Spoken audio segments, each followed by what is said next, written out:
Hello? Good morning. Afternoon, or Friday! Friday! All right. What's up? How you doing?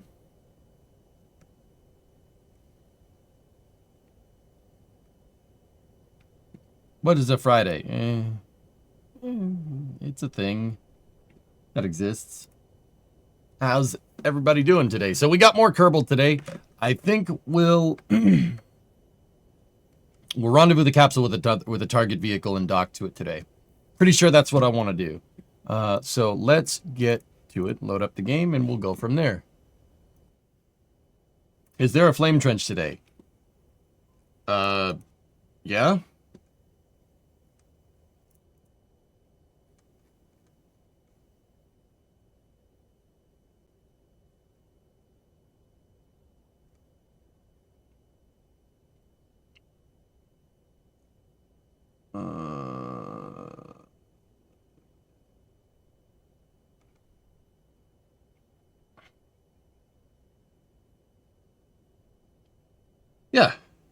I'm pretty sure. Live stream schedule. Yeah. Yeah. Yeah. Yeah, we got it. Yeah, there's going to be Flame Trench. So we got Flame Trench, and then we got Racing. Racing! It's going to be fun. Going to be a good time.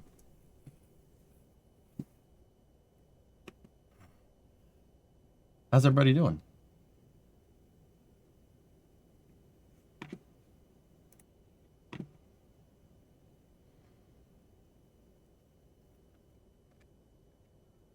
Is your racing rig ready? We fixed it yesterday. Should be good to go.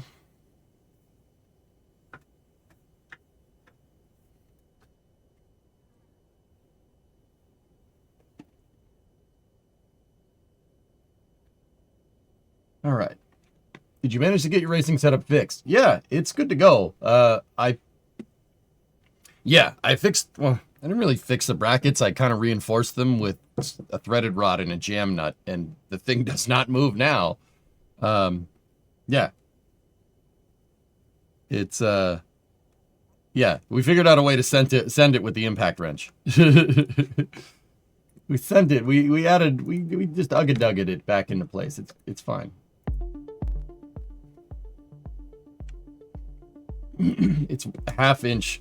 It's 1/2 13 threaded rod.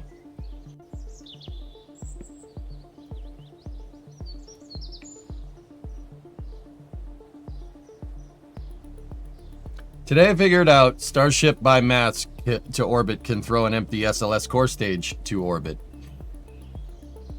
In thrust we trust, man.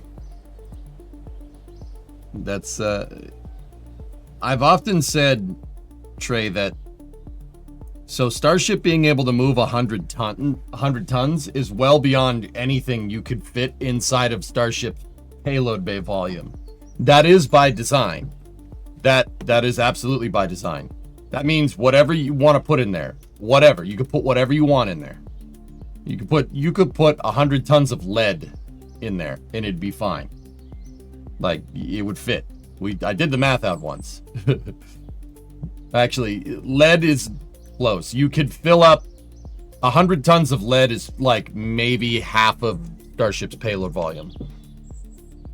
They're setting it up on purpose to be like this. So they're setting it up like that so you could put whatever you want in there. It doesn't matter as long as the center of gravity is lined up with the center line of thrust. It doesn't matter. You could put whatever you want. Well, Yarg's mom exceeds that mass to volume ratio. Yeah. Did you use blue Loctite? Yes. Have you seen Assetto Corsa Rally? It's really good. I haven't, but that looks cool. Oh, that's pretty neat.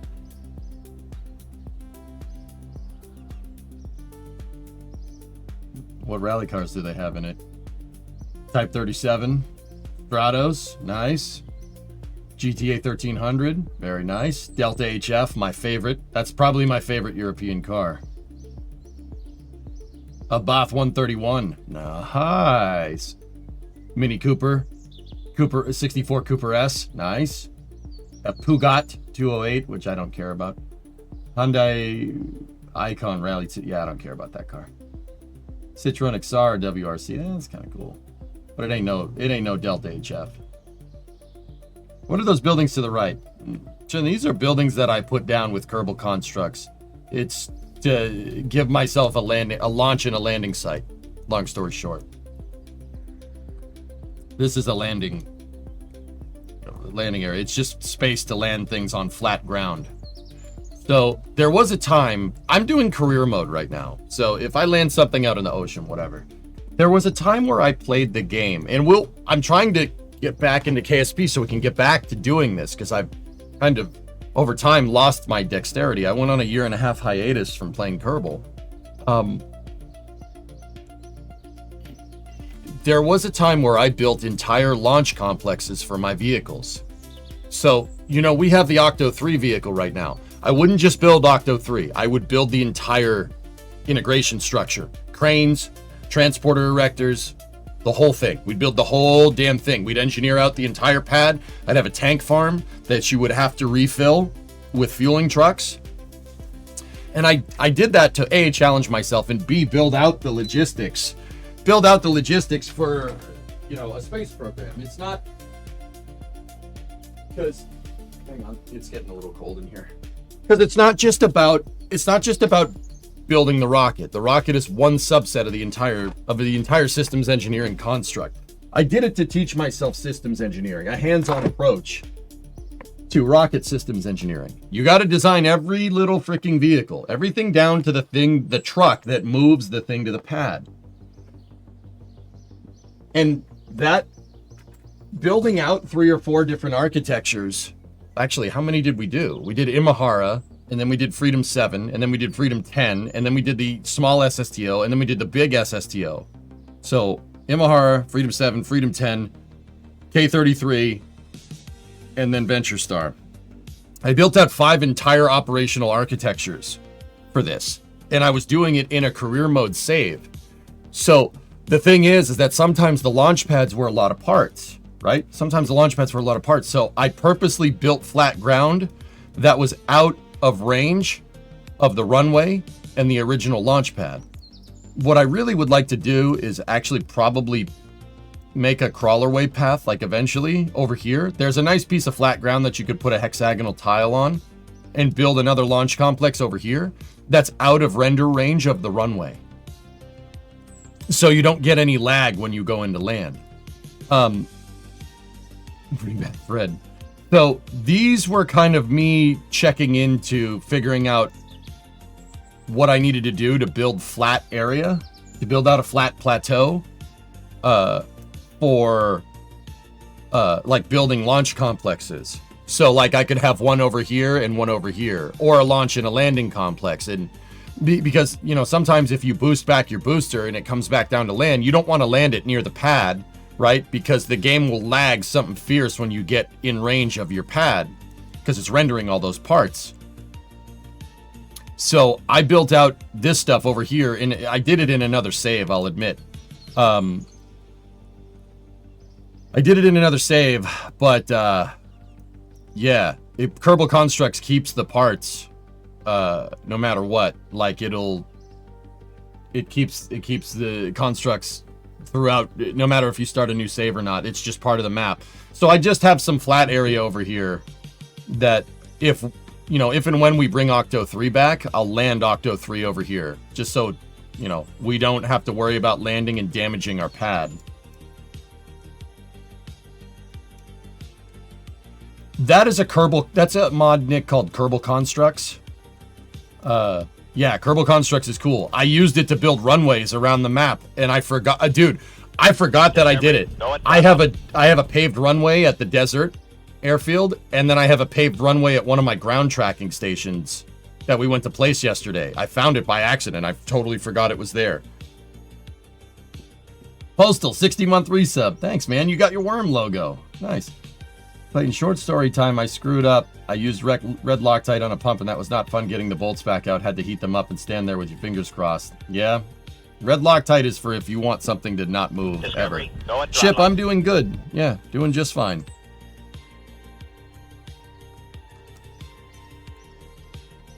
Yeah, the other thing about that is, like, if I had a capsule come back down and we landed a capsule, like, out in the water, I'd go and get it.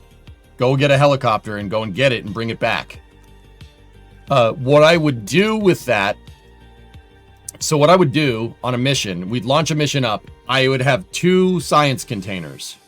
I'd have a science container for getting science, and then I would have a science container for getting data. And we'd go, you'd get the capsule, you'd bring it back, and then I had a mobile processing lab up on orbit, right? So we would, Discovery. I would have a crew access arm on my launch pad, right? And we would actually have the Kerbals go up into the crew access tower, and they would transfer the data. I would collect all the science, right, to get science to unlock more stuff. But they would take the data, I would always double get every science, and then we'd take the data and put it up in the mobile processing lab. We'd launch it up on orbit. So I would take a plane, right? We'd fly it, you know, say we need to recover something over at the Cove. I'd go over there and I'd get it. And then I'd get some data from the Cove, bring it back, and then launch it up to my space station. My name, Jeff. 95-month resub. Getting close to 100. Thank you. True Zens with a 20-month resub in there, too. Thank you. You definitely look like you were sitting way more comfortably last night. Glad the repair worked out. Yeah, it was good, man. It was good. Should be good for racing. I'm actually excited to race. Because it's so much more comfortable. I don't have to worry about, like, moving the seat back into place. Let me know if you need any assistance with the Kerbal Construct stuff. I'd say, Halengar, as we build this save out, I really want to write in rules for mission mode for building this stuff. For building pads. I want to, you know, we'll figure cost into building infrastructure, right? And what I would like to do is build out recovery sites. Not necessarily other space centers, but other airports around Kerbin, so we could basically fly anywhere. And then use that in a mission mode save as a prototype for, use that as a prototype for building out bases on the moon. I think that would be cool, but that's for another save. Yeah, public, yeah. It was a good time.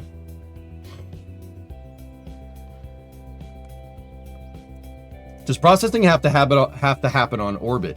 It's better if it does, Panderific. Yeah, it's better if it does. So, Halengar, I'll probably hit you up on that sometime soon. Hey, Kerbals Rock, what's going on? But today, what I thought would be a good idea is to, well, what I wanted to do at the end of last stream was test out the Block 2 version of Octo. The Octo 3, I extended it. We overclocked the engines just a smidge, and I upgraded the second stage. Much nicer. We have a poodle in the second stage, and the inner stage is hollow. It's actually hollow, so like when we separate, the thing won't like clip out the side of the fairing during staging. And then I have separator ullage motors just for the realism, and I equipped the vehicle with RCS for boost back because I extended my first stage. I added another X232 tank in there. The problem is that it's too big. We can't use this vehicle just yet. It's 50 centimeters too long. I can't modify the fairing, and I suppose we could probably make the inner stage a little bit shorter for now. Yeah, the second stage, the one poodle engine over the 4 rhinos, or 4 terriers that were in there. So 4 terriers is 2 tons. It makes 240 kilonewtons of thrust at 345 specific impulse, a cluster of 4. The poodle, so check this out. Cluster of 4, 60 times 4 is 240, 345 seconds specific impulse, and 500 kilos times 4 is 2 tons, right? The poodle is 1.75 tons, right? So we're saving 250 kilos. It makes 10 kilonewtons more thrust, and it makes 5 seconds more specific impulse. That actually adds delta V. We have the trade-off here. It's basically an overall upgrade. We have a lighter engine. We have more thrust, a little bit more kick for the stage, and we have 5 seconds more specific impulse. It's basically an overall upgrade. There's no downside to it, which is good. But once again, the vehicle's just a smidge too big. You know what? Let me check. Let me see if I can shorten the inner stage. Ready? 1, 2, 3, 4. Oh, no. Oh, we're 10 centimeters too big.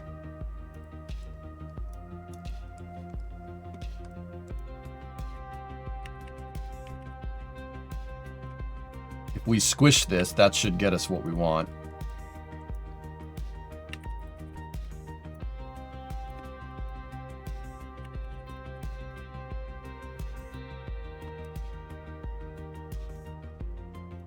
We have to modify our inner stage, though.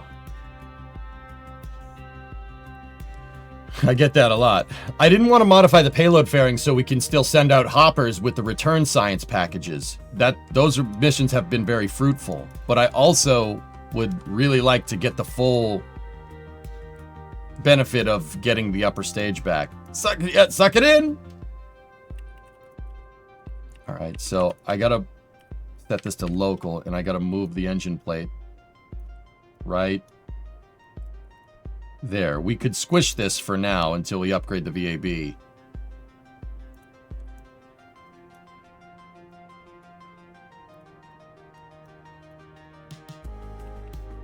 The reason why we need to move the engine plate is because the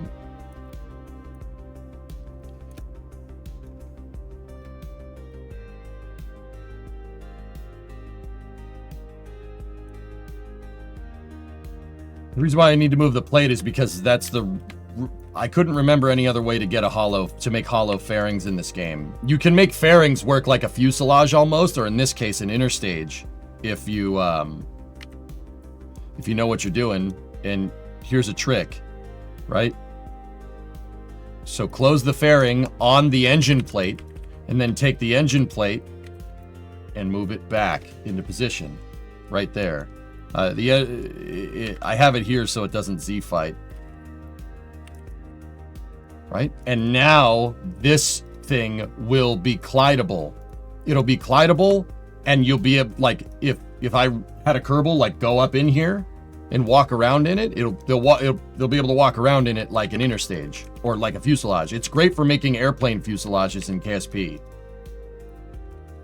And also, if I have a Kerbal Like say this is a cargo bay or something. If I went and I docked something inside of it, it would be occluded by aerodynamics. Kerbal would understand that it's a fuselage, which is actually super cool. So let's just move this back into position, and there we go. Neil, EJ likes to dock. It's time to dock.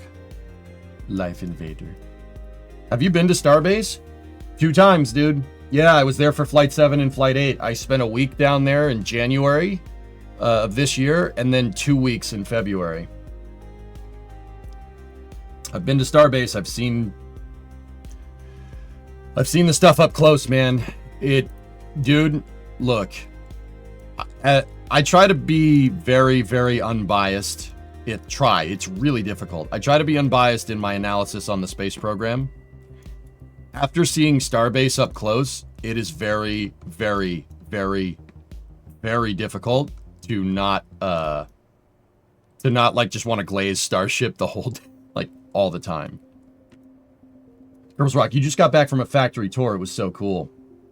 Dude, that place is magical. It's spaceflight heaven. Like, it's amazing.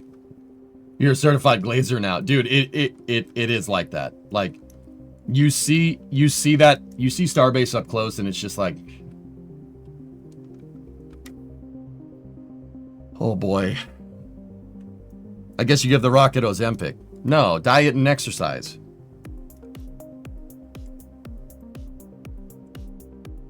How does the science lab work? What do you need to do to get the best results?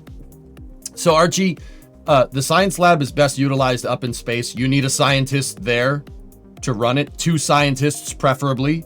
You put scientists inside of the lab, and then you have to give them data. So whenever you collect science in this game, right, it'll give you data, but it also give you science points, right? You've seen me collecting the science points, right? But what you can do is take the data, right? And you can load it into the science lab, and they'll take the experiments. It's a laboratory. They'll take the data, the experiments, even experiments that you get 0 science from, right? Like say I go to the VAB and do a temperature test. That's going to give you a little bit of data, right? Or a Science Junior or something. Like we take the lizard out again and do all this stuff with it. You can take the experiments, right? And you can load them into a processing lab.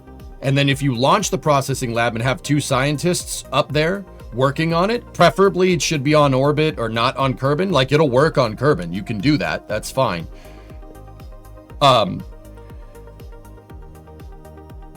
They'll generate passive science for you. Yeah, it'll just generate a bunch of passive science.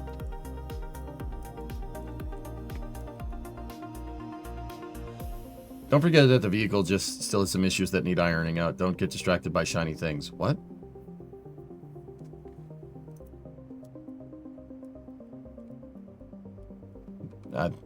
I wasn't. Don't worry about it.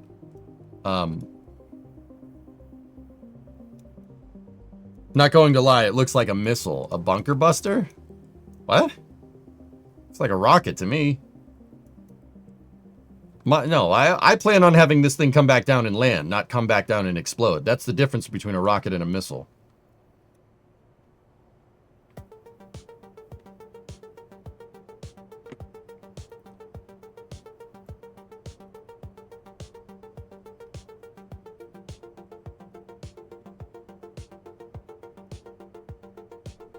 So what I wanted to do, I mean, not in a joking mode, I get it. But what I wanted to do is I kind of built a quick target vehicle because I was trying to hurry up a flight test, but we ended up making this thing too long. So what I wanted to do is build out a target vehicle for the capsule. And that involves getting the capsule like kind of good to go. That is a mighty fine looking upgoer. Well, thank you.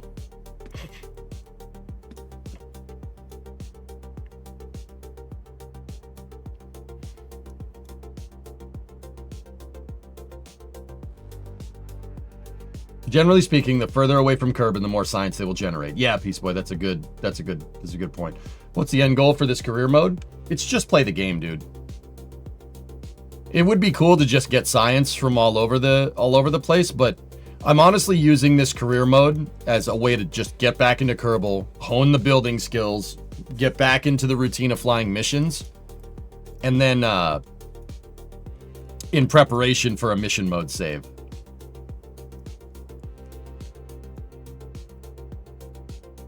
Because I wanted to go back to playing mission mode, but I read the mission mode rule set like a couple of months ago before I started this career mode save, and I was like, that is going to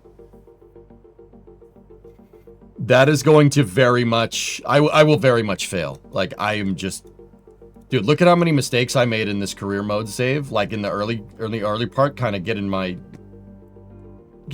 you know, just rehoning, right? I made so many mistakes, I would have failed. Mission mode has a failure threshold. You can fail. And if you fail, you delete the save. My mission mode has a permadeath clause.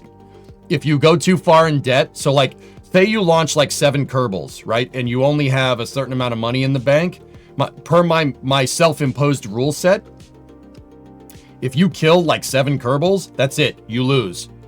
Go tend the snack bar. You delete the save. That's it. If that's how the story ends, that's how the story ends.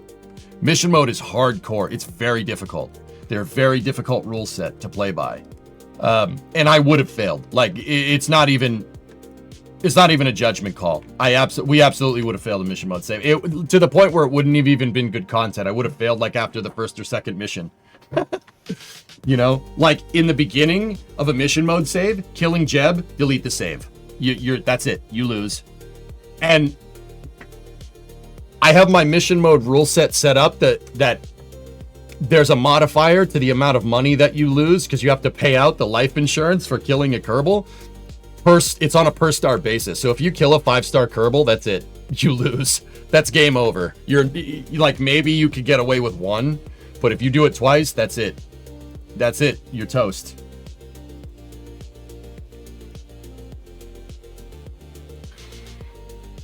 Like, I killed a Kerbal.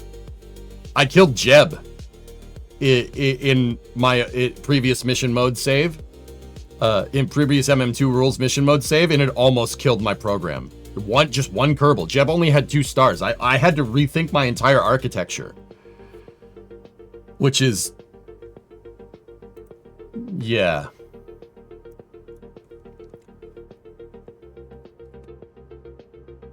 That sucked. I killed Jeb because I didn't do the testing good enough. And that's what I mean. That goes back to what mission mode is ultimately designed to do. Mission mode is designed to get you hands-on experience with this. Well, hands-on experience with this. Systems engineering.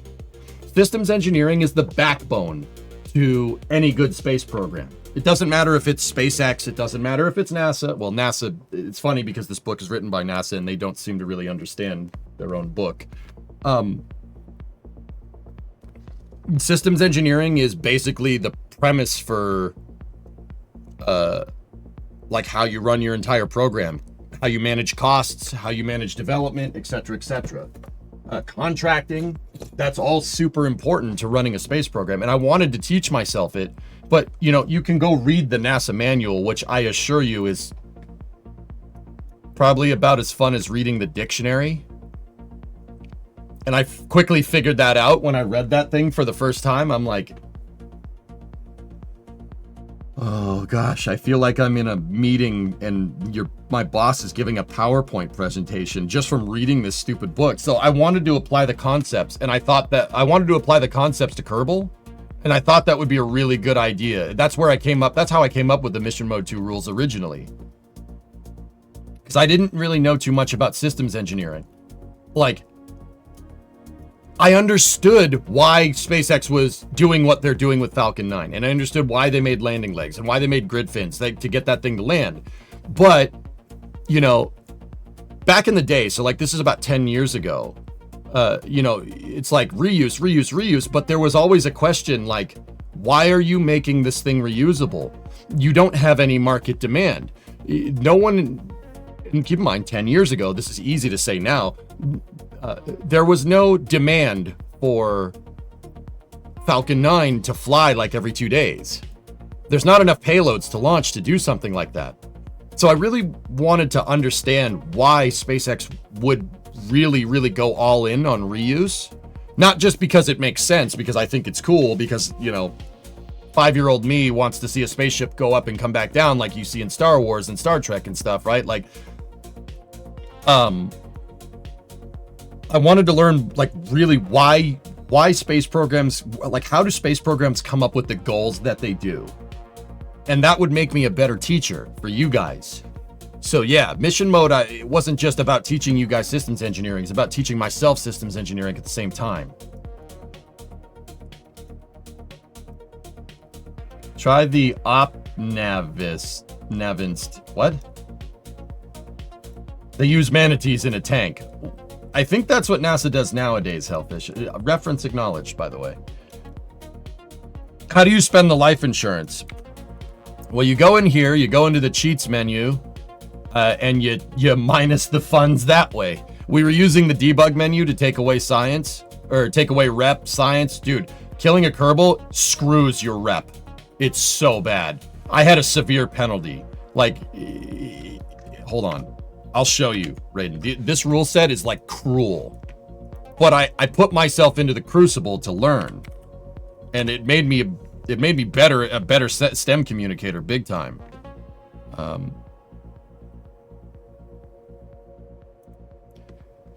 Check out this rule set, dude. It's absolutely crazy. Mandatory fun time, by the way.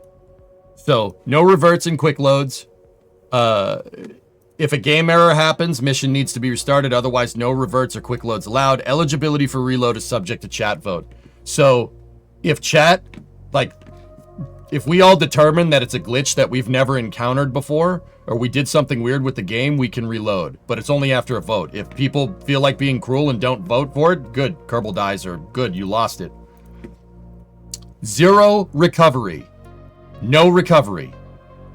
The only time you can recover is where you're within 2,500 meters of the VAB. That's it. Otherwise, you cannot hit the recover button. You want to go get that piece of spaceflight infrastructure back? Go get it. You have to build ways to go get it. Or you could just leave it, or you could crash it, or you could expend it, you could just leave it out there, do whatever. Like, but if you want to recover science, you want to recover data, you want to recover Kerbals, and they splash down out in the middle of the ocean, good, I hope you made a seaplane, or I hope you made a boat and a dock. Right? I even had a rule on buying craft files from other saves. All craft files are made in-house. Crafts can be purchased from other EJ saves, pending relevancy to current mission. Craft cost is doubled, then rounded up to the nearest 100,000. So if something costs 150 Gs, you double it to 300 and round up. Well, I mean, 300 would be right off on the bat. So like you pay a licensing fee if we want to cross the saves. And you have to prove out the system.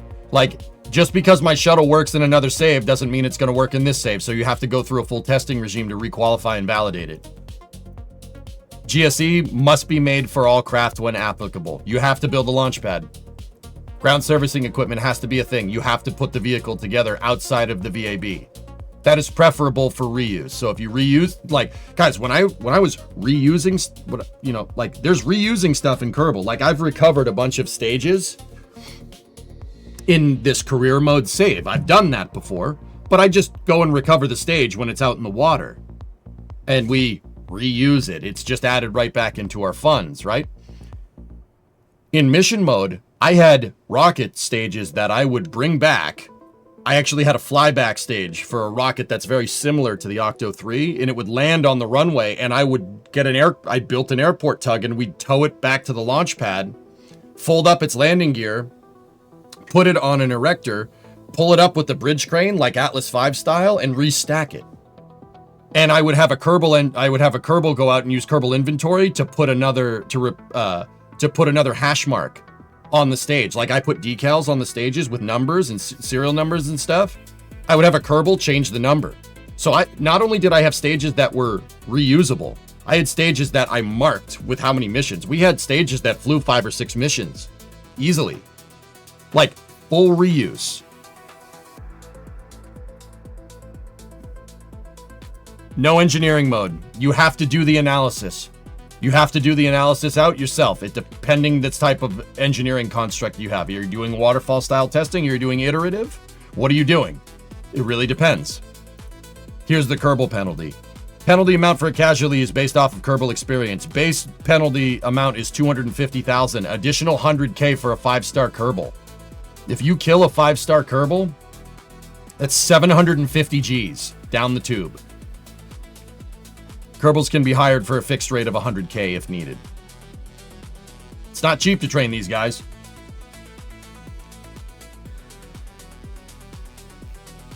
You're worried about the technical implementation of Rule 5. Yeah, it's using the cheat menu.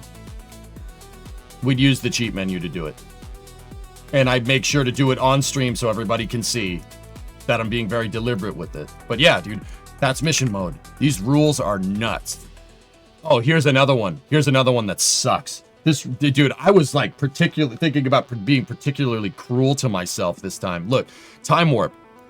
Save must be time warped 8 days into the future every time the game is loaded for streaming. 1 KSP day equals 6 hours. 4 KSP days is 24 hours. Yeah. The save was basically persistent real time. As best as you could do with no mods.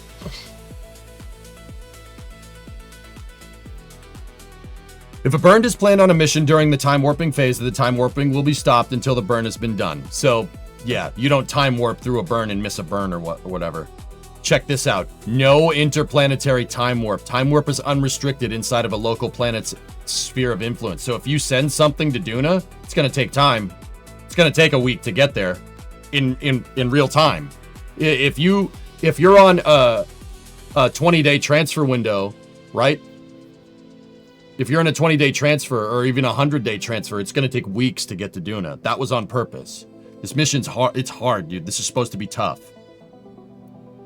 A 4-day time warp is required between each test mission. Yeah, you're not going to be able to launch every hour.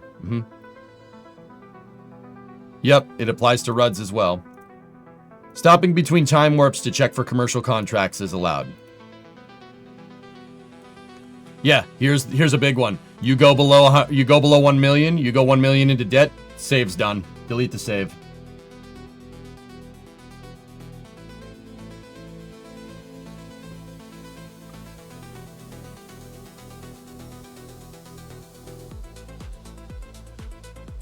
You have deadlines. You have deadlines, so you really need to think about what you're making. There's an imposed deadline. You lose rep if you miss the deadline. The deadlines are implemented by a chat vote. So if I go to you and I say I want to make a 2-stage reusable rocket, and I put out a poll, and the chat poll says like, oh, it's going to take you a month to make that, or oh, it's going to take you a week. Whatever wins, wins. If I can't do it in a week, you got a big problem, because deadlines exist. You can't just sit there, unless you're certain launch providers, you can't just sit there and do nothing for 15 years. Not good. You'll lose rep if you do. Every mission gets logged. Every mission has a every mission gets logged. Every mission has a synopsis written for it. Chat was very forgiving. They were very forgiving because these rules are just goddamn cruel. Yeah, launch sites. Other launch sites are enabled, but they are behind a fog of war style game mechanic. You must discover the launch facility to use it. Extra launch sites cost money. $1 million for the island runway. $2 million for the desert. 500 Gs for Woomera.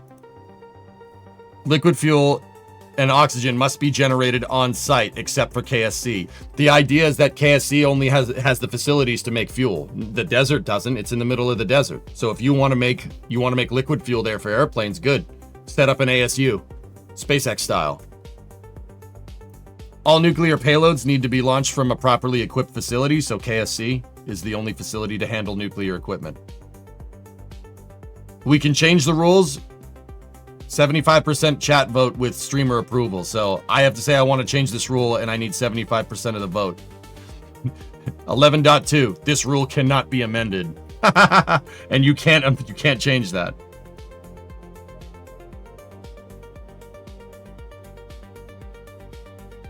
Based on these rules, I guess some launch providers would be out of business. Yes. The goal here is to understand scope of project, something that gets drastically misunderstood by a lot of commercial launch providers and a lot of legacy launch providers as well. I want to add to this rule. Like, as we play throughout the career mode save, we'll figure out a good way to do it. I want to add Kerbal constructs here. So it's not just about buying like Woomera, Desert, and Island. You can make your own space center if you really want to. Like, Kerbal constructs will give us the, we could build out a facility to be able to use nuclear, right? Like at the desert if we really wanted to. Yeah, Sierra Cough. Exactly, dude. That's it. Like, you guys are saying all these companies that haven't done anything for a little while, and what happens? Our perception of them is very negative. So you lose reputation if you don't hit your deadline. This is tough rules, man. They're tough rules. Real tough. I would fail if we try to play that. I'd probably still fail right now. These rules are hard. It's supposed to be difficult. But, after we do this career mode save, I will throw myself into the Crucible again. We'll do it. Now, with all that being said, let me just move Block 2 into the VAB and make sure we're...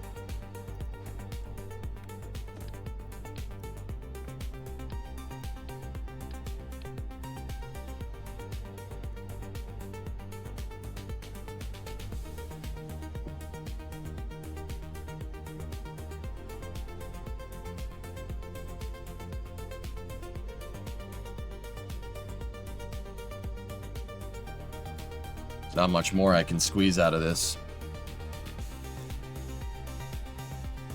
I made the rules, Pigeon. Yeah, I made those rules.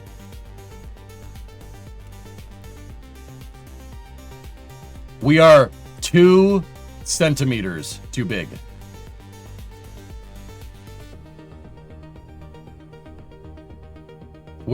The rocket is too tall by that much. Actually, it's more like that much.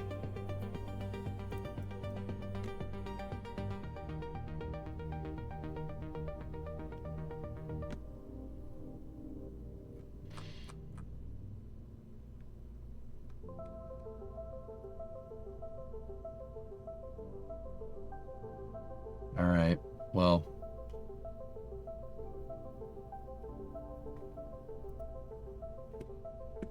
Oh, I see it, Clayton. Thank you. That's really annoying.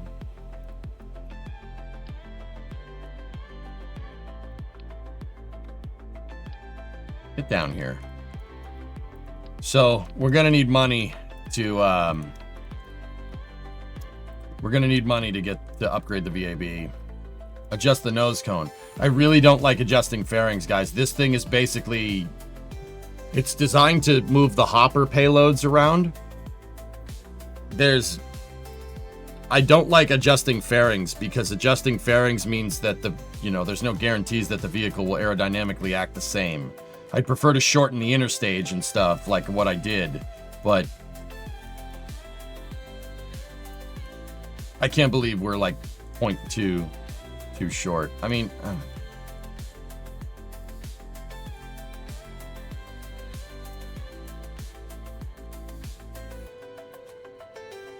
I don't think that's probably not going to make too much of a difference. I just made a very, very small change.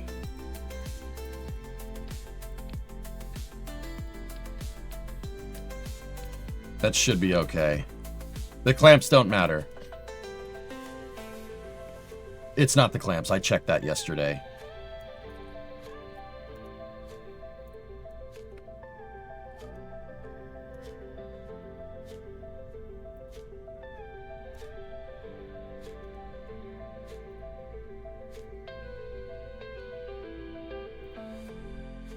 Nice. There we go. I took those 2 centimeters out of the fairing.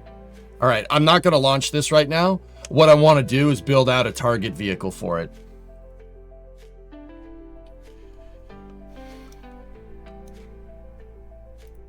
Good.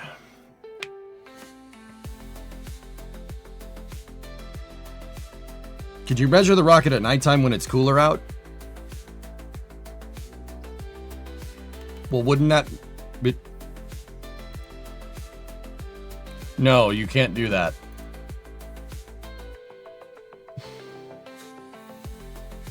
I didn't launch a docking target yesterday. No, the rocket was too big.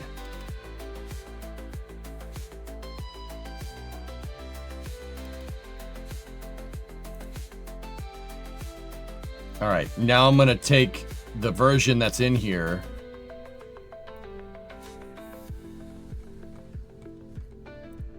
Because we know that this is adequate, right? This is an adequate length. And make sure that the craft file in the SPH is the same thing.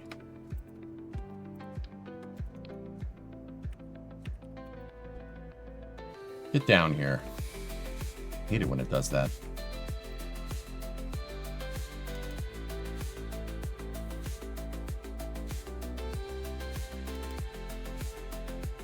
Cool. All right, so let's work on a target vehicle. I kind of made something stupid right here. I don't want that. With that being said, the capsule, I'm going to still launch the capsule on the Block 1 version of Octo 3 because that's what I have. Well.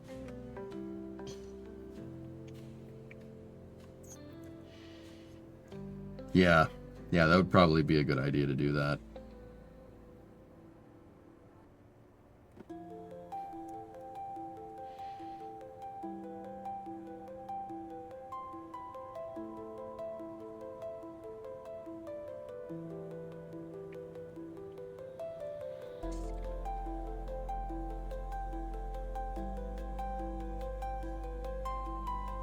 Yeah, we'll keep flying with the version of the launch vehicle that we know works.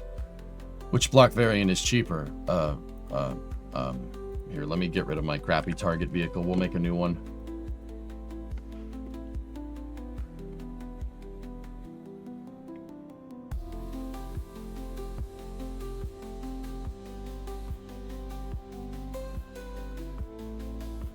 Well, the crude one is super expensive because it has the capsule on it, but the baseline Block 1 vehicle is 42.4. The Block 2 is 44.8. It's not that much more. The crew vehicle's 64, so that one's pretty expensive. But that's because the capsule is...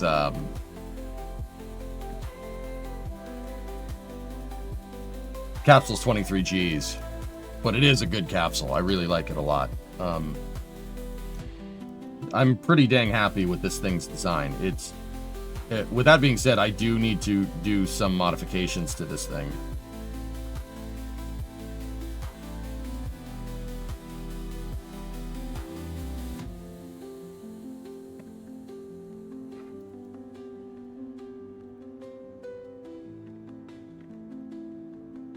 Time to ditch the old heavy monopropellant balls.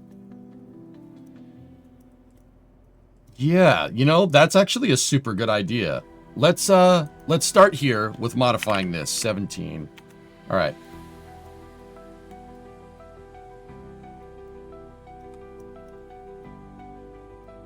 That's actually a good idea, JSpeed. So how much monoprop do we have on this vehicle currently?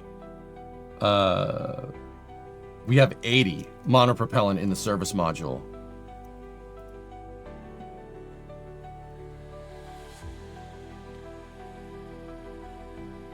Hey, Chief. What's going on, buddy? So, let's just move this back here. So, let's just do some quick maths. 80 divided by 7.5 per small tank. We're going to need 11, 12. Let's just round up to 12. That'll make that easier. Okay, so the vehicle's currently 2473. Guys, I figured out last night that these small monopropellant tanks are actually, they are way less mass and they're super cheap, actually. You have a smaller mass fraction, so they hold more fuel for the size of the tank, and they're $30, which is pretty good. Now,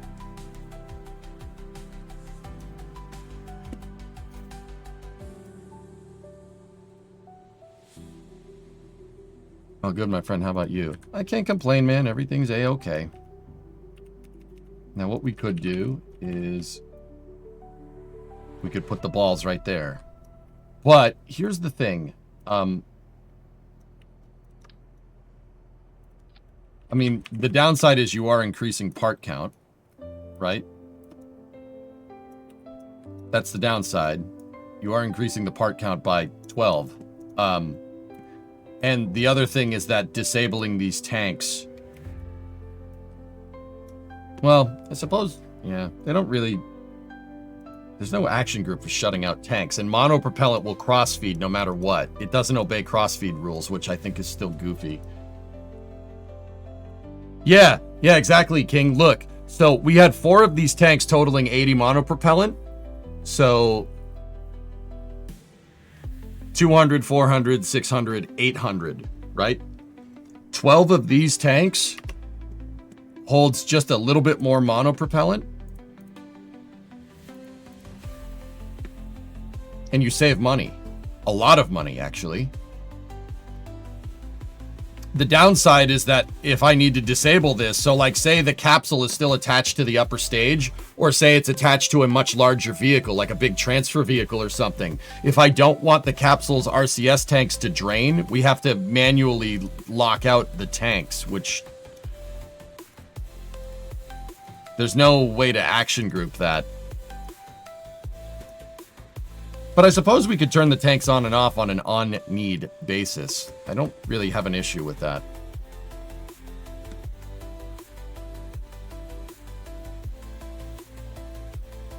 What is RCS? Reaction Control Systems. It's the little maneuvering jets that spacecraft use out in space. Now, the other thing we found from the rescue test flights is that these thrusters are better suited to have 75. 75 makes the vehicle nice and stable. Those were set to 50 on the thrust limiter? No wonder this thing couldn't maneuver. Oh, geez. My translation thrusters were putting out half the thrust. And the other thing is that these guys right here need to be slightly offset to deal with the offset center of mass of the capsule. You could just decrease their priority by a bunch. Do we have monopropellant flow priority? Yes, we do.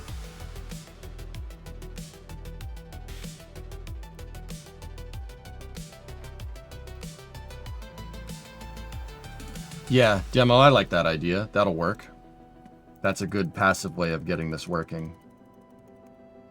So we'll set them to like minus 30.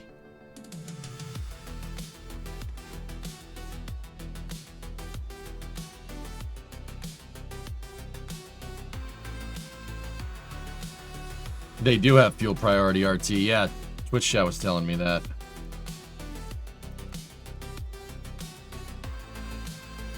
We could set these to like minus 40 too to make sure that they never, ever drain. But then again, we only use these tanks for re-entry, so I suppose it really doesn't matter. Because opening up 4 monoprop tanks is not that big of a deal. Alright, cool. The other thing is that these thrusters, they're in 4x symmetry.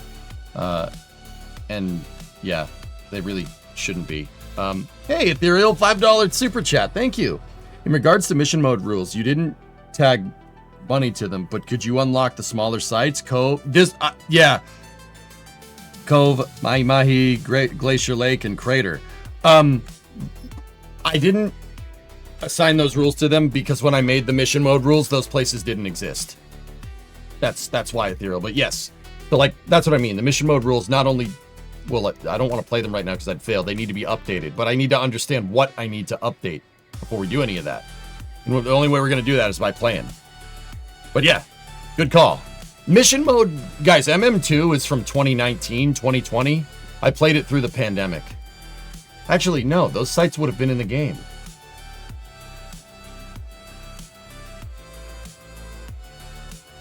Yeah, those sites would have been in game.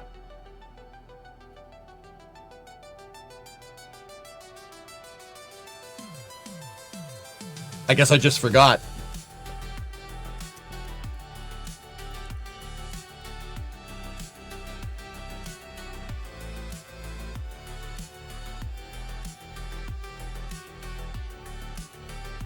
All right, so I need to move these out of symmetry.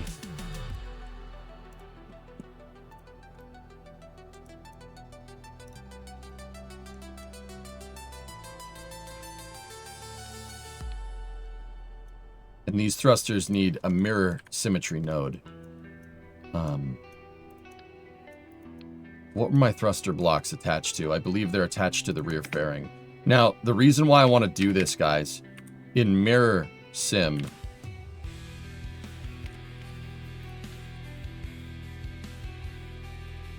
is because these ones need to be offset in a symmetry that only works with mirror sim.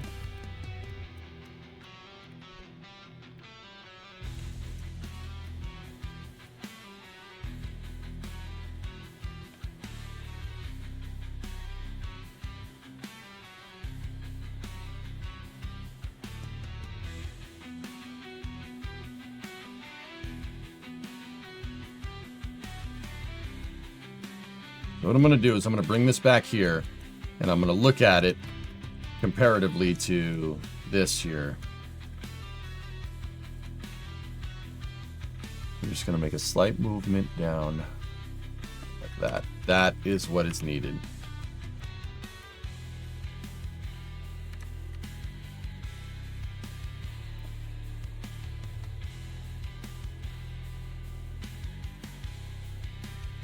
There.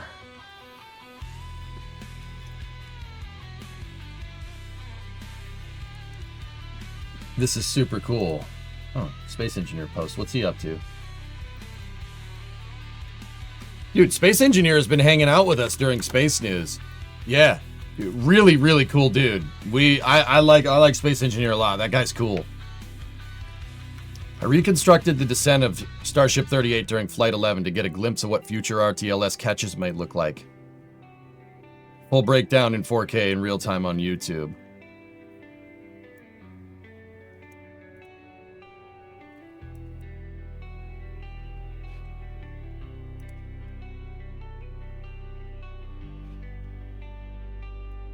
Dude, Space Engineer is my dog.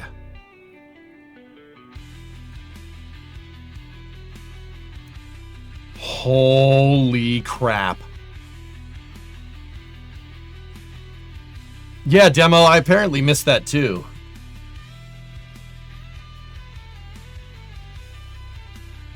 Ryan, you seeing that? Dude, Space Engineer's a G, man. This guy's so cool. Yeah, Space Engineer's awesome. We like Space Engineer here. We are fans. Now, I'm not going to show you the whole thing, guys. I want you to go peep Space Engineer's stuff. I'll link this up in chat if you guys want to see it. I just want to see a quick glimpse. Because I want to make sure this dude gets paid for his work. Holy balls, man.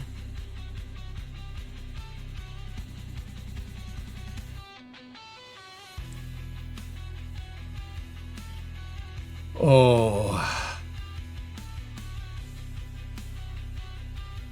You're my dog too, Long Balls?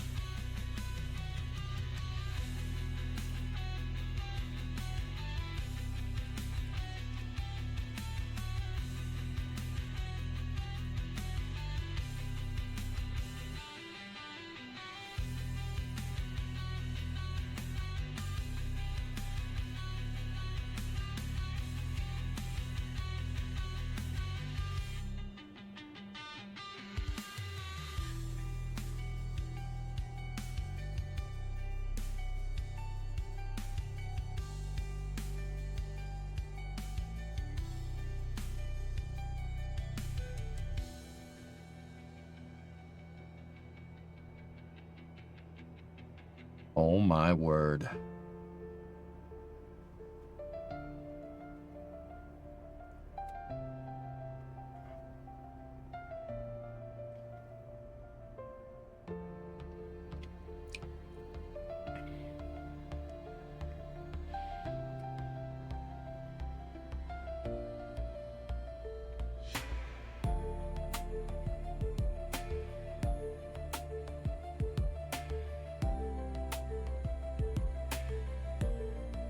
I have to see this, dude. I gotta see this. We gotta see this in real life, guys. Check this out. Let me link it up. They have to, Ryan. That's the way. They have to. It's the only way you're gonna catch it, unless they want to try to catch the ship with the tiles facing out. But then again, you can't reintegrate it. You can't reintegrate if you do that. It has to be caught this way. I mean, like I said, I suppose you could flip the catch pins. I mean, there's really nothing saying you couldn't do that. You know, you could have it be 180 degrees. I don't think that's an issue, but if you're gonna like attach the ship quick disconnect to safe out the stage, it's got to be this way. So what I assume they're gonna do with the ship catch, right? Catch the ship, right? And then they're gonna move the chopsticks down, move the ship quick disconnect into position, attach the SQD as quickly as they possibly can, purge out the vehicle, right? Evac all the propellants, passivate the tanks, right? Detach the SQD and then put it on a transport stool or put it on another stack. Like if you're going to put it on another stack, right? You could just, but you got to think like, why launch another starship? The only time you're going to land one and put it immediately back on the stack is like a refueling vehicle, which this architecture allows for, right? But I don't think they would do that initially. So using the ship quick disconnect arm to attach and purge out the propellants quickly to passivate the stage is part of your turnaround time. So they got to catch it this way. They got to catch it with the steel facing the tower. It has to be done that way.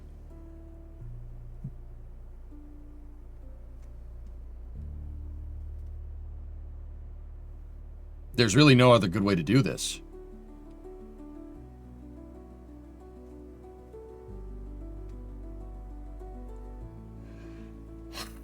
Dude, Space Engineers, G.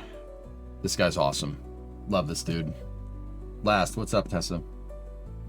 That really shows the starship maneuverability and cross range. Space Engineers, yeah, like I said, TSE's been hanging out with us during Space Newses. He's, yeah, he estimated with that trajectory about 40 kilometers of cross range, and you know, based off of what he was telling me there, I'll bet you Starship could do more. That's just in the low supersonic, subsonic regime. If you did this all the way through re-entry, I don't think Starship would have as much cross range as the space shuttle, but it almost has as much cross range as the space shuttle, which is just.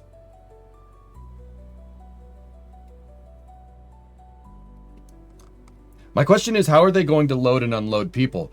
I don't think Starship is going to have a crew access arm, Geek. I think that's actually kind of. That doesn't really make sense. How I like to think about it in my mind. Okay, so picture airline-like operations, right? What do you do when you get on an airplane? You're on a jetway, and then jetway is your crew access arm. And then you taxi to the runway, and then you take off. There's no jetway on the damn runway, right? Right? So how I'm thinking about this in my mind, the transport stools that Starship moves on with the SPMTs. The SPMTs are your tug. That's your airplane tug, right? The transport stool is your tow bar in this analogy.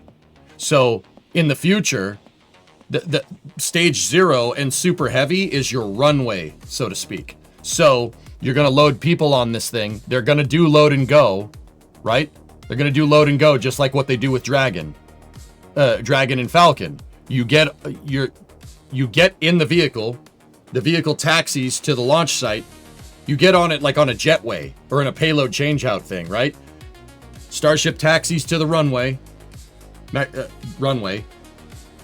Catch arms pick the thing up, put it down on the stage, right? And then you load and go. That's my theory. Airline-like operations, dude. You don't load people on the runway with an airplane, right? So Starship will have taxiways in the future. So load at a terminal, bingo, yeah, and then you could have a passenger terminal and a cargo terminal, just like a real airplane. That's my idea. I don't know if SpaceX is going to do that, but that's my idea. We need him on the trench. Oh, I'll ask. Oh, Demo, what were you up to?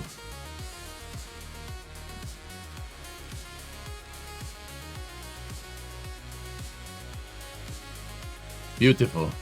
Ah, I like it, Demo. I like it. I see what you did there. I like that. I like the window. Very cool.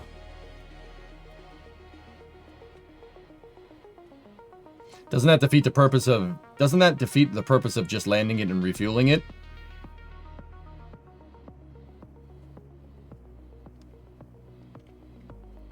Terminal doesn't have to be far away, Mason. Right? Like, does it have to be far away? The arm can be controlled almost entirely with RCS translation. Nice, dude. Nice.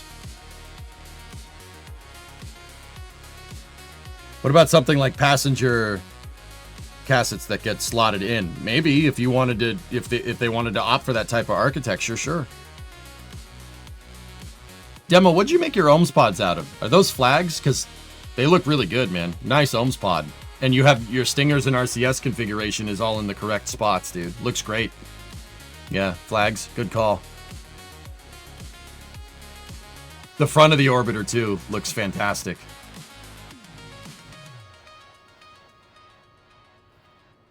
It's all flags. How does that handle heating?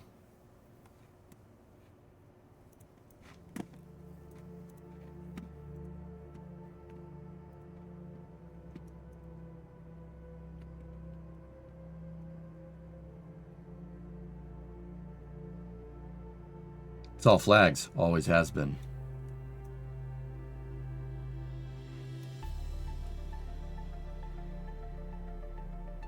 Thank goodness Twitch chat read our mind. Because EJ sure didn't read our chats. Dude, don't do me like that. Come on. Why you gotta be that way? Why you gotta be like that, man? You think they'll shut down parts of SPI for the first ship catch? Maybe the bridge. I would shut the bridge off. I would roadblock the. Well, you really can't do that, can you? I don't know, man. That's a good question.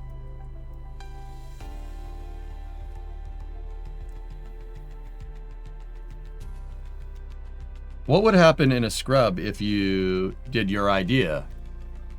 Destack the vehicle and taxi back, just like an airplane. The only part marred here is modular launch pads. Looks great, man. Anyway, all right. We've made our RCS changes to the capsule.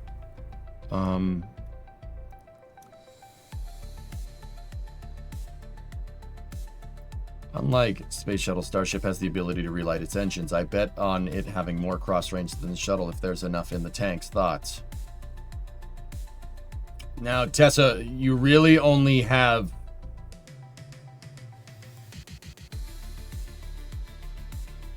I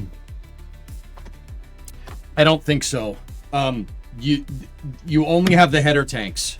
That's it. You only have the header tanks for landing. That's you don't. You'd have to use header tank fuel if you wanted to cross more cross range. I don't think they would do that. The header tanks are enough to basically land, and that's about it. And maybe probably a smidge over a margin. The main tanks aren't doing anything during landing. They're just dead weight or dead mass. Something that I was very recently reminded of is that the Raptor 3s, the center Raptors on a starship basically are connected to two different fuel tanks. Like the system, the header tanks, plumbing wise, they're not connected to the main tanks. There are the lines, the two lines that go from the header tanks, the methane and oxygen line that go from the header tanks, they go down, and the autogenous pressurization lines go up to the headers, right from the center 3 Raptors.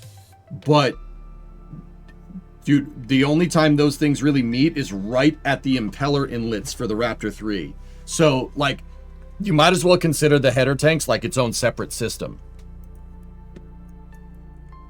Have you ever seen a space glider? A space shuttle? Yeah. Something else I was doing with the shuttle. Oh. Oh, demo, you're doing... Dude, shuttle reuse is the one thing that got away from me, dude. I want it. I want it bad. Maybe we'll do it. Maybe we'll do it. Yeah, your hoist points are even right. Your front hoist point is a little too high, by the way. That's why your orbiter's tilting up. The front hoist point's down here. But,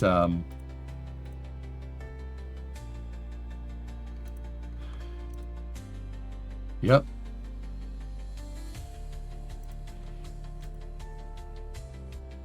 Discovery. Nice, dude. That's really good.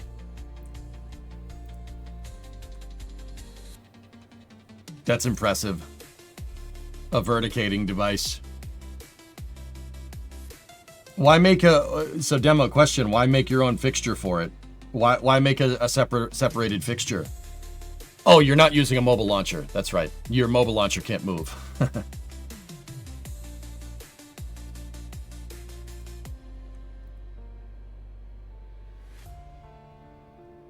Just sent the finished bare bones version of your Pad B. It looks good, man. Yeah, you got some ambient occlusion going there. That looks great. Yeah, Chaz, you've been making work. You've been doing a lot of work. I think your the pyramidal structure, I think, is a little too small. I think it needs to be just a little bit bigger. But I don't know. You've been studying it all day. You probably know better than I do.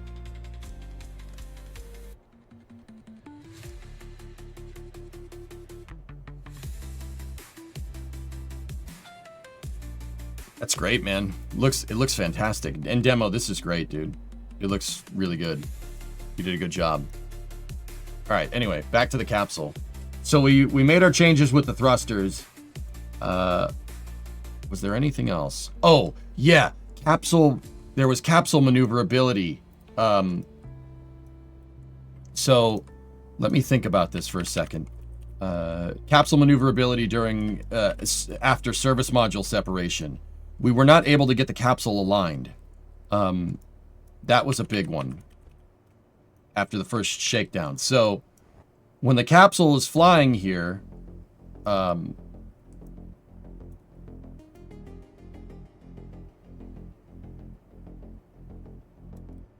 center of mass is like over here somewhere. We just need a way to be able to rotate the thing. So when we separate the service module, right? I separate it radially. So say if we're going for re-entry, right? And our re-entry trajectory is this way. We'd separate it sideways and then we'd rotate. We need a way to rotate the capsule like this to get into windward. So the heat shield is facing windward velocity. It's crazy how many talented people there are in this community, right?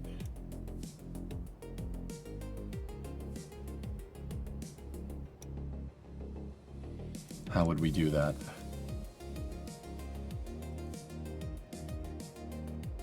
Actually, I said I would look to Starliner. Starliner has a way of doing this, and I'll bet you Orion does too.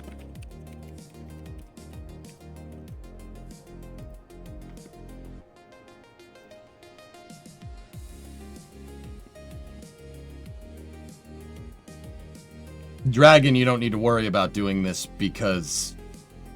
Well, actually, yeah, well, because Dragon's service module is integrated into the capsule. The trunk is just basically a payload adapter.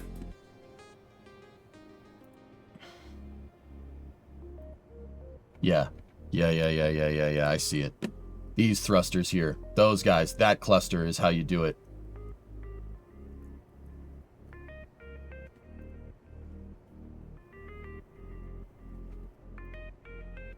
I will say, Doghouse notwithstanding, Starliner's thruster configuration is pretty good.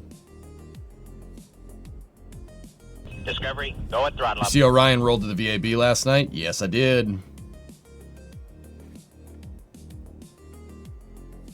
Have we got a date for the next Starliner? Nope.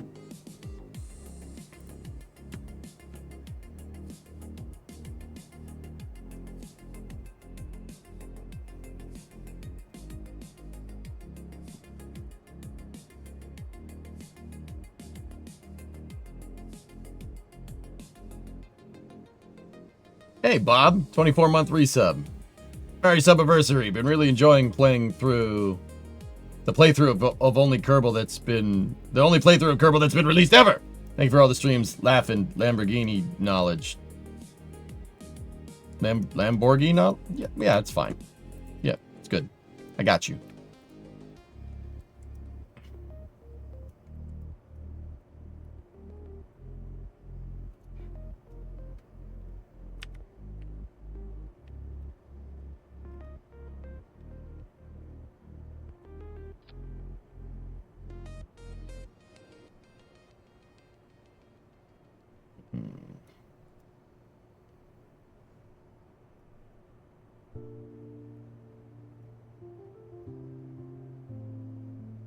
I don't think that's going to do what I want. So I just got to get the capsule. I got to get... When the capsule's separated, we have our roll RCS here for cross-range capability, which we validated. It does work. I just need to basically have the capsule be able to turn this way, and that's about it.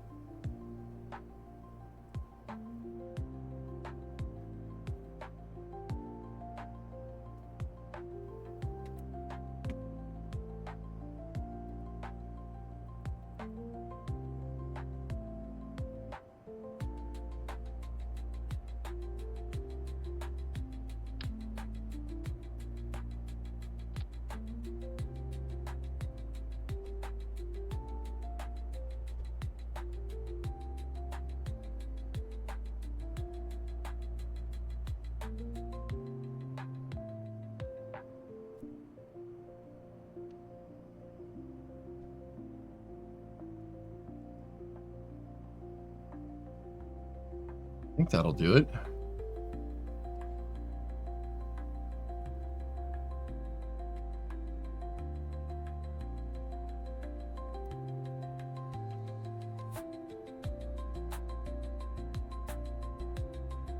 Yeah, the Elgato card, that pass-through thing. I'm not the biggest fan of it, but that's the only way to get this setup to really work the way I want it to. I.e. capture in 4K.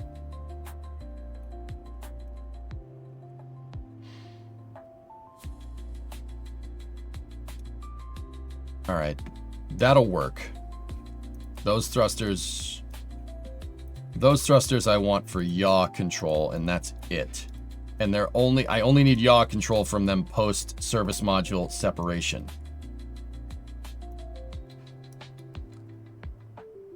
Between roll and yaw, we should be able to, we could roll the capsule 90 degrees and use those for pitch. If we needed to, but we don't need to. Pitch is controlled by the center of mass of the capsule and the heat shield angle of attack modulation via roll, so that's fine. I don't like that those are like that. I want them like this.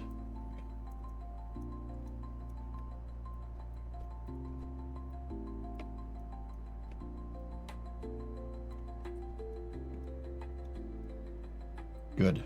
Good. Good. Good. It's like it was made for it. While we're here, did you want to add a third chute? It's fine the way it is, Muffin. Yeah. It comes down at 8 meters a second. It's fine. I'm good. I'm good with it the way that it is. Did you use Kerbal Wind Tunnel to set the re-entry angle of attack? No, I did not. Can you please check last?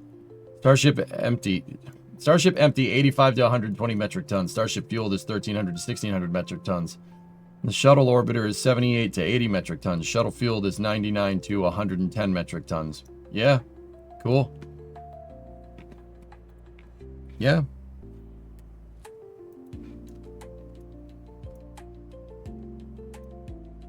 Oh yeah, about here in my garage. Just bought this new Lamborghini here. It's fun to drive in the Hollywood Hills. But you know what I like more than this new Lamborghini here?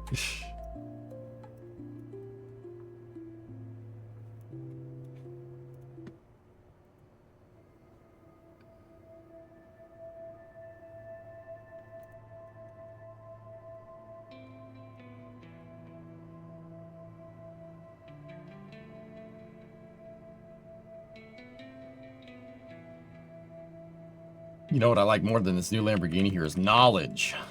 I remember. Yeah. I remember, Bob. Sorry, it took a second. I'm trying to make sure this spacecraft doesn't kill anybody. I take it very seriously. What does it tell us about cross-range capability? Not much, Chief, to be honest with you. I mean, all that tells us this starship is more mass, but it's not necessarily just about more mass. I mean, it's about the surface area exposed to hypersonic laminar flow. Well, actually, just exposed to laminar flow. That's really the what's important here. In order to understand that, we need to figure out what Starship's mass is with the full header tanks. Yeah, they're not using the main fuel tanks for landing. They use the header tanks for doing that. And that's also boil-off mitigation as well.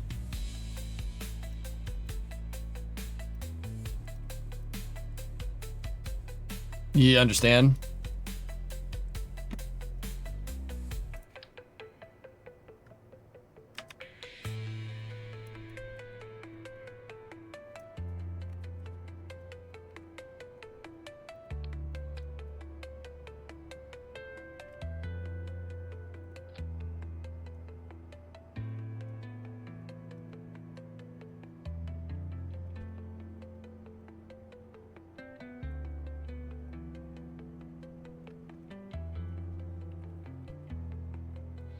See, now that I have the 2.5 flags, we can also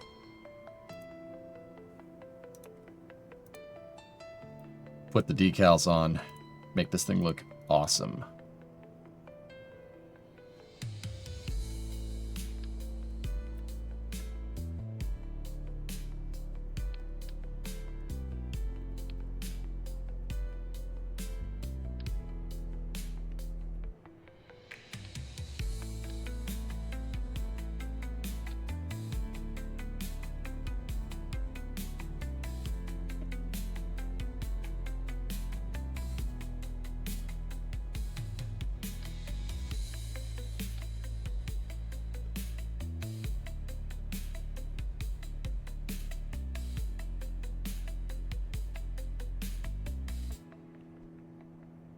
That's killer.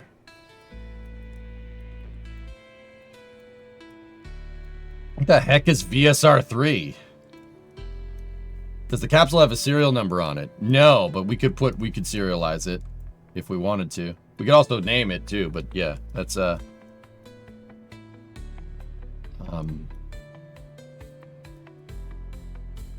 don't have a name for this capsule yet, dude.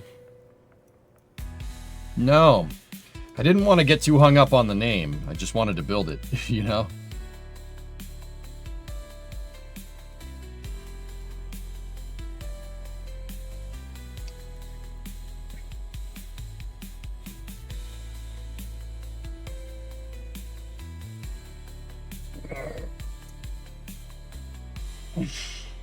Enterprises. Capsule. Actually, you know what? I want to... Hold on.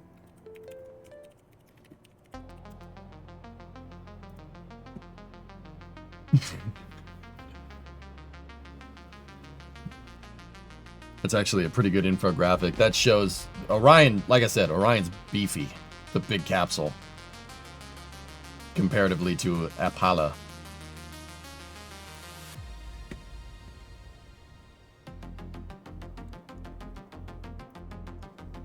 That's freaking sick, though, dude. So, the Orion capsule has a gigantic...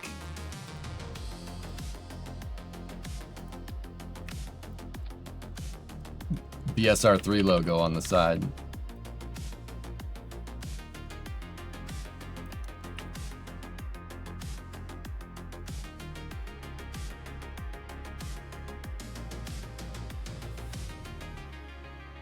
You know, I like that. I like that, that's fine.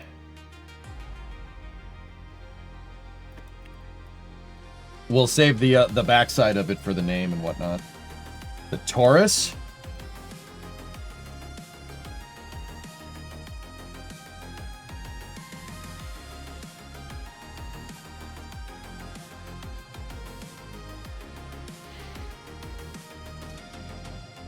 Absolutely safe capsule.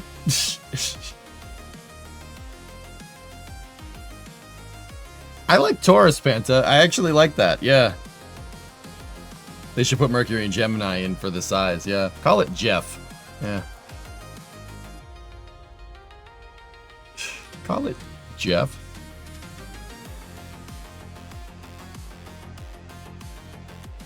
I like Taurus. Taurus is a good name. That's pretty cool. Navigation Experimental Reconnaissance Extended United System. Nereus. Have you done a pad about with this? I feel like that LES is a little small. Have you done a pad abort with this? Oh, you got it named after Ford. Oh, no. We've done a pad abort demo. There's 4 launch escape systems in there. They're all clipped into each other. There's 4 of them. And I have RCS for control as well.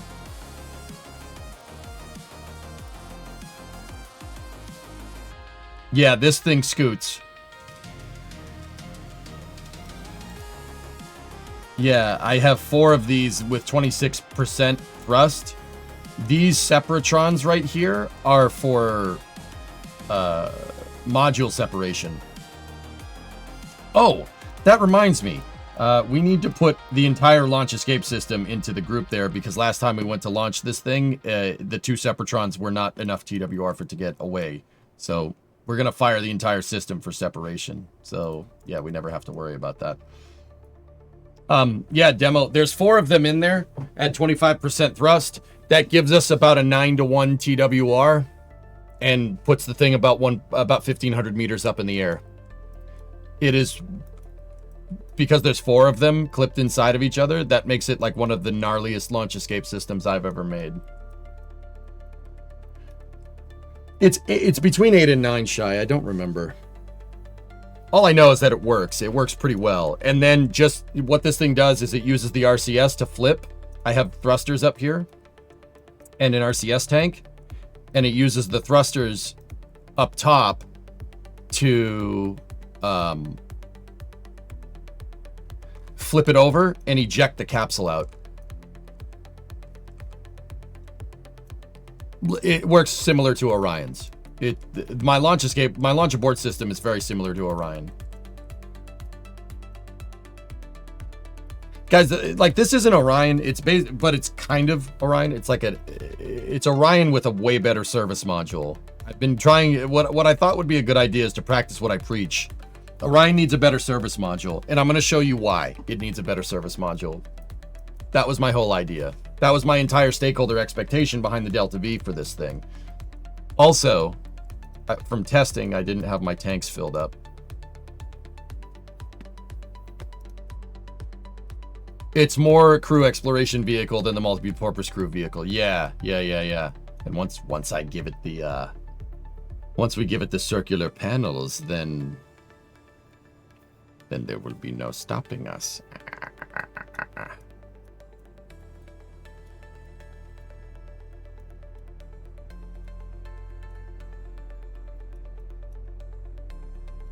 It's a good little system. Absolutely Safe Capsule is a Mother 3 reference, by the way. Nice. Can Falcon Heavy send Orion to free return test with the European service module?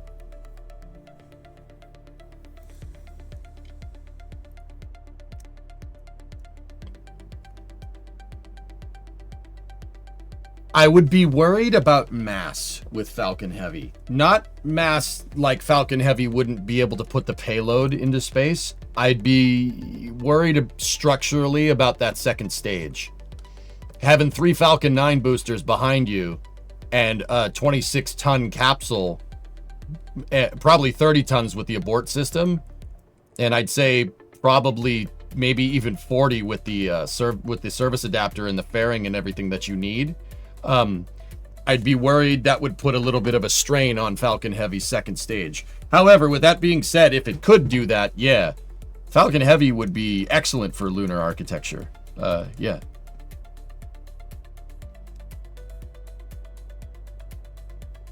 When your abort system aborts to orbit from the pad. Yeah. What is a rocket but a gigantic, an abort system for the whole thing? So what Jim looked into is putting the Orion with a Delta IV ICPS on top of it, on top of a Falcon Heavy. So it would have been Orion, Delta IV ICPS, Falcon 9 second stage, and then Falcon Heavy behind it. That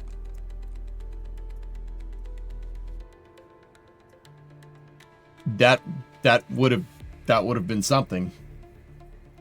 I definitely know that Falcon second stage can't hold that. Huh? Bob! How do you organize a space party? You planet EJ, you planet. Mate.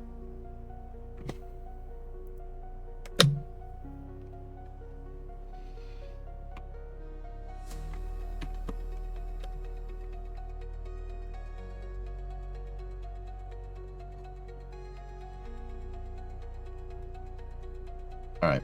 Okay. All right. I'm naming the capsule Taurus. I like that idea, Panta. I won't make a Taurus craft file for it, though. Not yet, at least.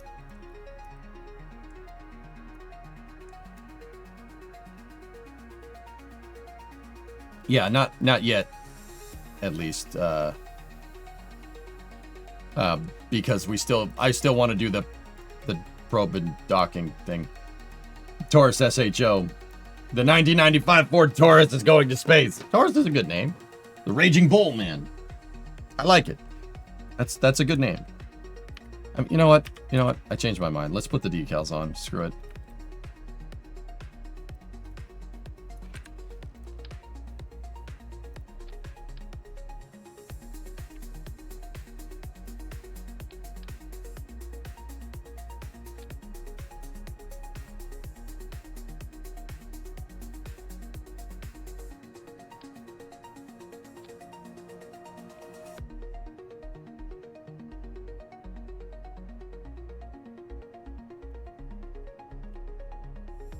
P-A-U-R-U-S. Yes, I had to look it up. Sorry.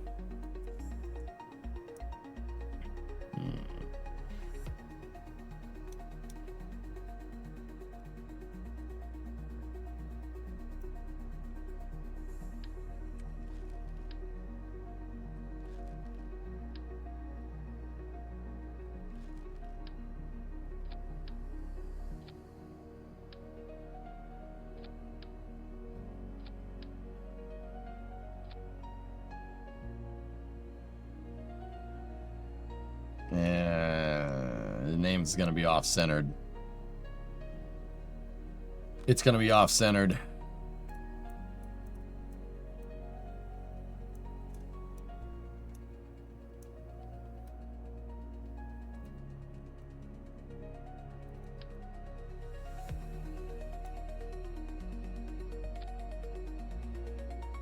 So T A U R U S. No. Let's move it down. D A U R U S. And then we can put the serial number over here.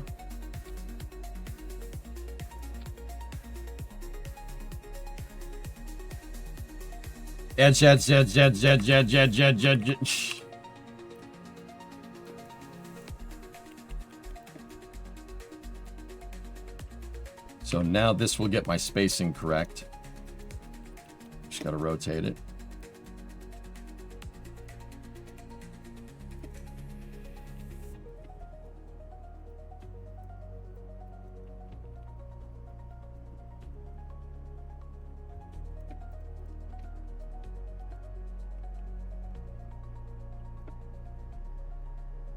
Why is that one so different?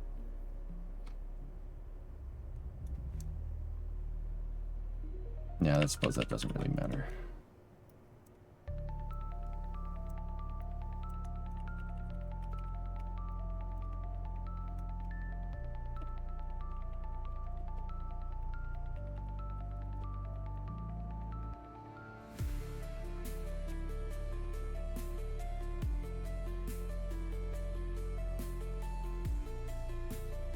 Edge, edge, edge, edge, edge, edge, edge, edge. Why did this one come in like that? That's really weird.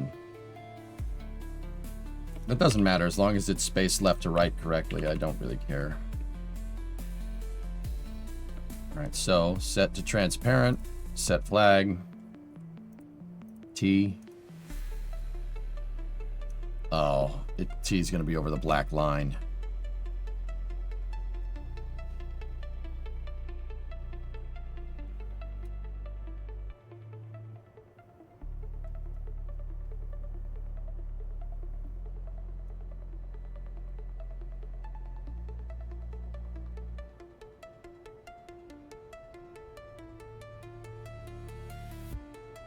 Yeah, Panta, it's very rare that kind of one goes off, you know, a name like somebody, I was like, I go, okay, what do we want to name this? And like, we get one right off the bat that we usually sit here for a second and figure it out. Harass. There's a U there, moron.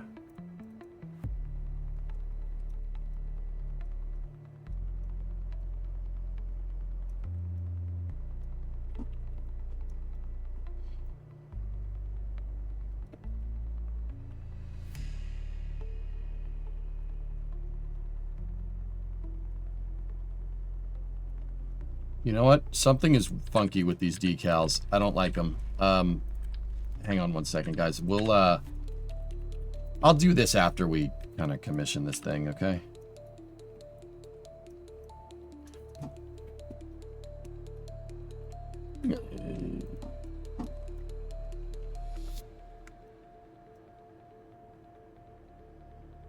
We don't have a perfect 2.5 diameter, but we do. This is a perfect 2.5 diameter. Look at it relative to the plate.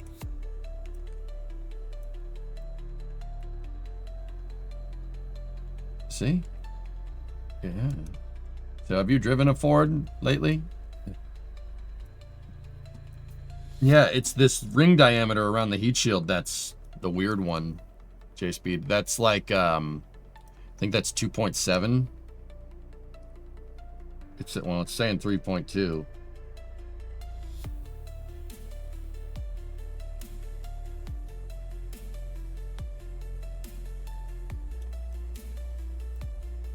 Interesting. Would you install the conformal decals? Less annoying to fiddle with the flags. Nah, I'm good the way it is, dude.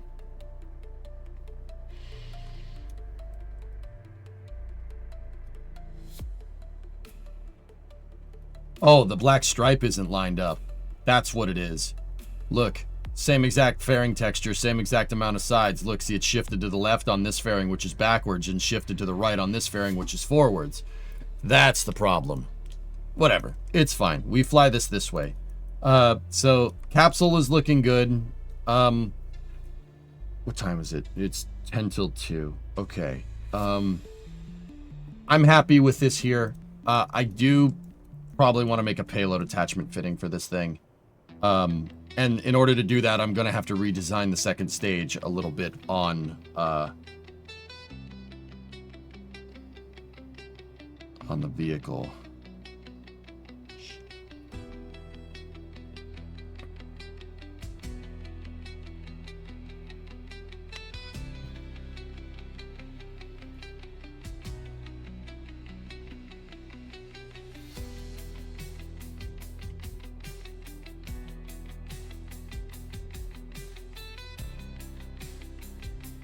So what I'm thinking about, guys, is that I wanted to redesign Octo a little bit for the Taurus capsule.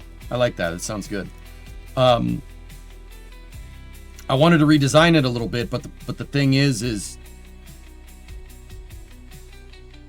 this. I was just thinking this is taller than the payload fairing that's on the vehicle, so it's going to be too tall for the VAB anyway. So we got to keep flying this capsule with the block. We got to keep flying this capsule with the block 1 Octo vehicle, not the block 2. We'll save the block 2 for the target vehicle and use it to test uncrewed first. I think that's a good idea. Yeah, I'm good with that.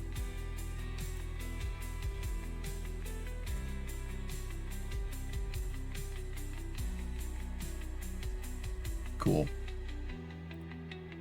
Yeah, I think that's a good idea. Which means I need to come up with a new... The crude vehicle here.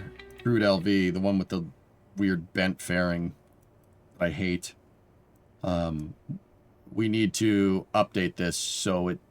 so we have the updated crew capsule staging, etc., etc., with the thruster configurations, redesigned tanks. How much money are you wanting to make to you feel safe upgrading? Double what it costs to upgrade it. Double what it costs to upgrade should be good enough.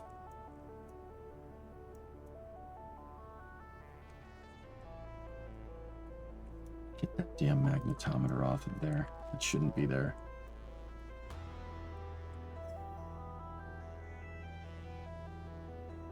I want to come up with a better payload adapter.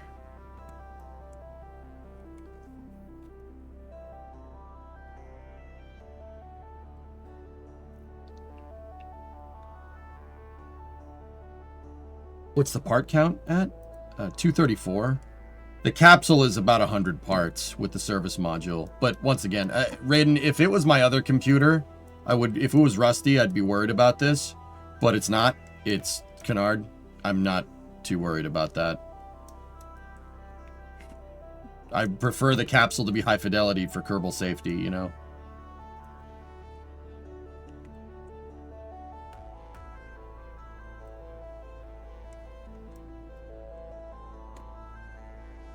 Yeah. Okay. So now we got to make the target vehicle, dudes.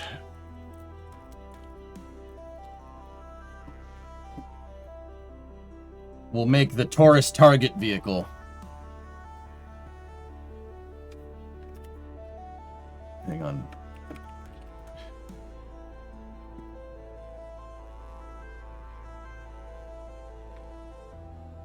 Actually, I don't want to call it the Taurus target vehicle. I was thinking an Agena target vehicle. Something like the Agena target vehicle would be good. Basically, figuring out the docking port system for this. The Agena target vehicle is it's a upper stage hypergolic vehicle for Atlas. Well, actually, they put it on a bunch of different things. It's got the docking port for a Gemini capsule here. They use the Agena target vehicles to understand rendezvous and docking. It would be cool to make a target vehicle. Sometimes the fairings didn't open.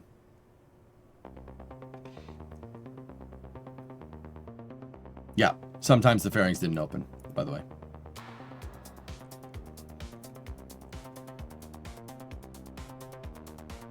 Can you imagine getting up to your, you launch this thing, get up there in your Gemini capsule, fairing isn't open? That would suck. Yeah, those are the later target vehicles.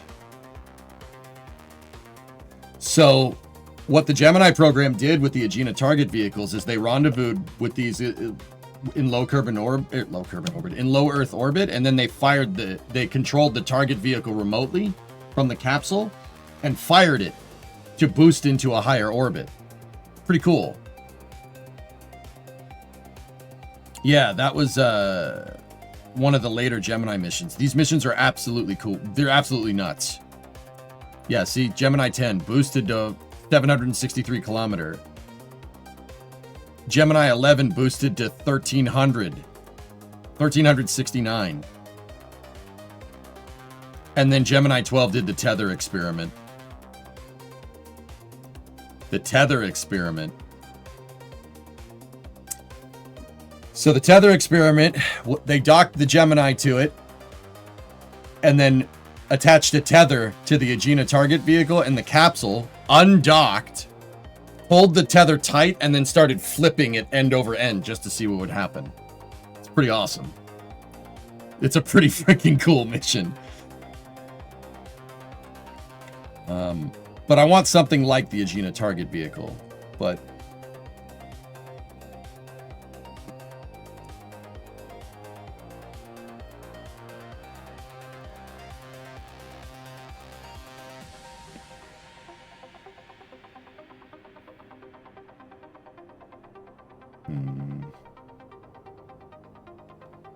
What's the etymology behind Aegina?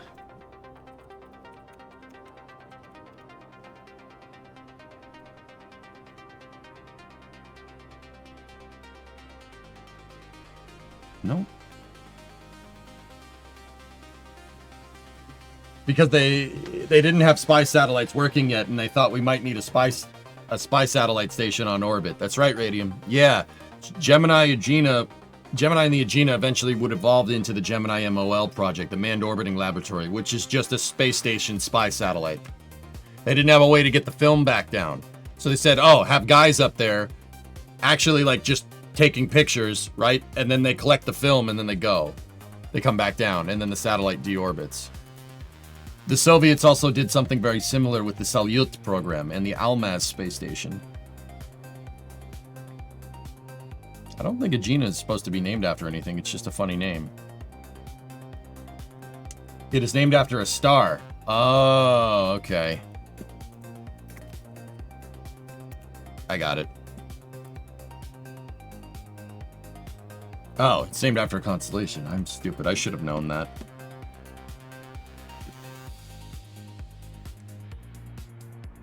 Doggo.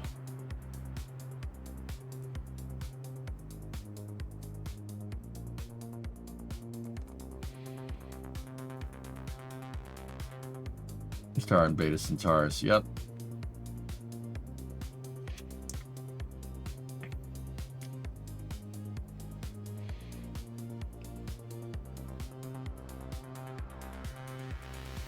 Ah, crooks. Nice.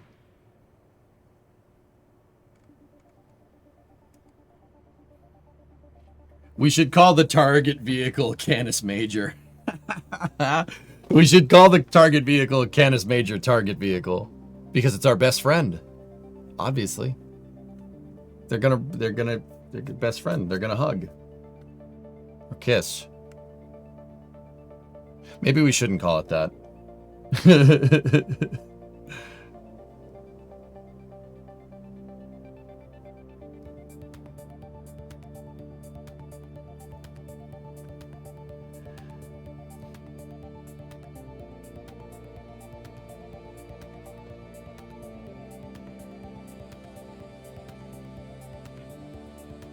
Speaking of Canis Major, how's Titan? Titan's fine. I woke up with him sleeping on me today, again. He puts his head right here. Or puts his head right here. And he sleeps next to me. I woke up and he's there. He's like, hey, you got any games on your phone? I'm like, hi, good morning. CMTV. I like that. That's good.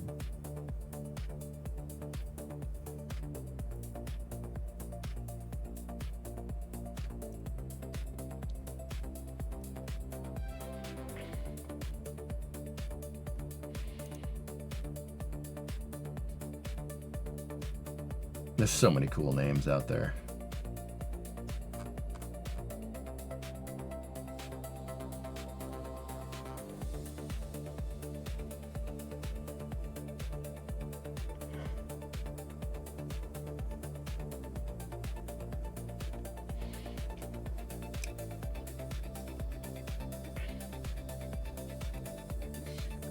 Yeah, Canis Major. I'm fine with that. That's fine.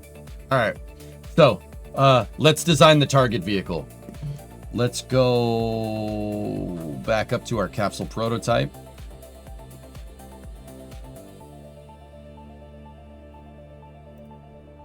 All right. So how do we want the target vehicle to go? So what are our expectations for this? Well, fellas, here's what I'm thinking. And once again, this is systems engineering talking here. We gotta think about this. Do I just want to put something with a docking port on it? I mean, we could do that. But what I would rather do is have this test out a much bigger architecture. Now, what does that mean? What do you mean a bigger architecture? Well, okay.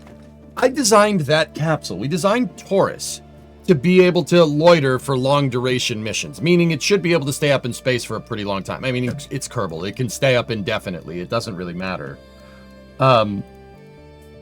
Like, it has solar panels and it can stay up there for long periods of time. The capsule has a 1,500 meters a second delta V for lunar and min-miss operations, but we can use that capsule down the road to do other things. One of those things I wanted to do is to be able to dock, well, obviously dock to a bigger vehicle and have those vehicles, the bigger vehicles, roll out somewhere, Mars, wherever. You know, Duna, we could do an Eve flyby or whatever. So, okay, what we are going to need is not just, you know, not just another docking port right here. The reason why is because if we're connected only via this little tiny little baby docking port right here, no, it's too small. It's not going to work. No, say we have this vehicle docked to a much bigger upper stage, and it's going to push it, kind of like the Gemini missions, right? We're going to need a docking port that doesn't bend. And obviously we could use auto strut to get it to go together, but you could use auto strut if you really wanted to. But I would like to develop some type of docking port here that's designed to make it so, like, if we have a big stage behind this thing and we're pushing it, that this docking port doesn't bend and flex. I don't want it to do this. I don't want it to bend, and the small docking ports will make it do that. It will bend. Can this get to Duna from Kerbin?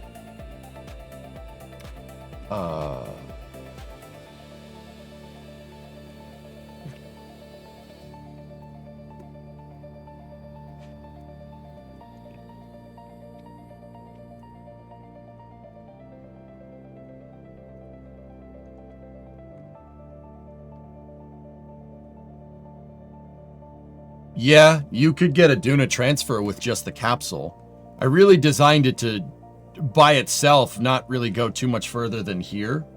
But yeah, it could, if you really wanted it to. In an oh crap, so demo, it's more in an oh crap scenario, like if for whatever reason in the future we're build out a transfer vehicle and the transfer vehicle doesn't work, or if something goes wrong, the capsule should be able to get home from here. You should be able to get a transfer with a full tank. Yeah, that would be pushing it. It would be pushing it. We'd have to use the RCS to finish it up to get an intercept, but you absolutely could. Yeah.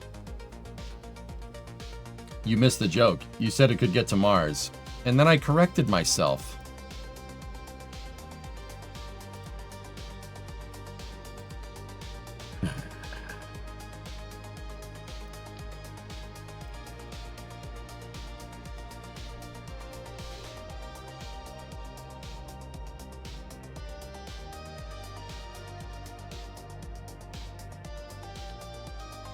Sabres fans, am I right? Yeah, I know. It's ridiculous.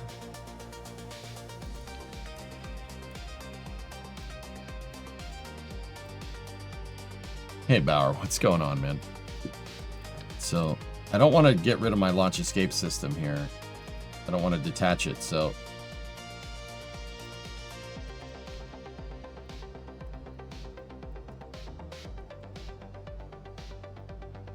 what I'll do is just put this here and...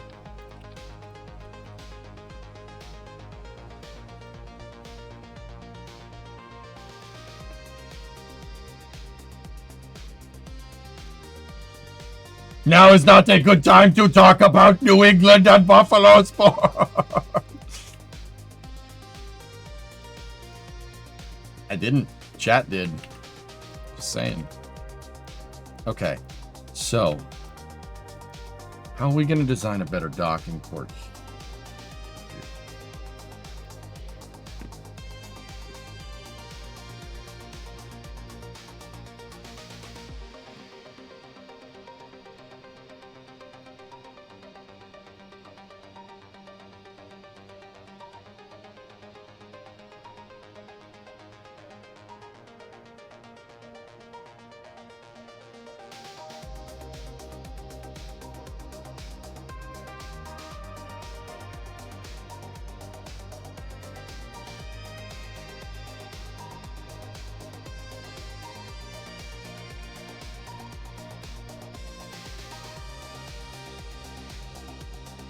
I'm trying to look and see what the colliders are for the capsule.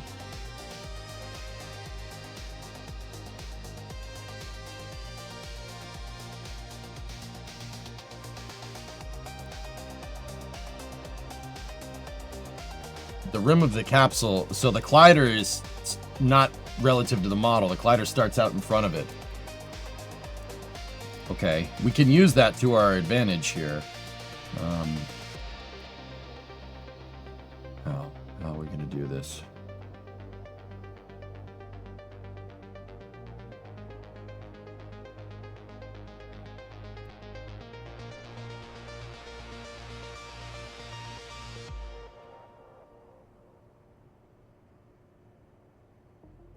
Might have to move the drogue chutes in just a little bit. That's not going to change much.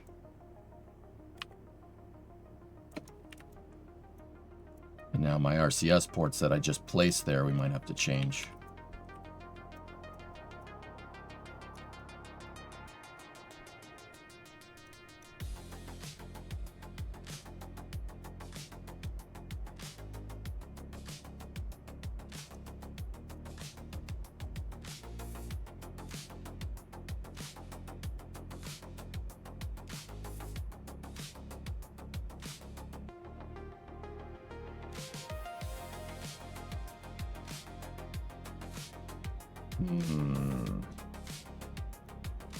I don't use the shroud. No, Hillness. No. I mean, we could. But I think it looks goofy with the shroud on, to be honest with you. It looks weird.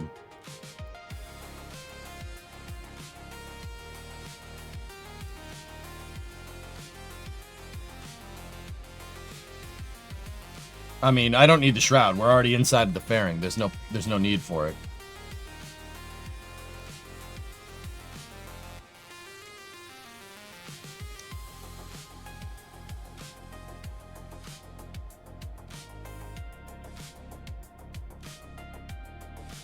So, guys, interesting thing here.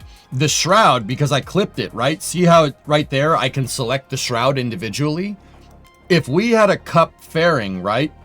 We had a fairing, then we cupped the fairing design, right? And, you know, put an engine plate, made it hollow, and put the docking port inside of it. This thing could dock to a port where the fairing structurally or mechanically picks up on the shroud collider, and that'll actually center the port. It'll center it. Basically like a probe and drogue. The Gemini capsule that we were talking about, like, so the Agena target vehicle, that's basically what it is. It's just a cup. I mean, that's not probe and drogue. That led to the Apollo docking system, though. It's basically just a funnel, right? And the capsule gets near it, and the Gemini capsule is funnel shaped. That thing is also funnel shaped, and boom, there you go. Not rocket science. Like, see, this part of the Gemini capsule, the front of it goes in there. Now, that's not the Apollo probe and drogue. The CSM does something like that, but they came up with the idea during the Apollo program of having your docking port also be your hatch. They all kind of go together. Yeah, Ponzister, yeah. The Gemini program was ballsy, dude. Ballsy. Man, look at that damn thing. I can't believe that. I can't believe we did that. So crazy. Anyway, I thought it all went into square hole. That's right, it goes into square hole. So if you look, the drogue, the probe and drogue, this thing that comes out of here, right, is kind of cone shaped, right? And then the port, like on the top of the LEM, right, if we can find a good picture of it.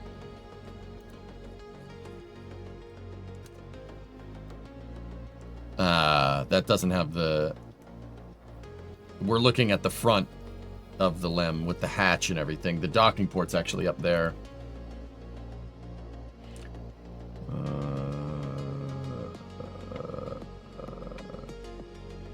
There we go. That's good enough. That's the one at the Smithsonian. See that? That's funnel shaped. And so the Apollo has that piece, that funnel shape it basically finds that port, and there you go. This is not an androgynous port system. This you can't dock a LEM to a LEM. The CSM has to be docked to the LEM. That's what makes the NDS, the NASA docking system, which is based on the International Docking System Standards. They're androgynous ports. You could dock whatever to whatever. But in this particular design, it's probe and drogue, which means you have a primary and secondary port. You have a parent and child. One can only dock to another. You can't have child, or parent. That doesn't work that way with this design. I don't know. Let's think about this. Does that make sense for us? Is there ever going to be a scenario where we need to dock this to another capsule? Probably not. I don't think so. I think a probe and drogue style is fine. I think that'll work for what we're trying to do here. Male and female. There you go, Mikey. Yeah, that's a good way to say it.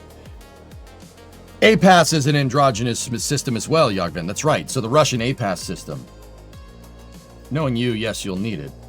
So docking a capsule to another capsule doesn't make any sense. If I need one capsule to rescue another capsule, we could just EVA the Kerbals out the hatch. That's no problem.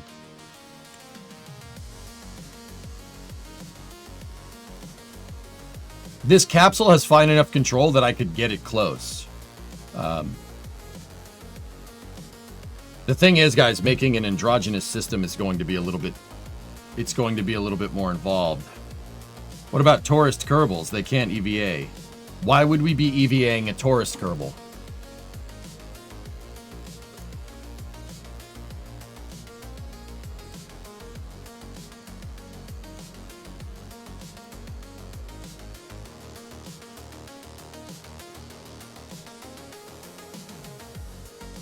Gemini had one big problem: ejector seats for the launch escape system in a pure oxygen environment.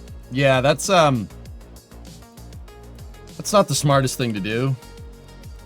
Did you see the LOX BQD retraction test posted in X by NSF? I haven't seen that, Aitor, no.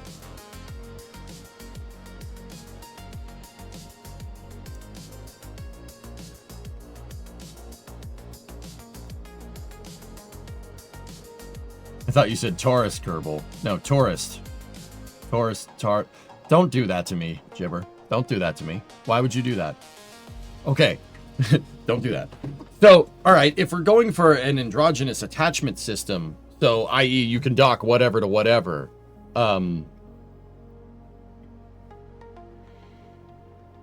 that probe and drogue idea that I had is not really going to work.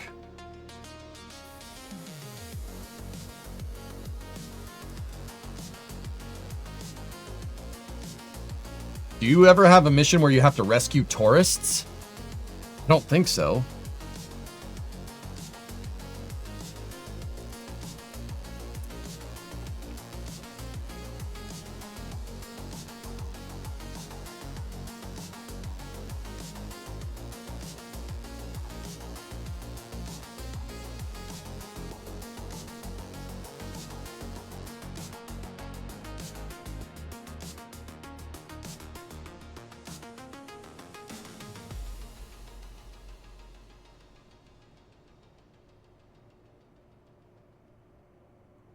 Random question, but why did Vast buy Launcher? It didn't so much buy Launcher, no good, but that's a reorganization of the people of the major stakeholders of Vast. Launcher was the company that a lot of people from Vast were part of Launcher, and then Launcher had some financial troubles, so they pivoted. They pivoted and made Vast to make space station modules, and then acquired Launcher later. It's kind of all the same company, if you really want to know. It's all Max Hout. Now, keep in mind, guys, just because we do a probe and drogue for certain space station modules doesn't mean that the docking port mechanism won't work. All docking ports in Kerbal are inherently androgynous, but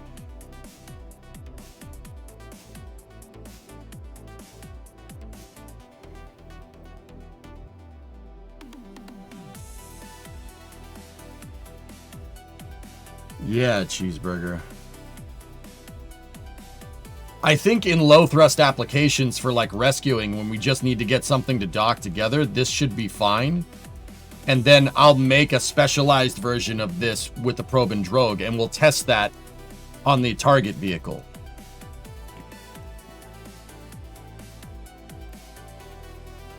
Yeah.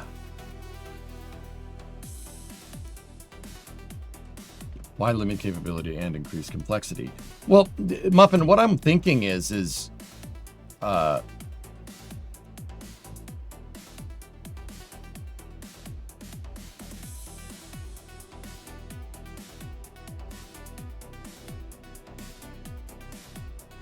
in high thrust applications, I don't like if we're going if we dock this to a transfer stage and it's pushing us out to the moon, right? So, like say we have a tug, right? And the tug has like a cargo bay, and the cargo bay has a lander inside of it. And then, you know, at the front you have a docking port, right? And then I have the stage all the way back here. And we're pushing the capsule backwards. I don't want this port to bend. So like we could have a port that's designed for high thrust applications, right? And we could just, but the regular docking port will still work. The high thrust applications would mostly be the thing that we are docking to and not necessarily the port itself. So that means this port will still be able to, you could still dock to things, but the high thrust application port would be a built up version of it.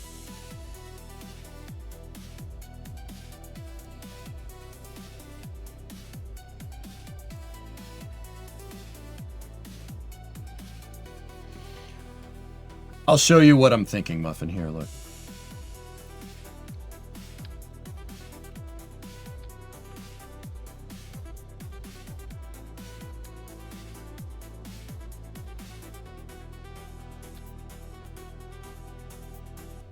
Got to make it look like it's got a hatch. That looks cool.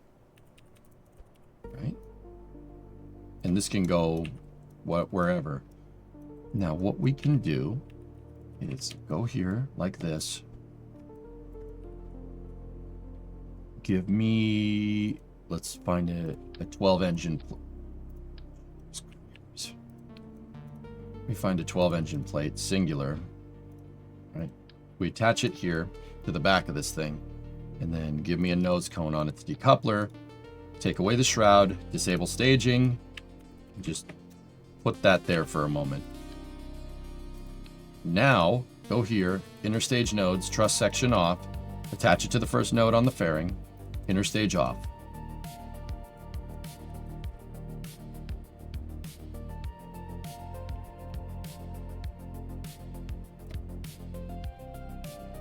Now,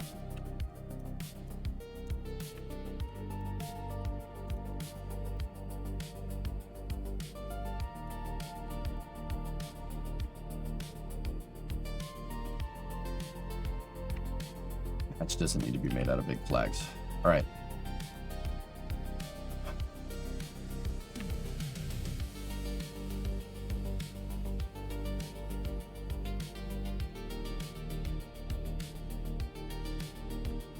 Now, the shroud can have same vehicle interaction on it.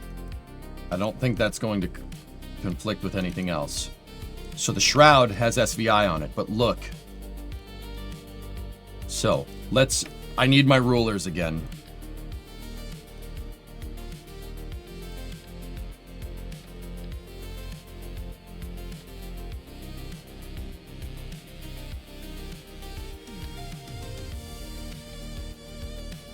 I need my rulers to make a mark. We're gonna mark where the capsule collider starts.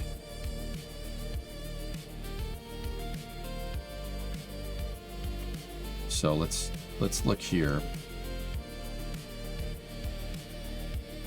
Make sure we're almost isometric to the capsule.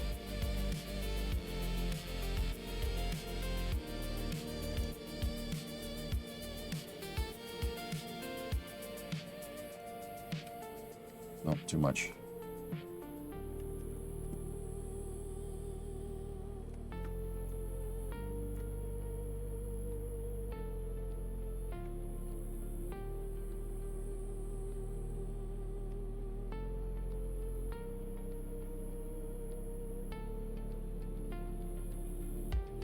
Just gonna move this back a little bit.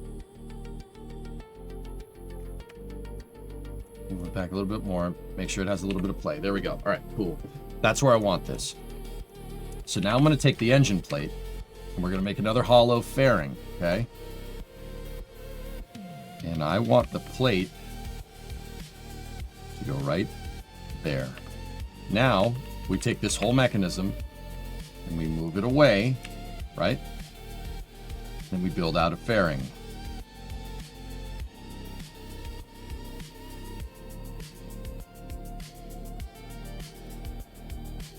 Then we close the fairing like that. Hey, Jackal. All right, now, you guys know the drill. You take this, put the plate behind it, or put it, yeah, behind it is fine. We can even rotate it around like this and just, yeah, that's fine. Just leave it there. The nose cone doesn't necessarily need to be there, but I do that so I don't accidentally attach something to the engine plate. I hate engine plates. I don't like having them in my designs too much, but that's really the only good way to do this. So now what we do is we move this sucker forward. We can get rid of the ruler. We don't need that. That was just to mark it. You know, and if we're going to dock,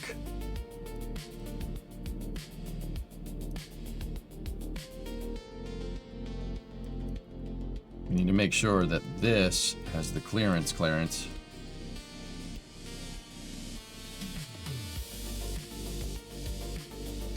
Have these two docking ports kiss. Now, oh yeah, that's actually quite good. Excellent. I think that'll work. And see, if you look, the shroud is acting like my funnel.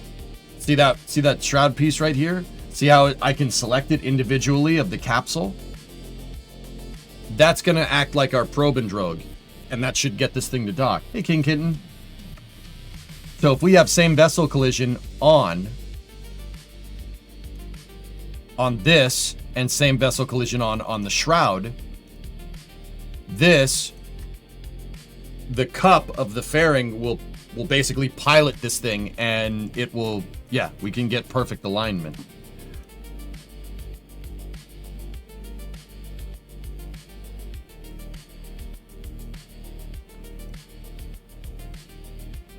That's if you're docking perpendicular. That's for if you're docking perpendicular. Can you dock two docking ports at once? For that case of a powerful upper stage, you could have one port to hold it against the direction of thrust. That's if you're docking perpendicular to the thrust axis. Well, theoretically, this should also be able to handle that. It should be able to handle the lateral force too, Cheese. But, yeah, we don't know for sure. But theoretically, it should. It's docked basically right to the front of the capsule. There, I left a little bit of space on purpose. But that should do it.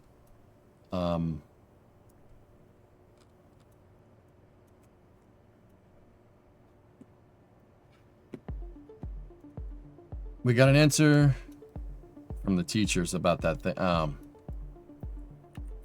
Cool. That's good. Can we... It's orange.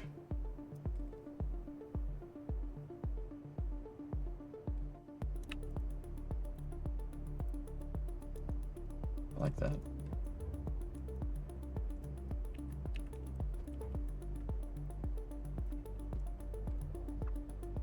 EJ, did you see last? Where do you find the fun in KSP? I find that I have a 2-week Minecraft phase, but with KSP, I'm not sure if it has anything to do with me being impatient to complete long-running rendezvous missions, or maybe because making a Duna space station takes too long, or an Eve station, or if doing the same style missions is getting too old. I don't know. I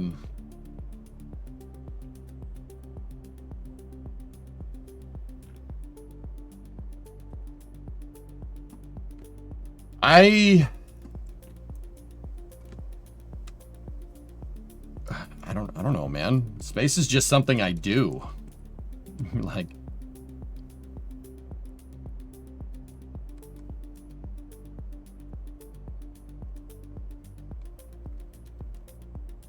I wish I was a bird.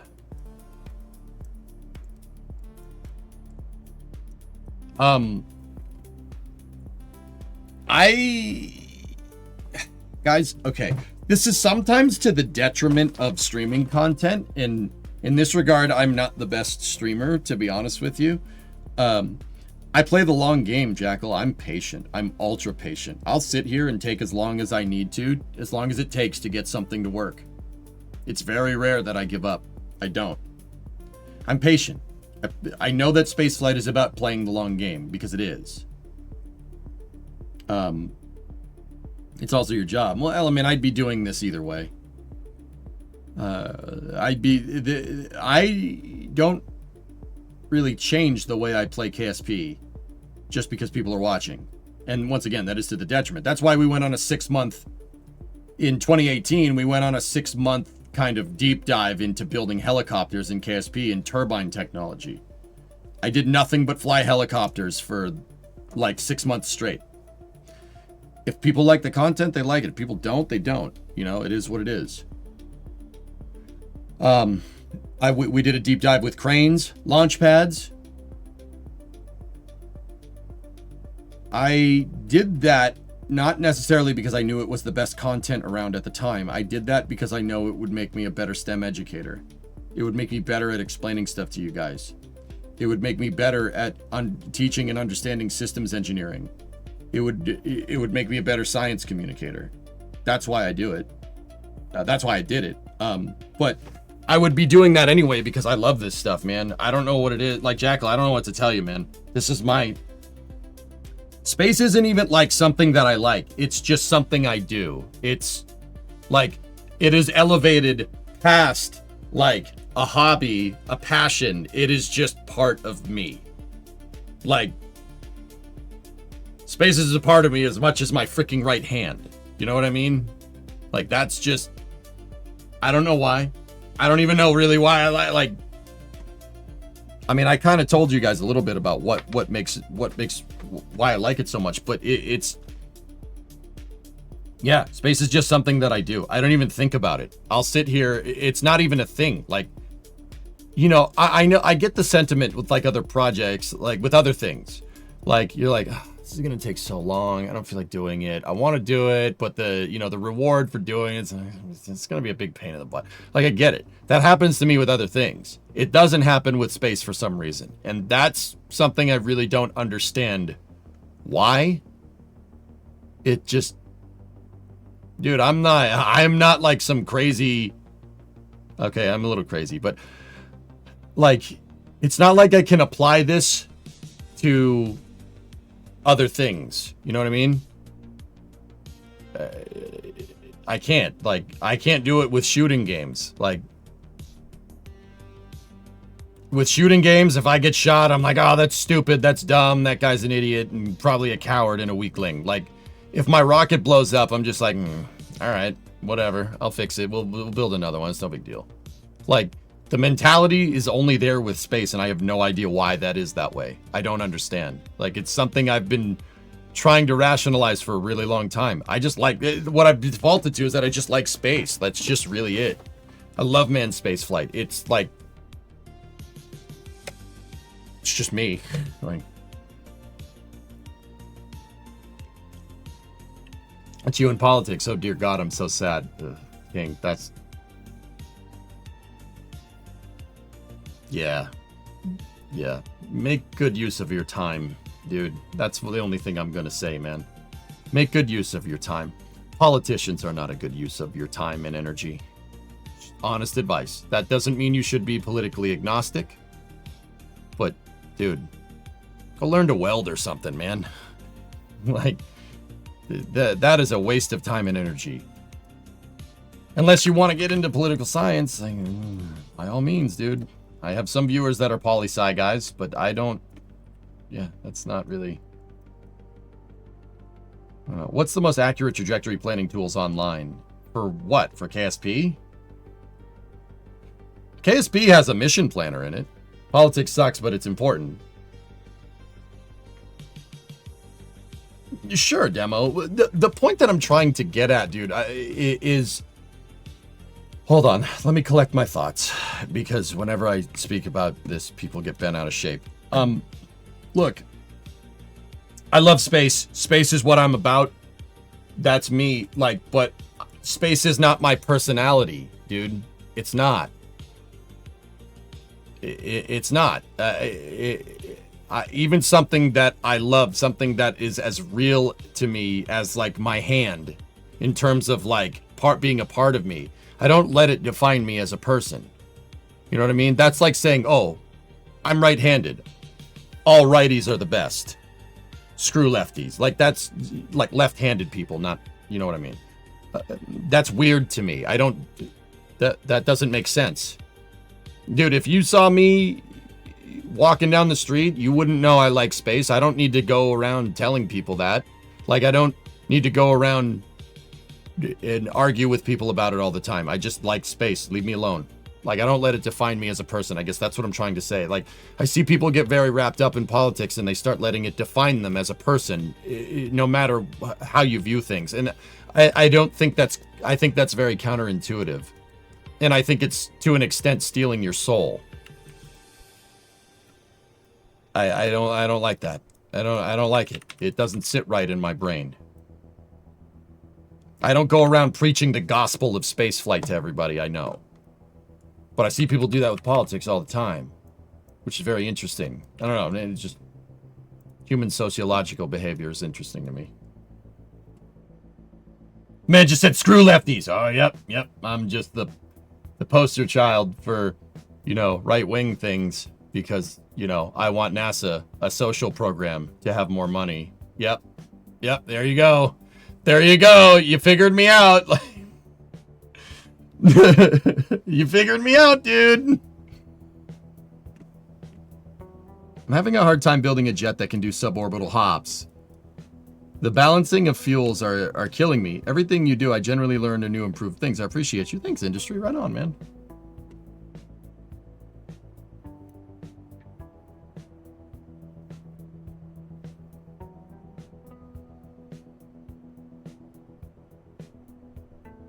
Sorry, no, Earth to Mars. Was thinking of the tweet we saw yesterday. Oh, try NASA Eyes. NASA Eyes is the name of a program. I don't know if you could do mission planning in it, but it is pretty useful.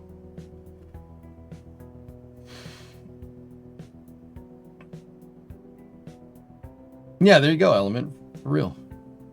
Did I have this conversation with a friend a while back?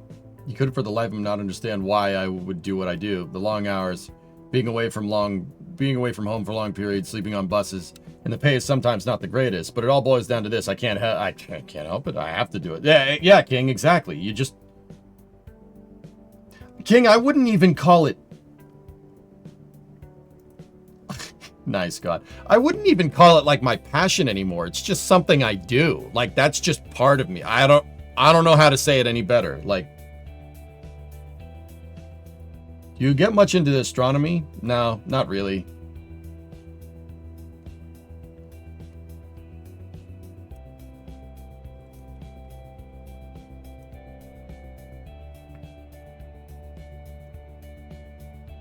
Yeah. Just do it.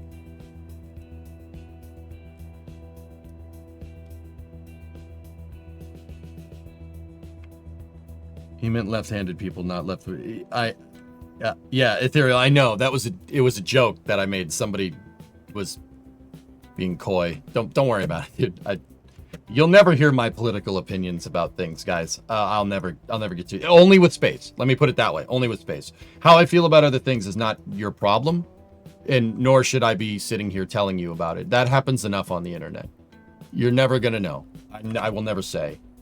Ever. Even if it's like a mainstream opinion, I still won't. It's just not what people come here for, and I understand that. And I've been understanding that for a decade and a half. Like, that's been my rule even before all this charged political environment was a thing. That's been my rule since like 2013, 2012.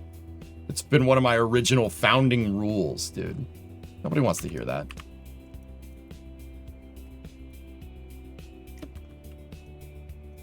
Paul, you work in Rule 8, and I appreciate how you don't bring it in. Bro, I'm your entertainment. Let's just sit here. Let's engineer some damn good spacecraft, and let's have a good time. Now, that doesn't mean that I won't stop every once in a while to, like, give some advice. If people give me advice about things, you know, I'll help them because, yeah, it's tough to find good advice around nowadays. Like, it's tough to have a good role model. I try to be a good role model for our younger viewers. I'm not the best, but...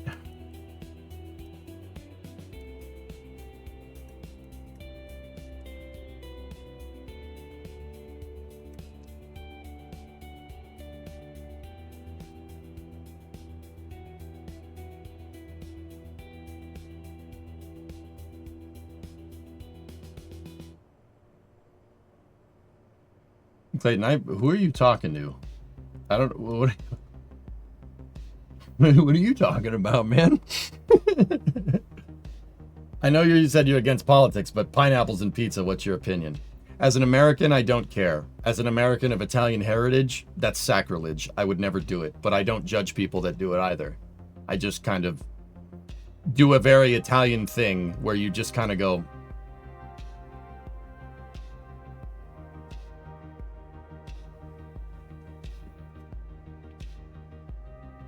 we'll call it silent judging.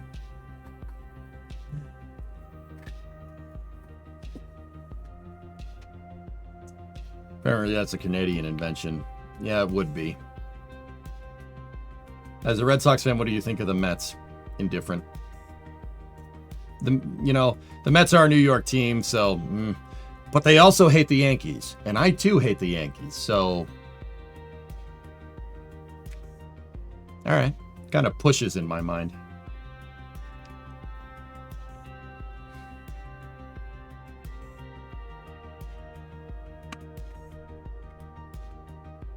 I'm kind of impressed with the extreme minimalizing of Raptor 3's look.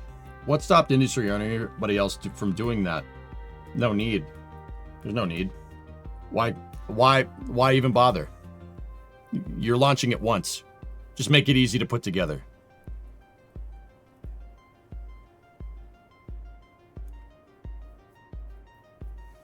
Kindly but firmly ask them to leave. That's right, Pasto.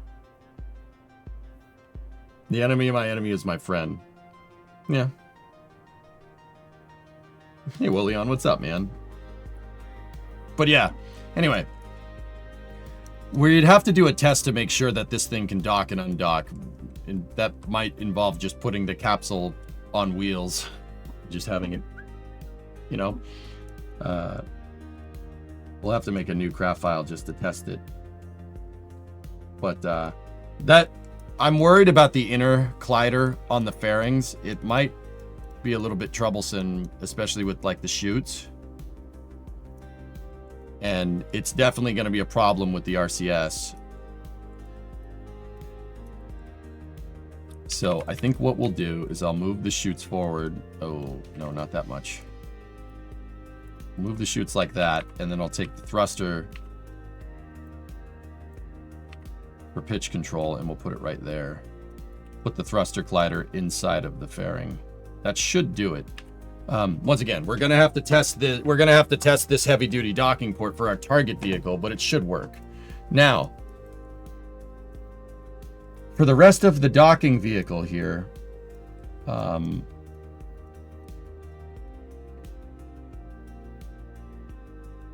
that will complete the contract, by the way. It says in or on curve. Dock 2 vessels on or around Curvin. Huh. Okay.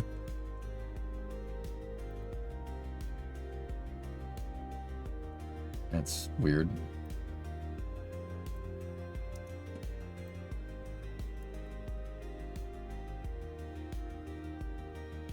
Could test it in engineering mode.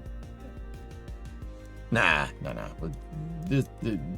Nothing should explode, Pigzig, so we should, you know, if we tested it out on the runway, we should be able to get everything back. Nothing should explode.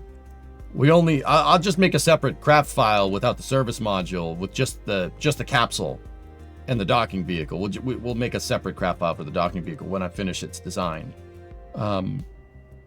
So what do I want for the rest of the docking vehicle? Discovery, go at throttle up. Yeah. I don't want that.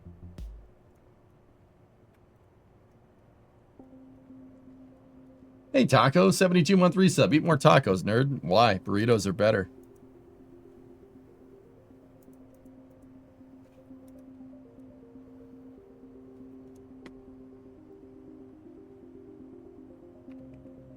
You know what? Hold on one second. Let me go miscellaneous. Kerbal backup. Actual game. Kernel space program. Saves. Mission mode 2. Mission mode 3.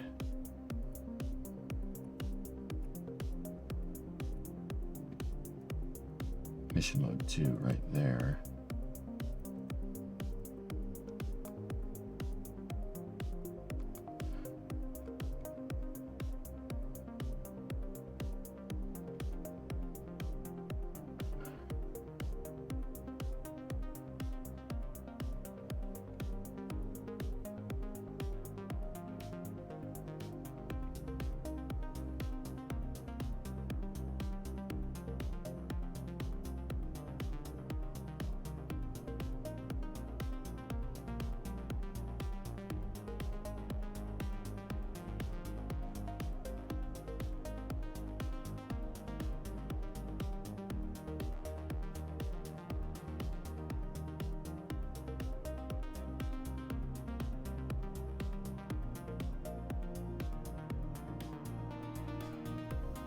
Jet truck, ruler, prototype launch pedal, pathway K200.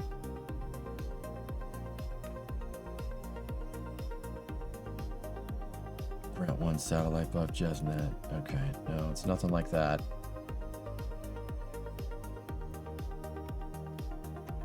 Hold on a second.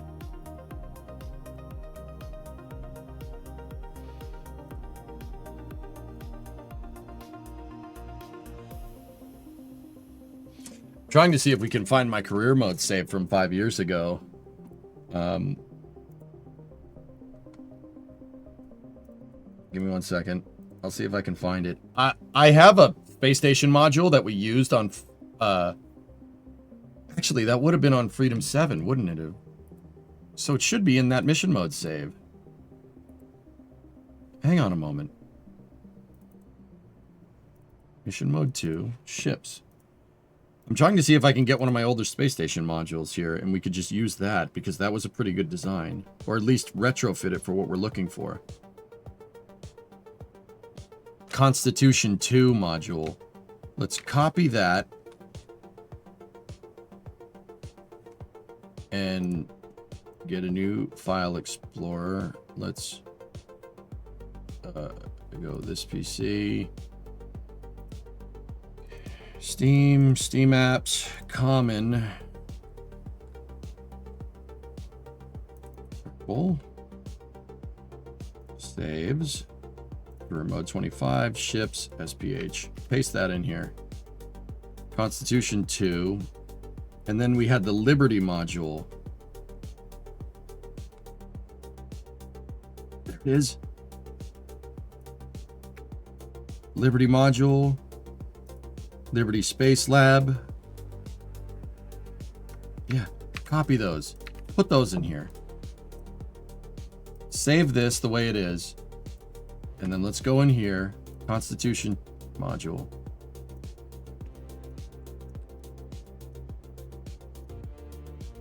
Roll. Let's go.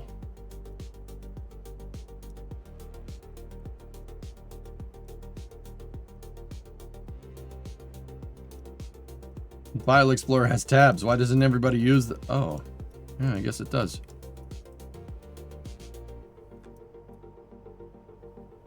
Updated November 24th, 2021. That was I made this 4 years ago? For real? Holy crap, it's got an ISRU in it. Why? Why would... Cool. What's the Liberty module? Oh, sick. Why is there a seat on this thing?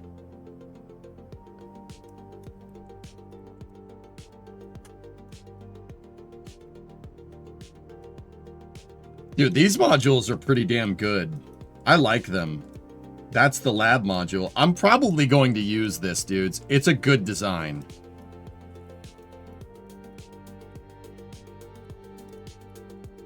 Now I'm really wondering if that fits in the fairing. Why is there... I still can't figure out why there... Why did I put a seat on this?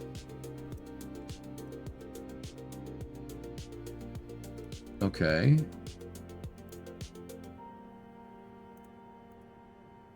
Seat external command thing. That's the only thing that I don't have unlocked for this thing.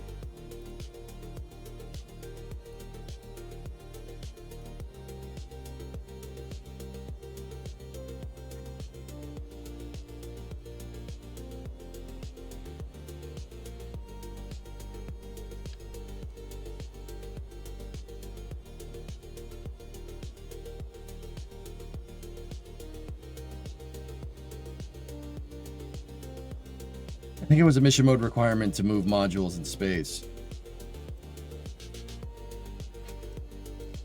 Yeah. Interesting. Also, these thruster blocks are ridiculously over-engineered. We can tone that down a little bit. Yeah, I agree, Aitor. There we go. Okay, so that one can just load. I like these modules, guys, but they do need some redesign. The RCS blocks are just atrocious.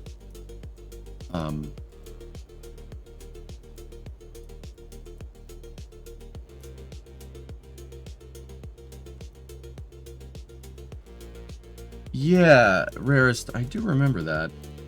The DTS is way over-engineered for application here. I put radiators on the station for some reason too, and then we have deployable solars.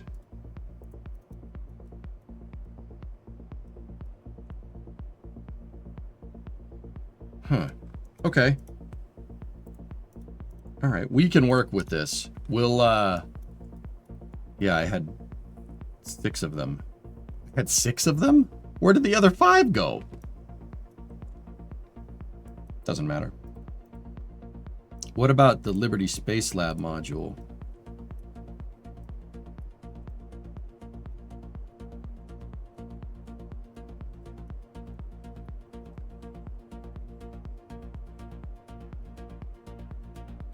That's designed to go in the shuttle payload bay. But I never used the shuttle in mission mode. But it has the robotic arms for it.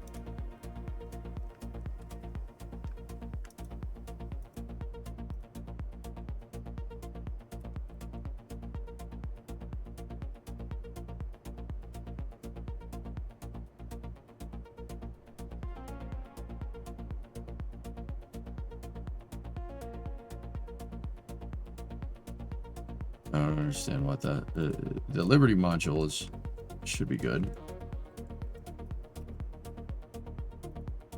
3 KSP2 shuttle missions, but it was in the wrong file for it, man.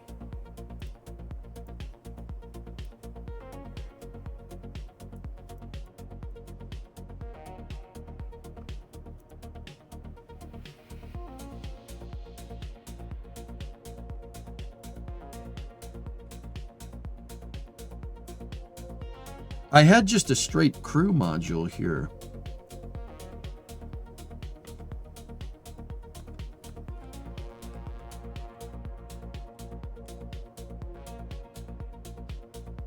Maybe you copied it over. Yeah.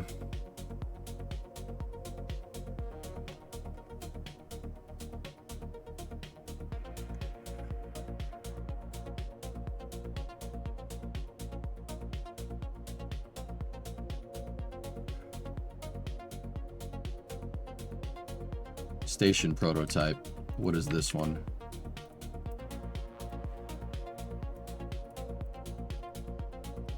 There it is. That's what I wanted. Just the crew variant.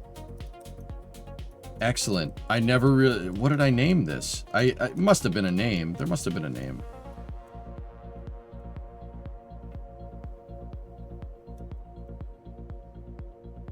I think you imported the craft file for the SSTO. That makes sense.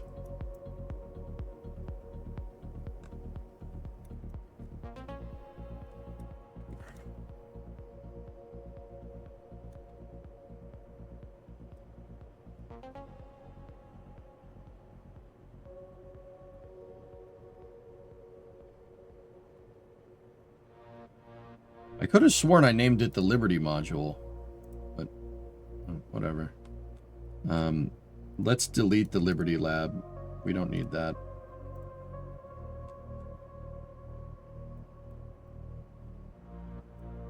Constitution 2. Yeah, it was all designed off the same SAT bus. Or the same adapter. Dude, this is pretty smart, man. This is pretty good.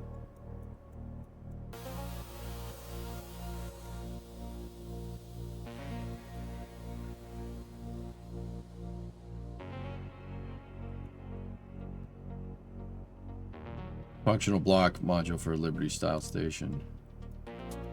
And see, I made berthing adapters out of rings so you could dock the modules together. And then I do believe eventually I put an aligner mechanism on this thing.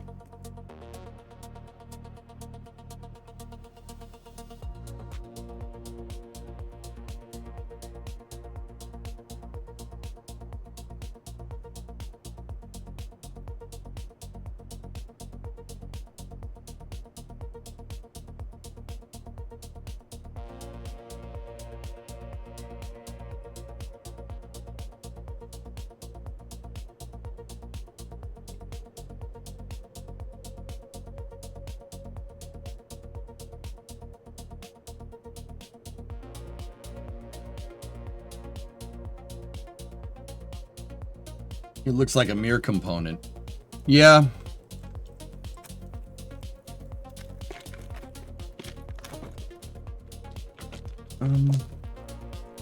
All right, these blocks aren't too bad. I can build better than this. It was a good idea.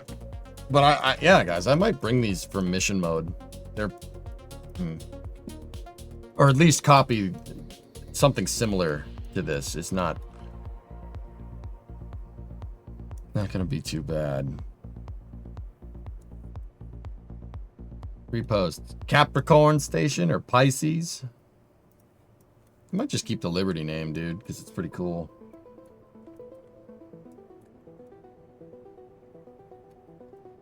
I know why there's 6 of them. There's 6 of them because they're station contracts that we were doing in mission mode.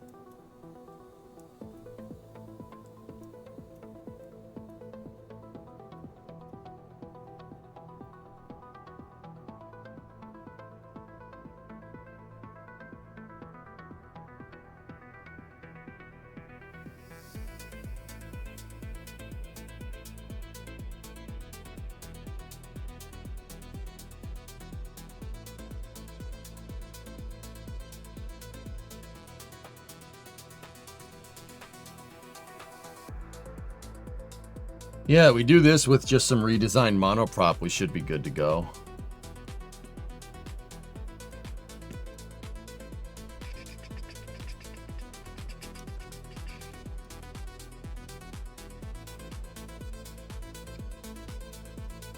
Enjoying your work. Currently at video part 5 in your play along. Thank you. No problem, Salader. I'm glad you like it. I'm just keeping with the constellation names there. Yeah.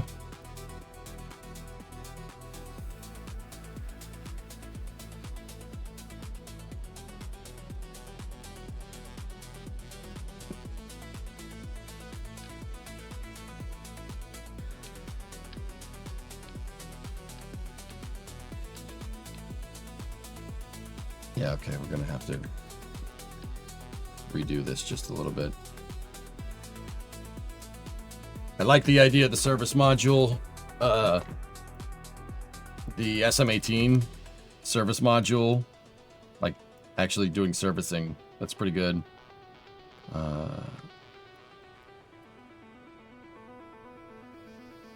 Yeah, that's good. That's good. That's very good. Probably gonna have to shorten it to fit in Octo's fairing, so. Alright, I like this. Let's, I'm not gonna use the exact craft file, but I do like where it was going. Let's go back to the crew capsule prototype. Right? And we should be able to start messing around with this.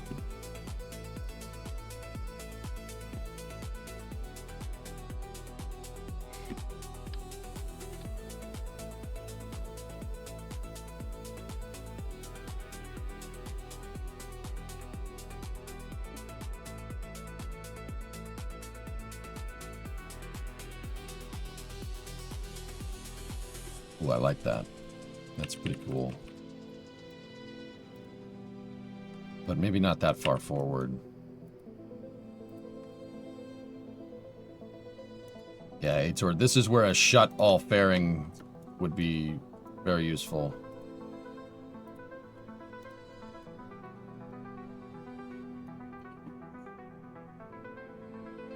We're able to fix the heat shield issue. What do you mean, Hentai-senpai? The separator? Yeah, that's all done. Yeah, I fixed that. Being able to pluck the service module and separate and have all that work correctly? Yeah, that works fine, dude.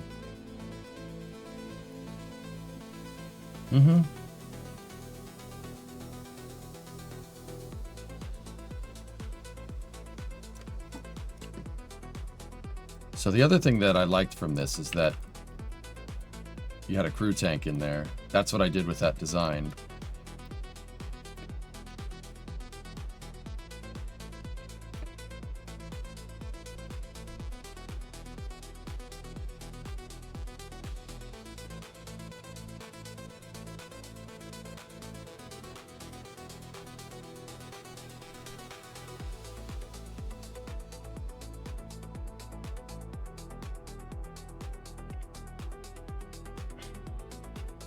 Greetings from O'Hare. What you got there, Ben? Me? You know what?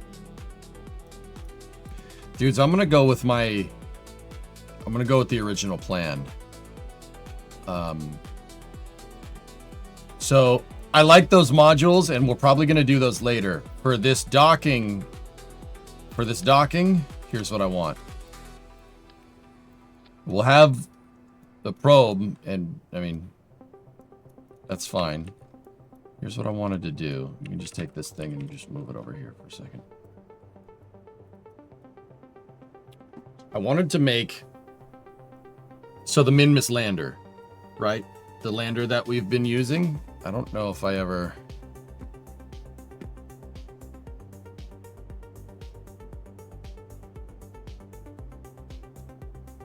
I don't think it allowed the sub-assembly to work.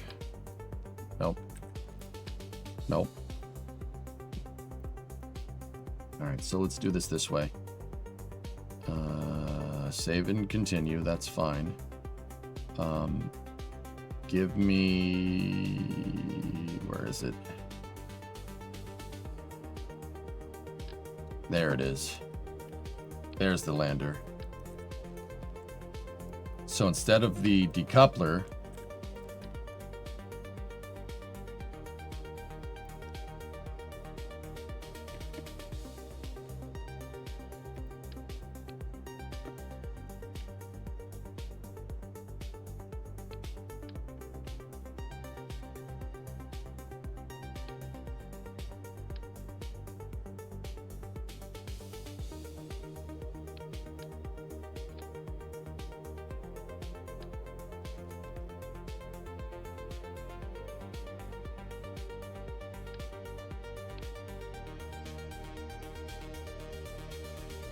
What's that, Jeff? Jeffrey Lynn, dude, I haven't seen you in forever. What's going on?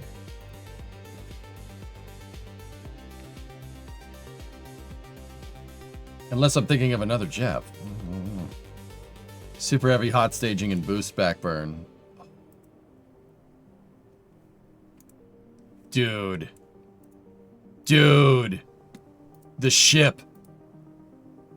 Oh, that's really cool. Man.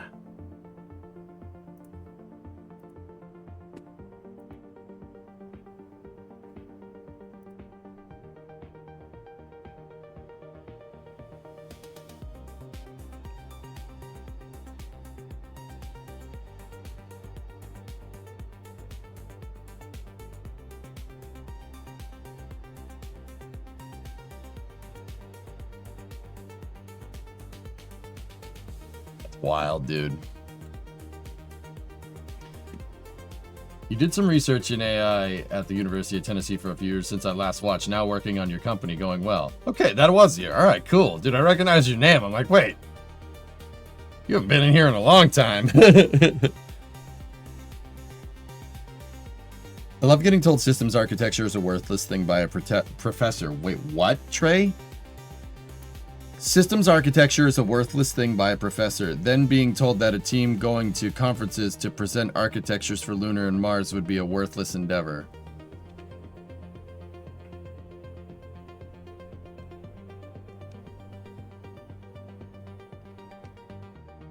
Trey, you had a professor tell you that systems architecture is useless?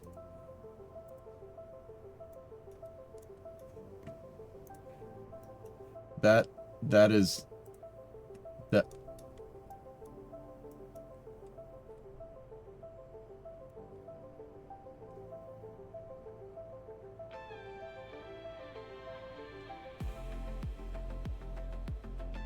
What was the context of that statement?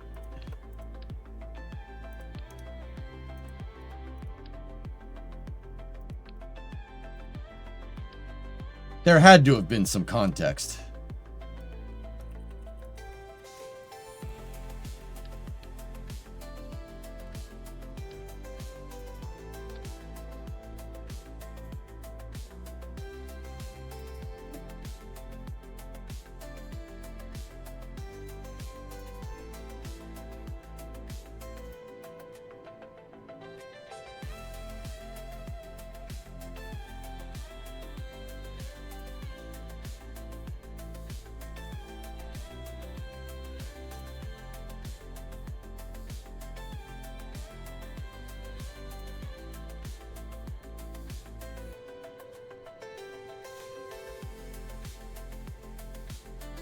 I don't understand what that has to be taken out of, like, I don't understand why someone would say that.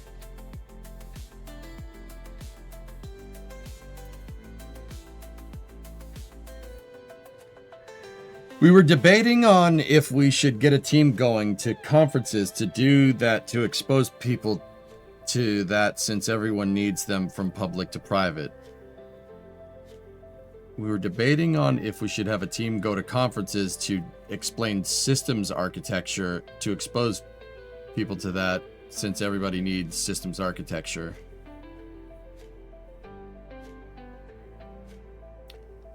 I'm going to go out on a limb and say your professor probably wasn't arguing that systems architecture was worthless, more that it was worthless to go and tell people about it.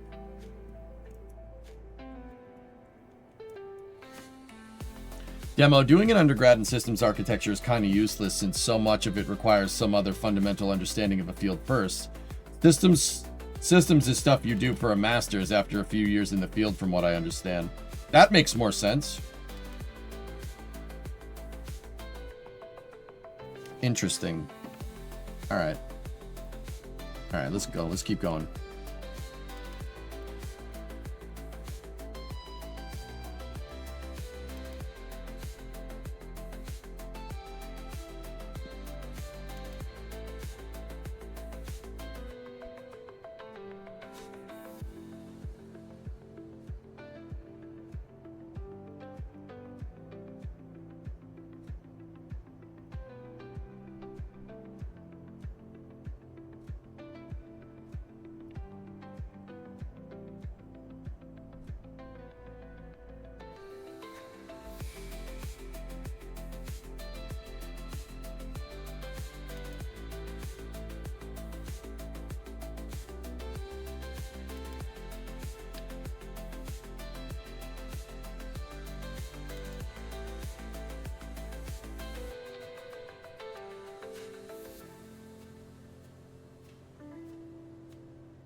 What I meant was a team moving, going and presenting their idea for what should be done in, for example, Mars colonization.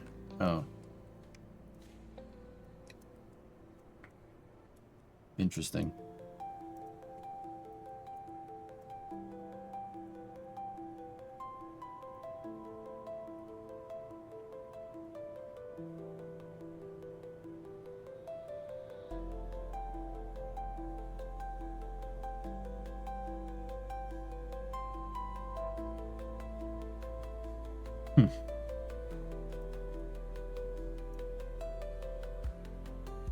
Okay, solar panels are near the batteries. I'm going to change this right here.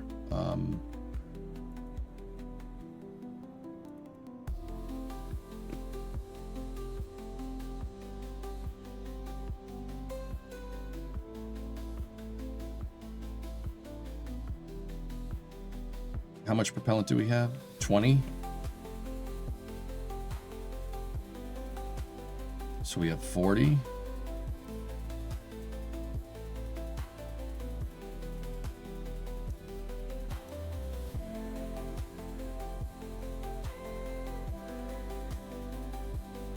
Six of these would be 60. 4 of them would be 30, and we have 40 altogether. All right, hold on.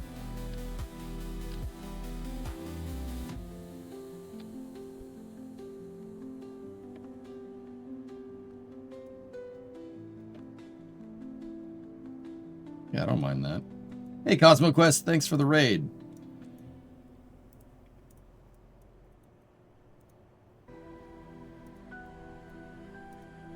More monoprop for less the cost. For not as much cost. That's fine.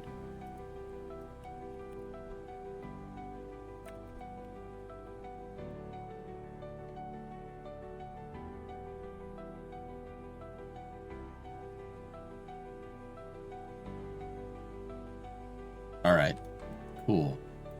That's a target vehicle that I think is okay. We have RCS to be able to rotate. This thing is going to be performing the rendezvous proximity operations. And yeah, that should be pretty much what we're looking for. We just got to make sure that our solar panels are not outgassing towards or our thrusters are not outgassing towards the solar panels. I don't think... Oh, yes, they are. Well, actually, where are they? Hold on. Oh, no, that would catch it in real life just a little bit. We could be better if we opted for 4 times solar panel array.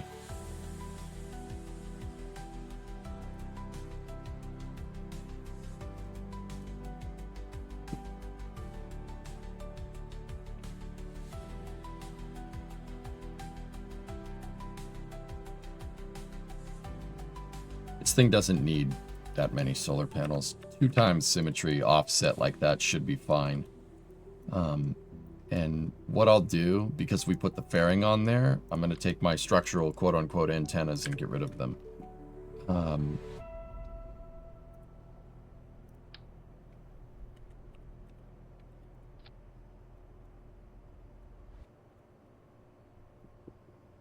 That's 500K.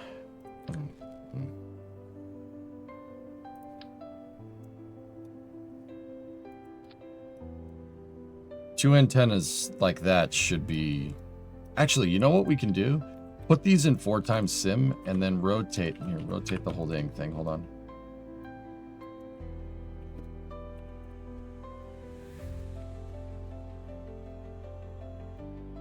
We'll just put the 4 antennas facing forward like that. I like that. That's cool.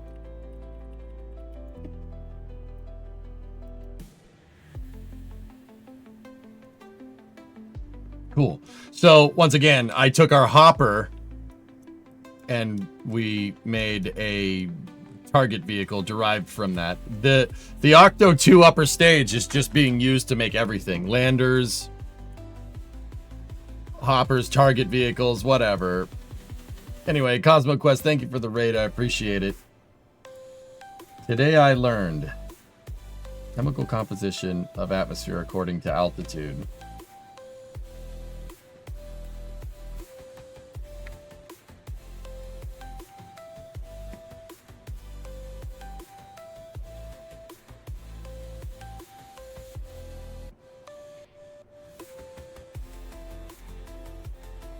Skylab core. I like it, Chaz.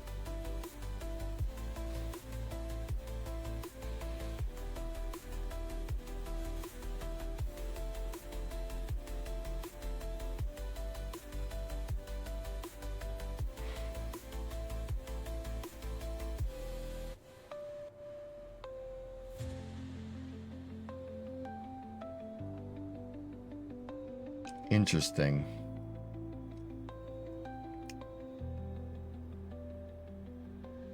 Interesting.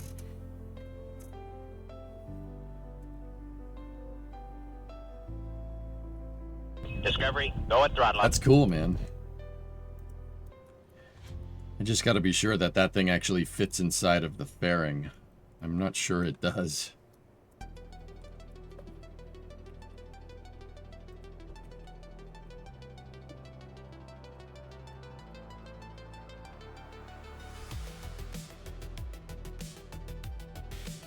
That should be fine. Save.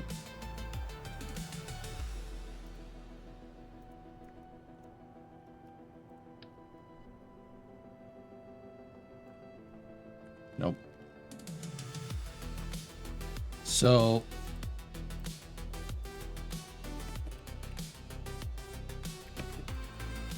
crew capsule target vehicle.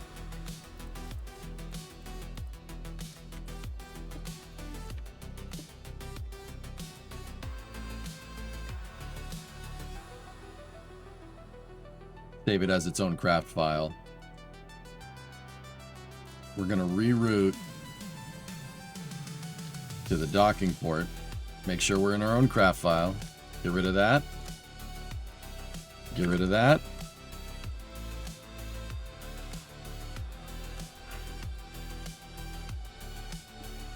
Turn off interstage nodes there. Okay, now it's in its own, it has its own action, or its own craft file. Crew capsule prototype. We can get rid of this. We can get rid of that, and we can take our launch escape system shroud, and we can put it back into position.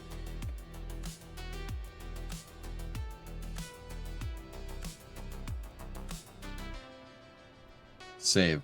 So another thing I want to do, guys, is just refactor a couple of things. Does KSP 1 still get updates? No.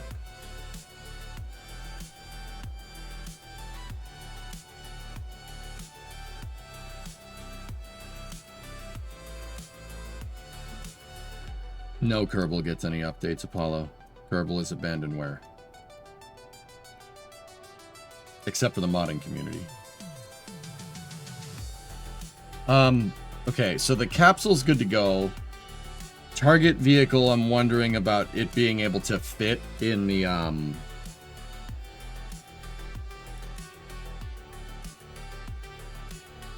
fairing on the Octo. But the other thing that I really would like is to refactor the attachment mechanism for this so it doesn't suck so hard.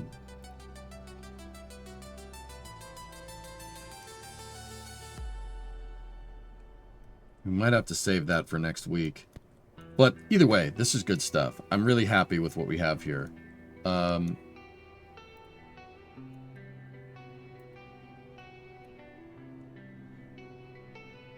So what I'm going to do now is I'm going to go down to the Block 2 variant here. And we are going to open up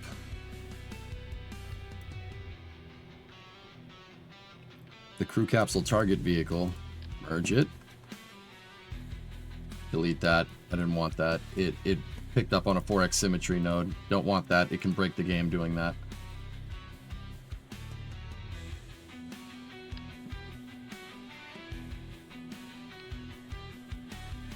We're going to reroute the vehicle to the tank, and then we're going to see, does she fit? I was afraid of that.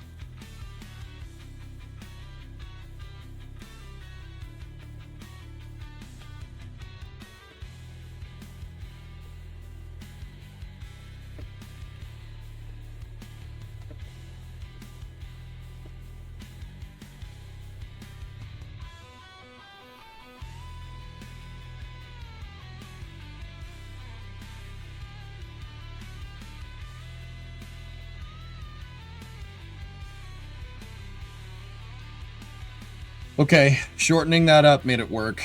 I shortened up the target vehicle a little bit. Its engine. Yeah, I shortened up the engine section just a bit. That's okay. It's fine. Let's just make sure we make those changes to the other vehicles. I moved the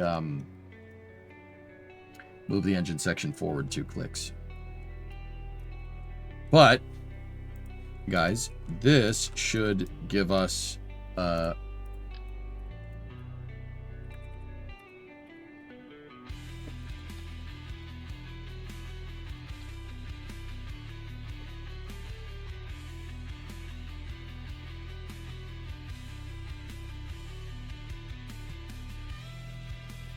that should give us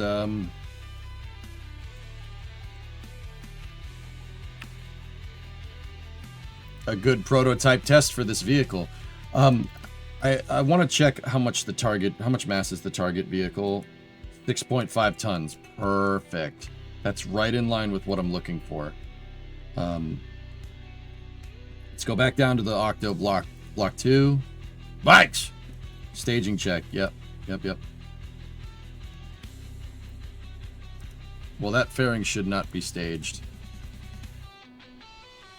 That one should. That one should not.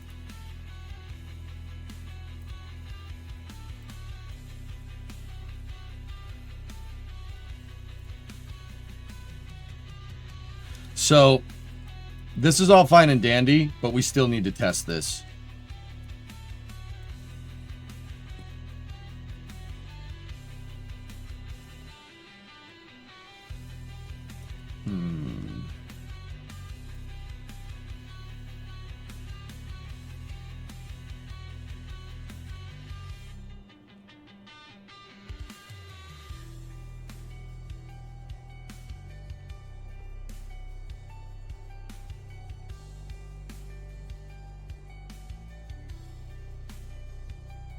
What do you think, dudes? You think it'd be wise to test the docking port down here to make sure it works before we send crew up there, and then they can't dock to the stupid thing? I suppose it's not that big of a deal if the port doesn't work. The reason why it wouldn't be that big of a deal is because you just deploy the fairing, and then the docking port will attach. But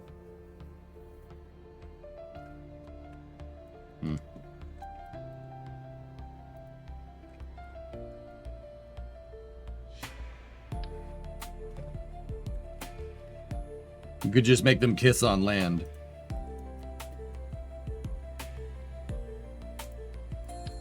Okay.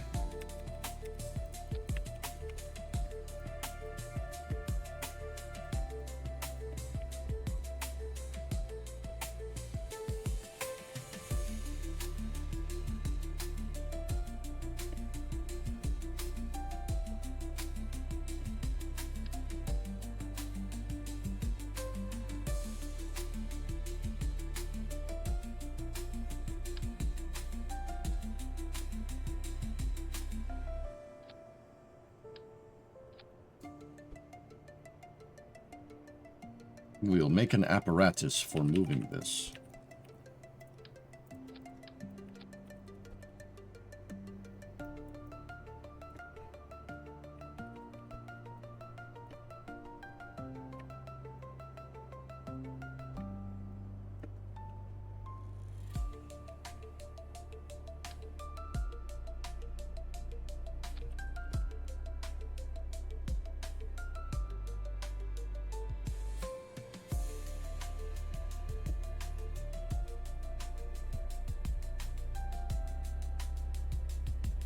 You don't need to worry about the wheels not being attached. It's fine.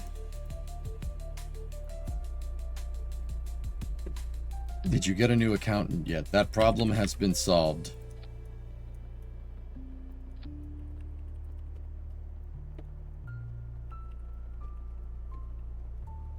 And we don't need the tank to not have any fuel in it. And then just for this test, I'm going to put a set of solars back here.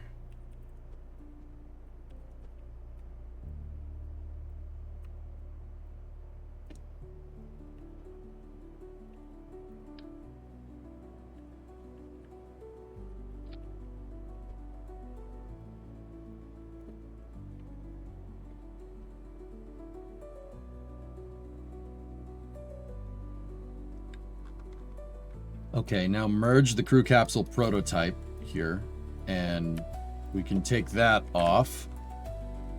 And yeah, that should be fine. So save. Let's reroute the crew capsule to the front docking port.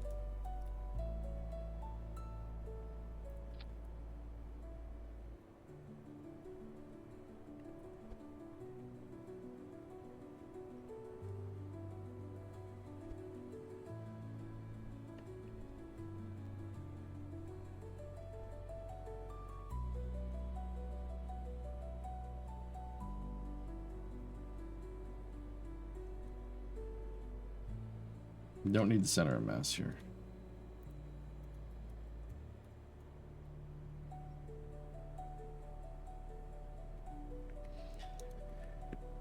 Glad that worry's off your plate. So, to be absolutely clear with you guys, I'm using the same accounting firm. It's just I'm using a different accountant. I had a long talk with the owner about this. And guys, the owner of the company's fine. He does my taxes just fine. It's the guy that they hired, and that is their screw up, and he admitted that. And I appreciate that he admitted it.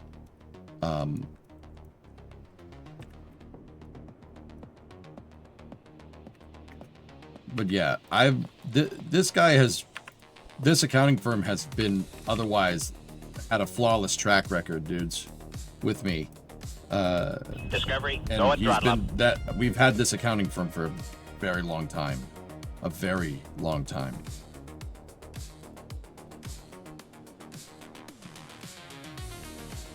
So, I'm still using the same firm.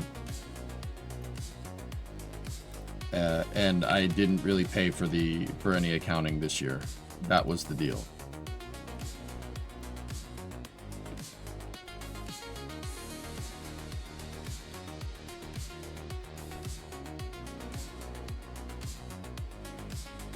I don't want to talk any further about this, dude.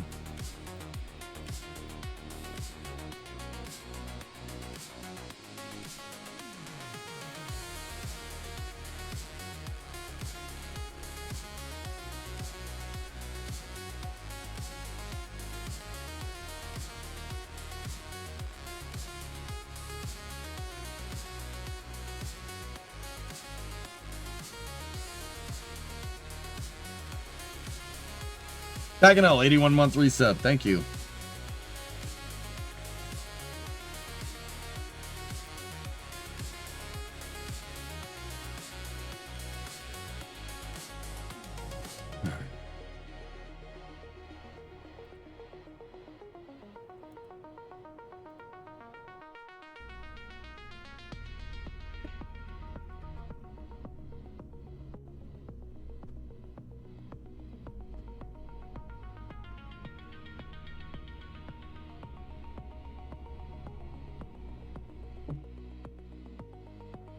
I need just some flat ground to test this. The right way to do this is to just drag it off to the side and hit the launch button. It'll just put it next to the pad.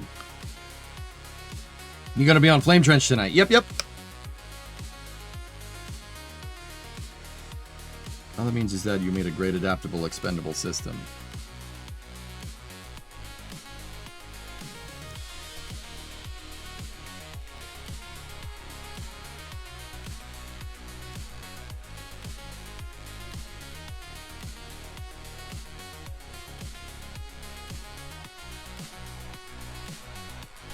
just for testing purposes, let's just take our fun module, put it over here.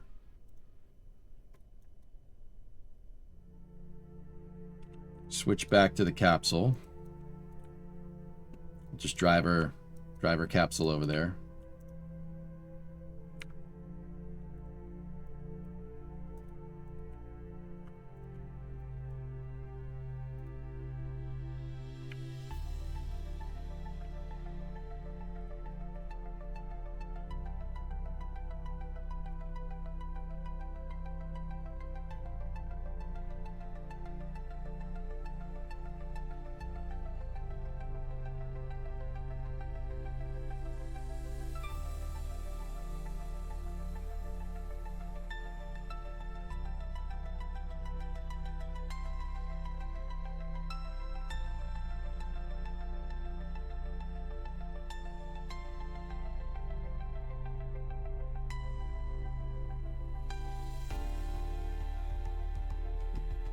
Okay, I just adjusted the spring rate so the docking port is basically level.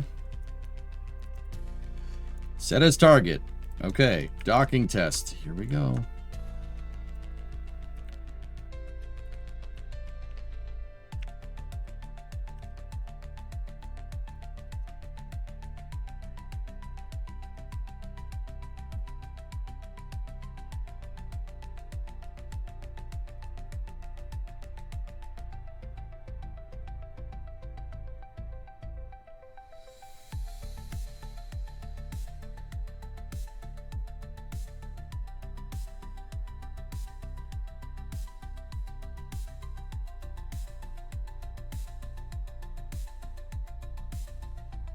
Let me switch to the target vehicle. Control from here. I think we might need to raise it up a little bit. It's not, I don't think it's fitting together because it's too low. Not by much.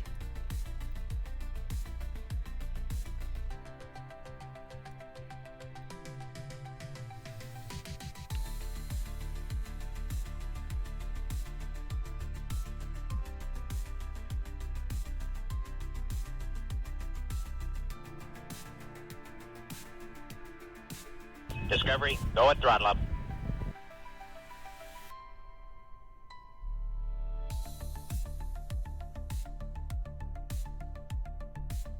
I'm not 100% sure where we're getting hung up right now. Here, let's try to... Rocket, Barb!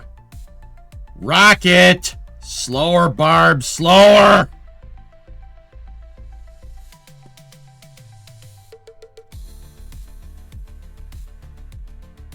Honk for Hank! Boop, boop.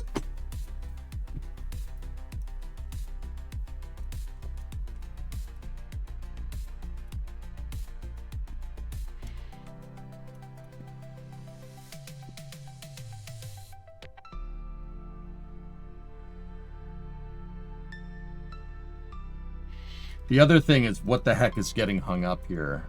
I think we're just... If I'm looking at it, it looks like it's the chute. Here, let's... No.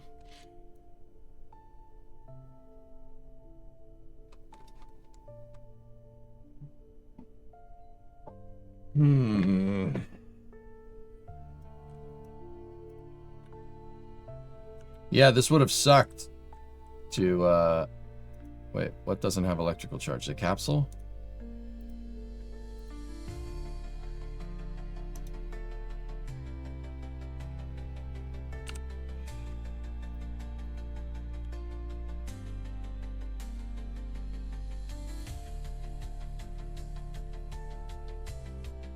Well, there you go, that worked.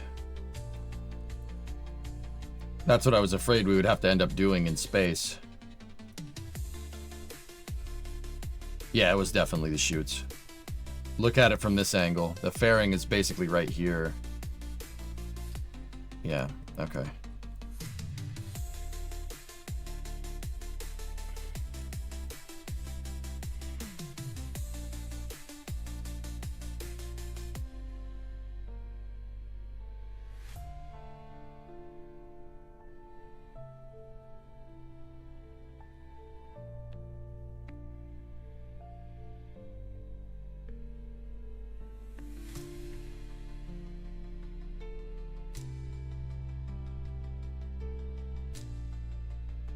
I think it's the chute for sure, Alien.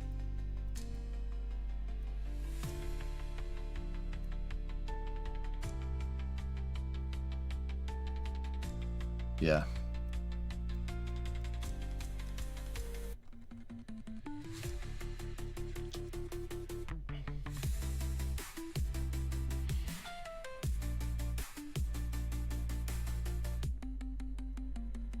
Well, my little transport rig thing is pretty cool, though, too.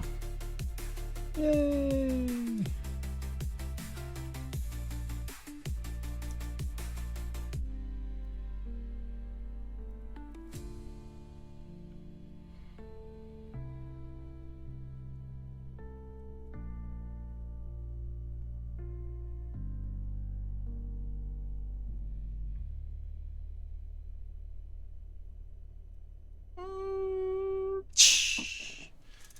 At this rate, AJ, you should make a blueprint for those rings. You probably will, Henta Senpai, but I gotta make sure it works first.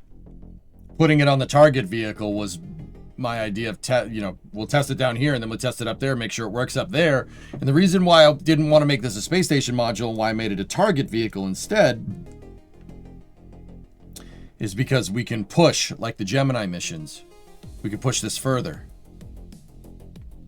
And maybe with this architecture, we can do some lunar flybys, perhaps, or just get out to the moon. We can do an EOR rendezvous and go from there. The storyline mission did not complete. No, this is one vehicle that I undocked and docked back together.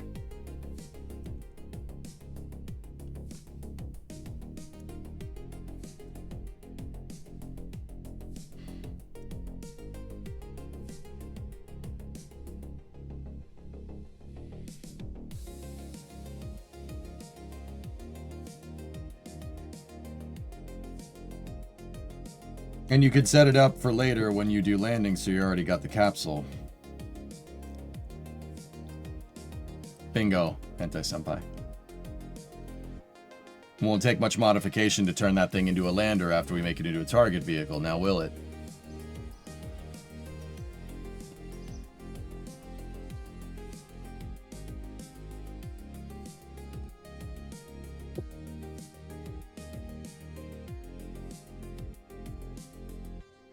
I think you mean KOR, not EOR. The fact that you know enough to correct me from KOR to EOR knows that you know what I meant, Black Eagle. What is the purpose of being facetious in this context?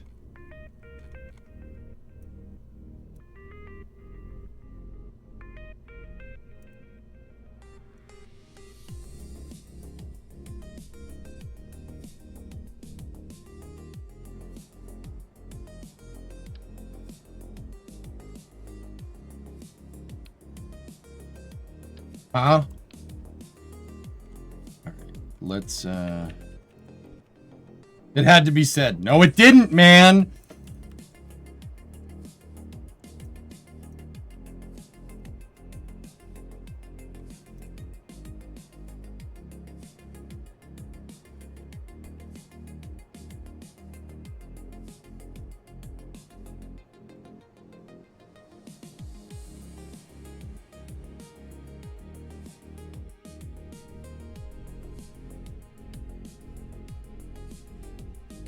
Alright, I just made a small modification to the capsule. Just moving the chutes inward a little bit.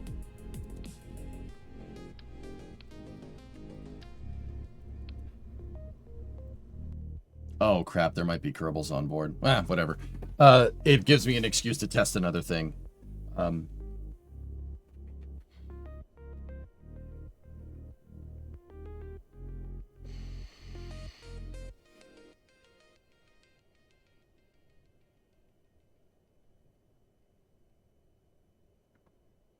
Kerbal's using 10 gigs. In another news, the computer doesn't care. Alright, one thing I wanted to test is whether they can EVA. They can. Alright, excellent. Okay.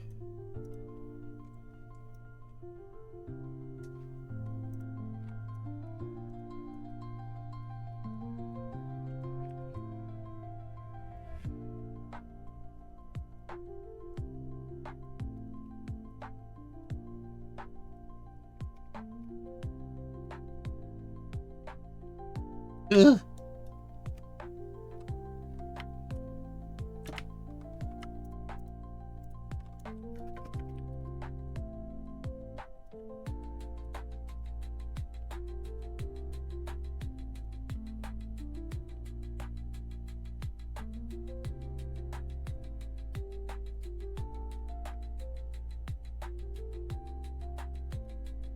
You okay, Bob?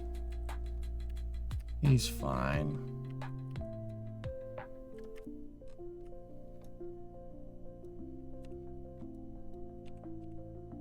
All right.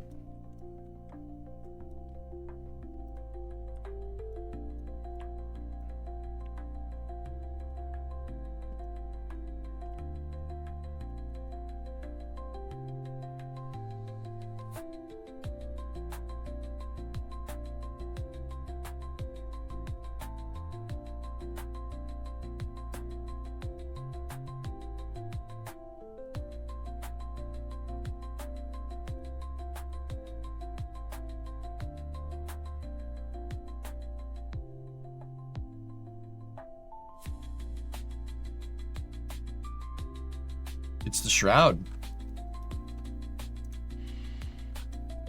So pin the shroud right here and watch the ACD. See if that moves around.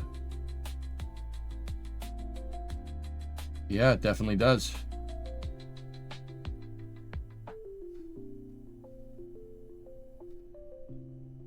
Yeah, the shroud's colliding. That's really strange. What the heck is it colliding with? I mean, it's possible that it's the drogue chute, but...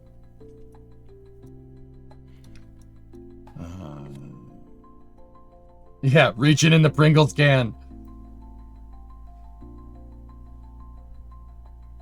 The shroud and the drogue chutes are the only things I'm really seeing move around. The interesting thing is that the docking port really isn't moving. It's just... So watch like right here. It looks like the shroud is bumping into something, not the docking port. Huh.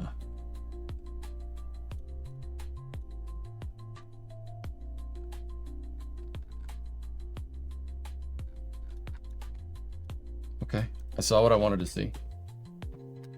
Yeah, the drogue chutes are attached to the shroud, Enta Senpai. My main chutes are not. My main chutes are on an Octag strut.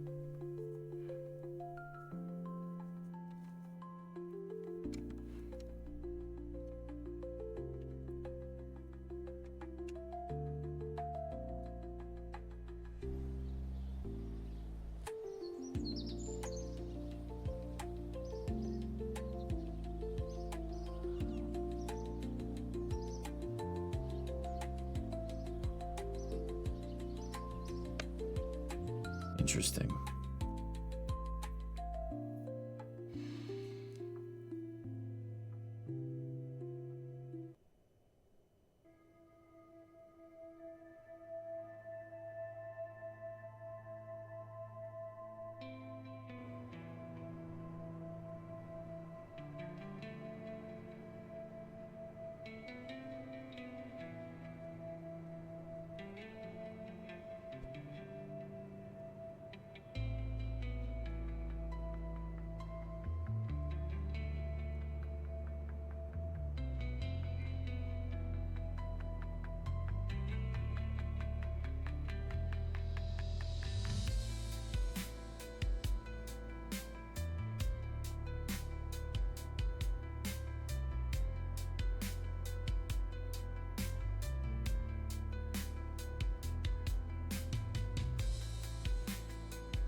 It's very rare that this doesn't show up on Kaleidoscope.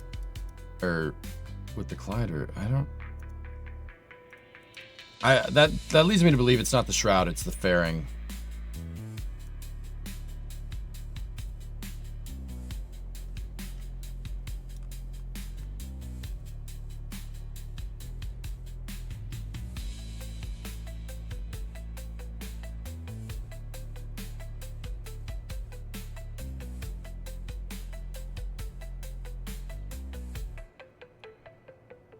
All right, let's go in here.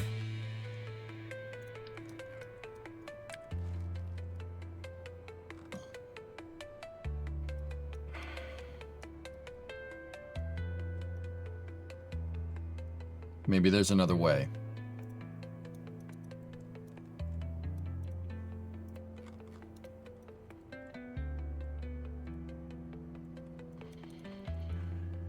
If we can't do the probe and drogue that way, I have another idea. Let's go with a 1.25 flag. And you guys have seen me use these as decals before, right? Like, they work as decals. But what a lot of people don't know is that you can also take the flags, right? And you can make them panels. Set that, and then just set it as a color. You can make them panels. Not a lot of people know this. So, if the fairing isn't going to work, we could use these.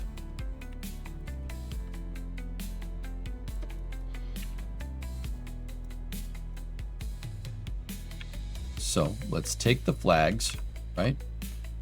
And we move them like this. But see, that, you know, the thing about this is that it's not really going to give me the structure that I want.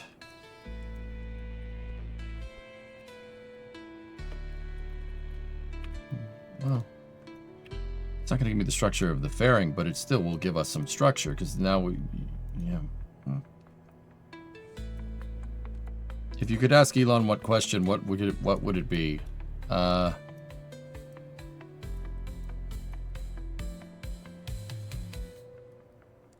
Bacon. I don't know. How you doing?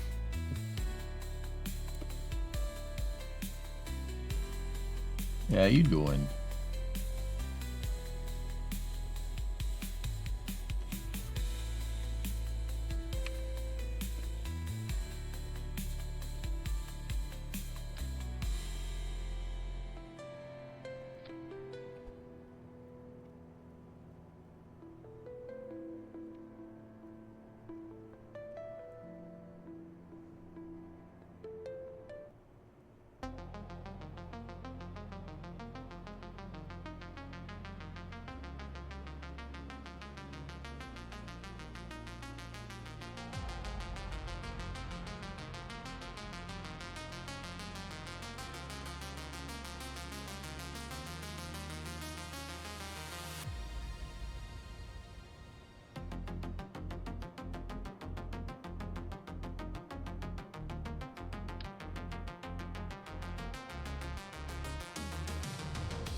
I don't know, dude. See, like, if I was gonna ask you on something, dude, it wouldn't be, you know, I'm not gonna ask when hop. You know what I mean? Go at throttle. Like, we're not doing that. I'm not asking, excuse me, when hop. I'm not doing that. It would have to be something.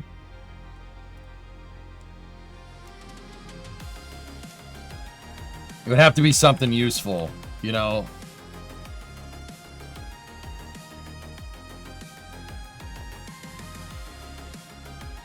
I saw it, John. It's pretty good. It's my Panda 76-month resub. Thank you.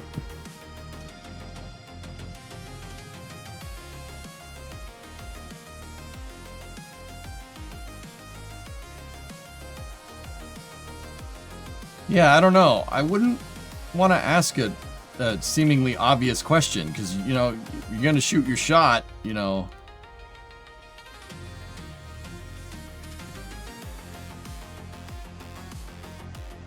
Oh, hang on. Your boy has an idea.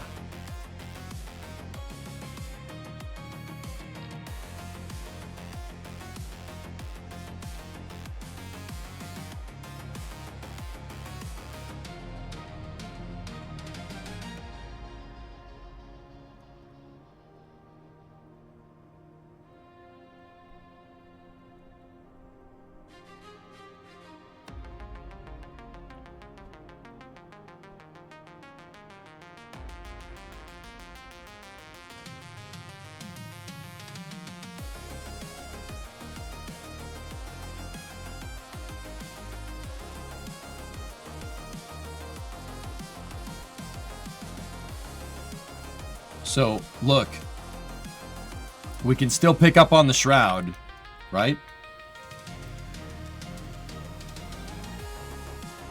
if we just take these panels and we move them in enough and we line them up wherever the capsule collider starts,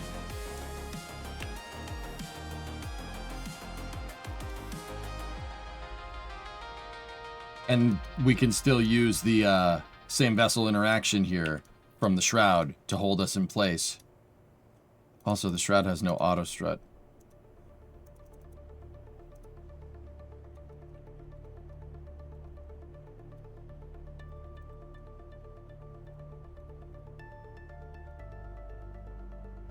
Same vessel interaction.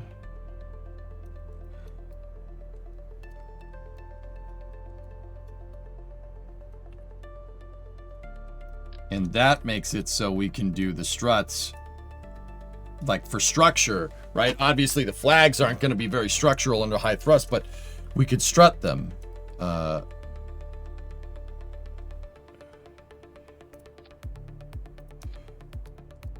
Like that.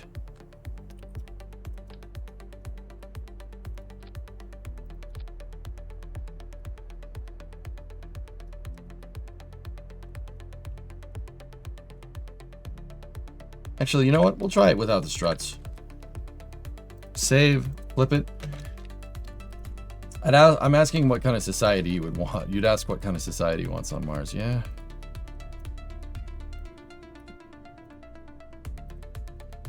I don't know, man. If I'm going to shoot my shot like that, I really want to make sure I'm asking a question that nobody else has asked. But also, you're not going to ask him like, oh, what's the fluid impeller inlet pressure on a Raptor 3? He'd be like, not telling you that. You know?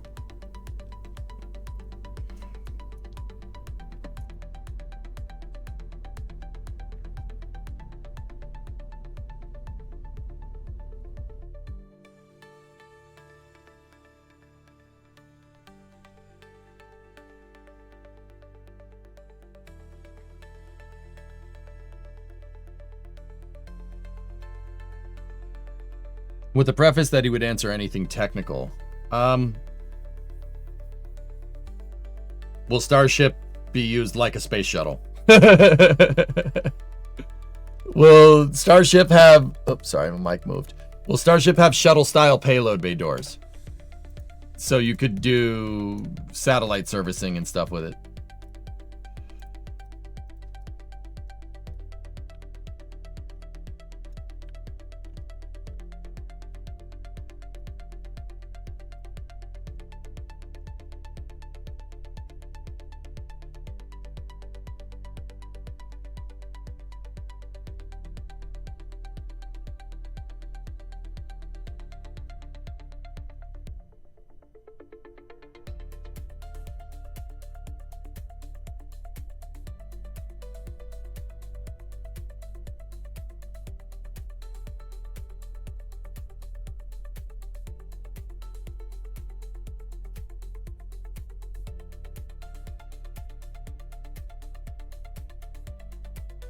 Yeah, as suspected.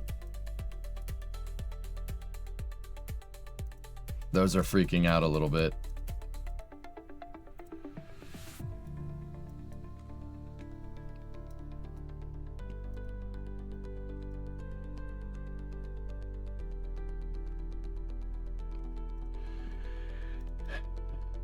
Can't auto strut them either.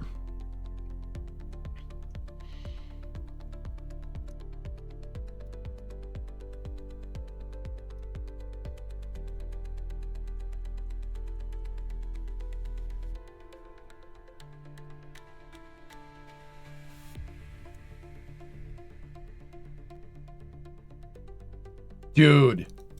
Oh, I just had a sick idea. There's no way that's gonna work.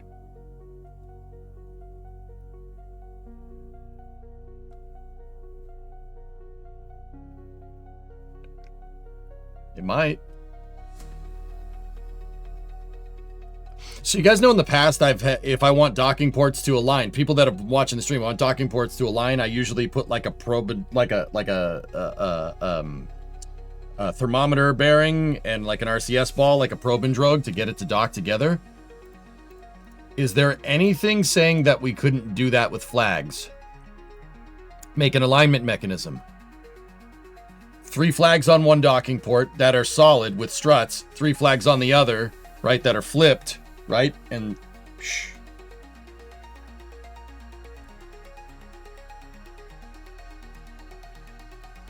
Nice, Ordon.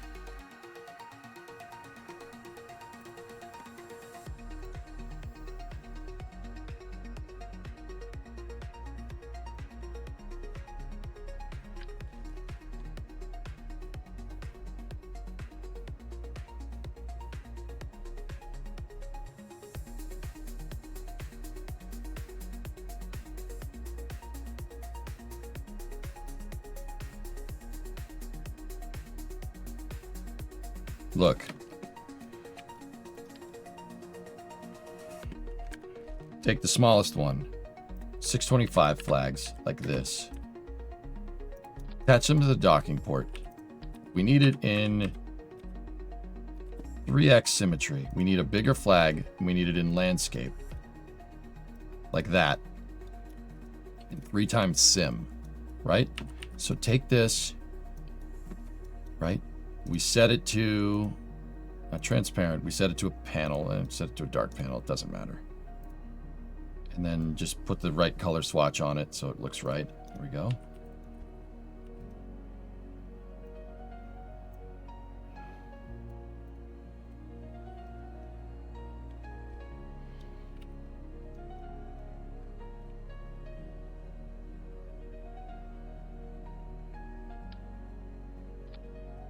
And then on the other docking port, we do the same.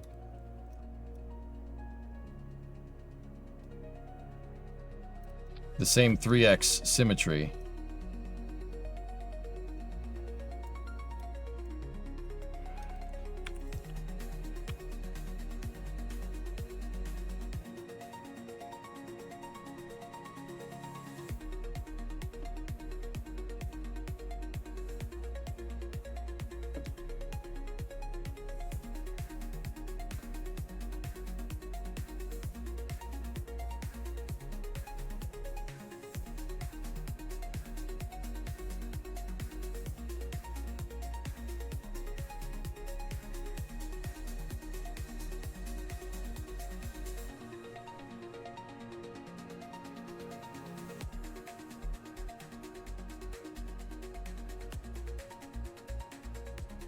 Ah, it doesn't fit.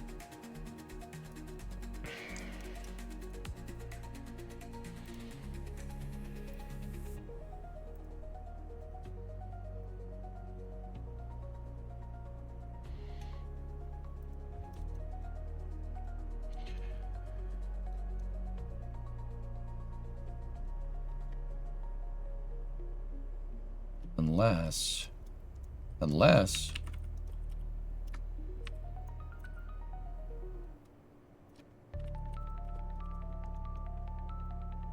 but see, like, this would be great for alignment, dudes, but this is not going to help us structurally. That's kind of the problem here.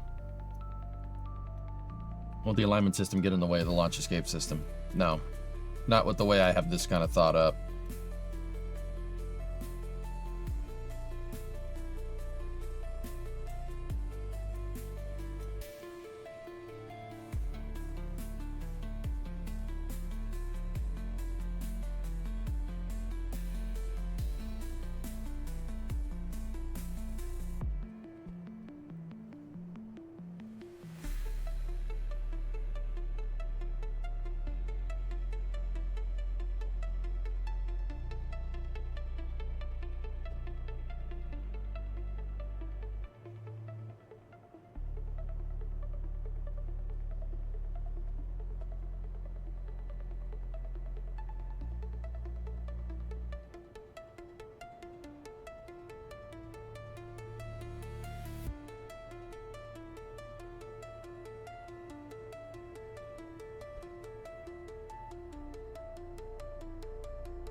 So that'll help with alignment, but that's not going to help with structure, dudes. That's actually a pretty good idea. I do like it.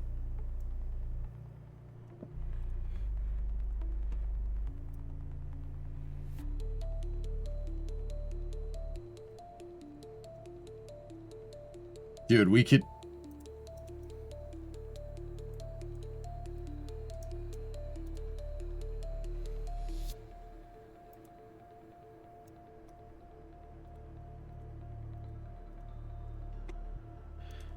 You could set it to the truss segment. The truss segment flag texture. We used that to make ISS truss segments a little while back. Does 4X fit it better? Not really.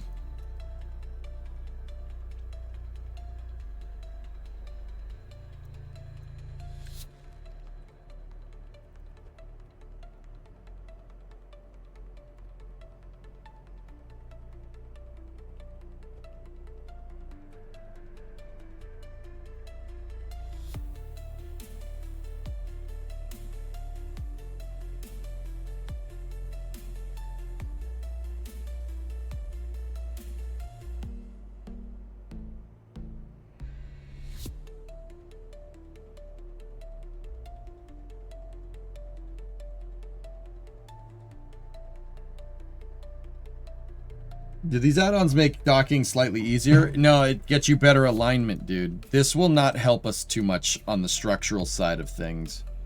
But it is pretty cool. This was kind of a side thought here. No, if we set these to same vessel interaction, you can align better for 6 parts. 6 parts for alignment. The thing that I'm really kind of like about is... you know, we might need to take these pieces and do this so you can get better convergence. Or we could put them in, rotate them inward.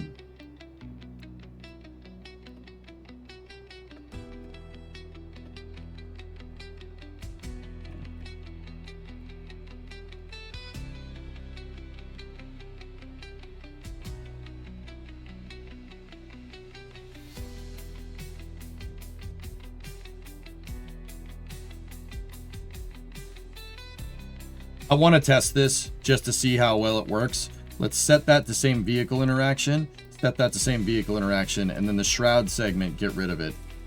Or not get rid of it, just, you know what I mean. Turn off SVI.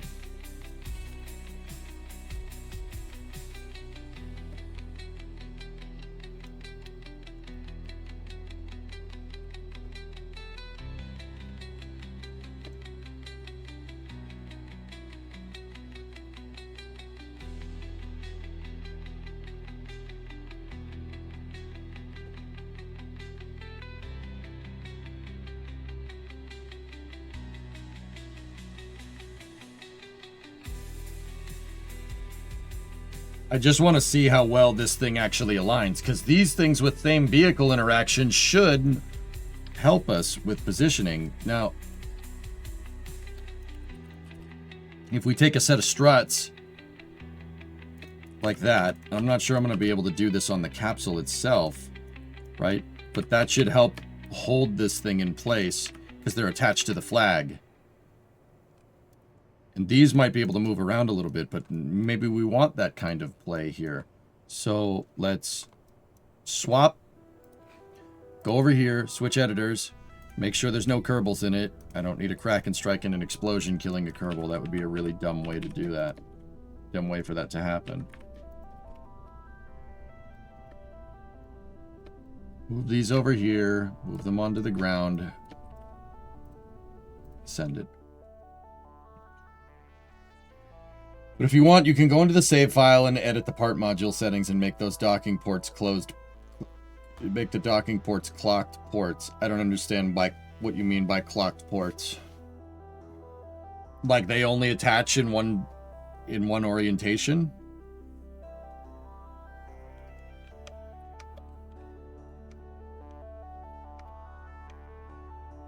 You could do a full soft capture mechanism. We could.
Can you use multiple docking ports?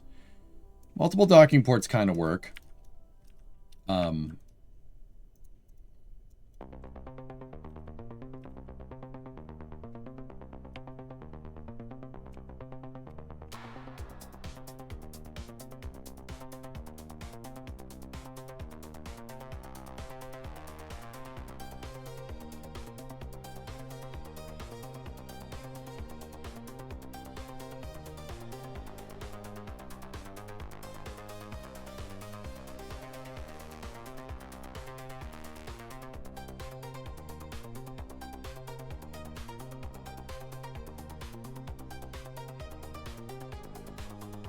Guys, I don't hate it. That's actually super cool. That'll help you clock this. Will the white part of the docking target's engine get too hot? That part? No, that's fine. This has been tested before.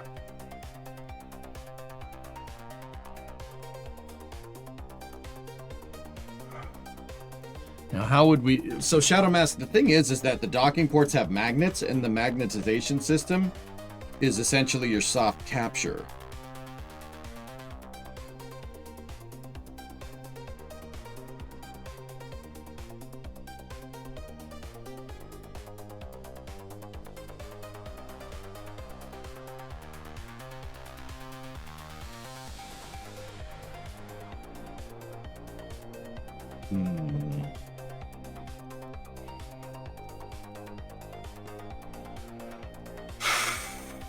Well, this system seems to work.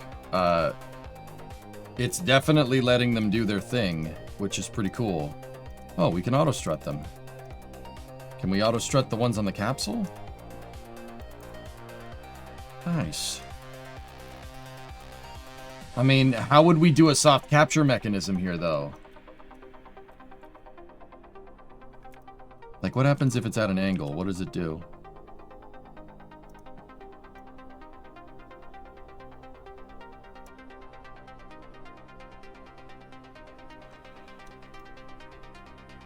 Oh, dude, it aligned and snapped it into position. That's super cool. How did I not think of this before? I had, like, complicated, like, alignment pin mechanisms, all this other nonsense. Dude, that's so good. How did I not think of that?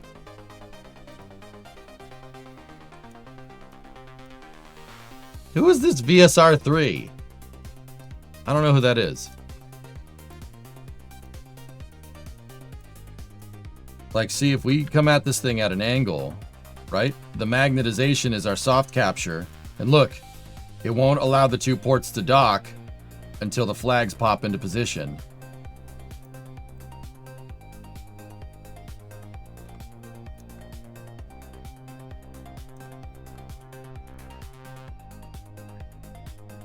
I like that.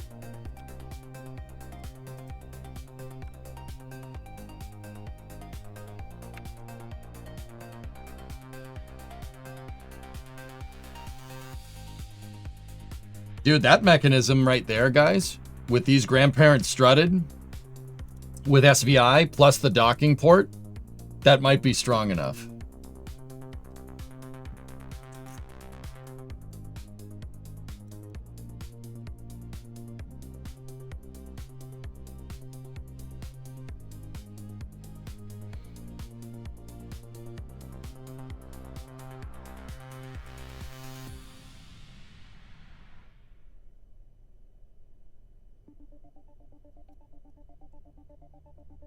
That, I mean, from what I'm seeing here, dudes, this looks pretty damn strong.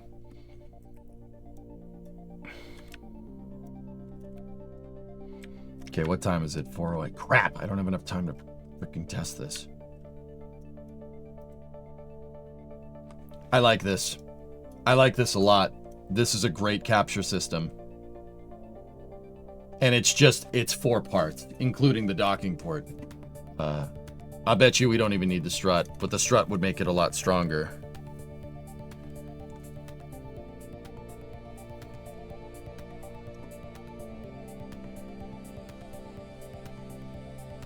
I answered your question in that post with a link. Rotation of piston docking ports are talking like a snap rotation and snap offset. Okay. That's cool. Yeah. Yeah, because of this stuff, right? Well, just out of curiosity, you can't rotate them. It won't let it. It breaks the thing.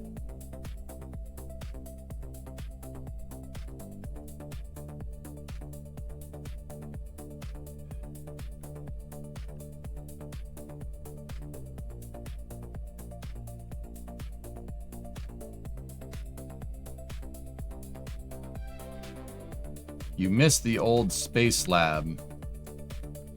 It had room in between spacecrafts.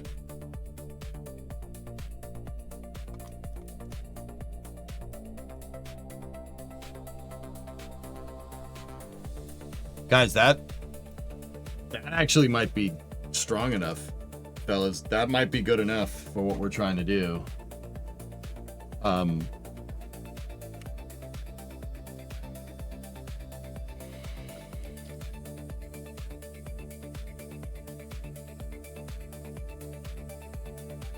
Like, this looks good enough, dude.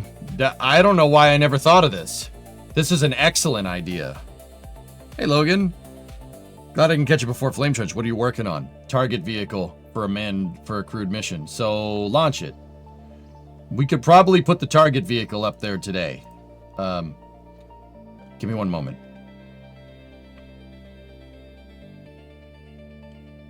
And we could probably... The crewed flight, I'm going to hold off on. Just for a second. I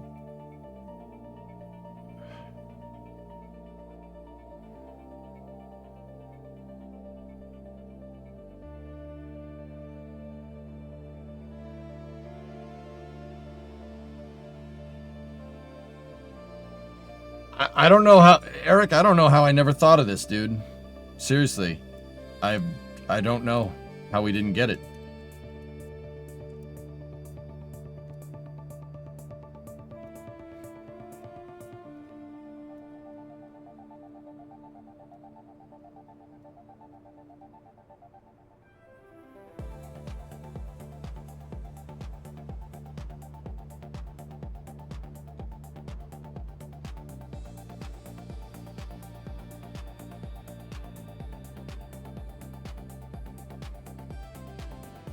Okay. All right, get rid of this. We can get rid of our crawler legs.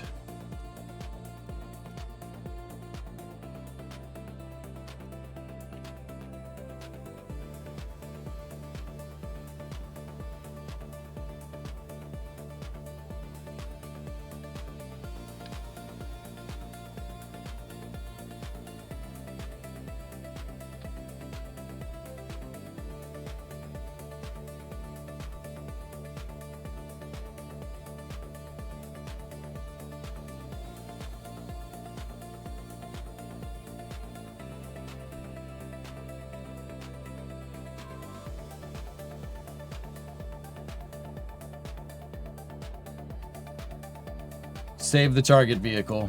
Now go back to my main crew capsule.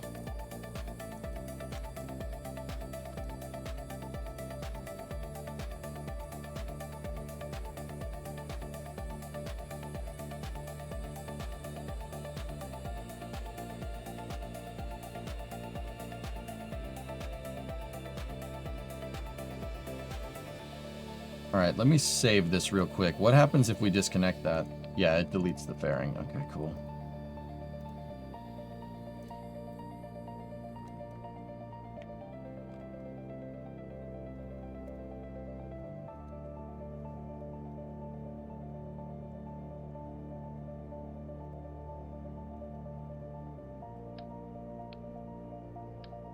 Got to take the flags off momentarily, guys.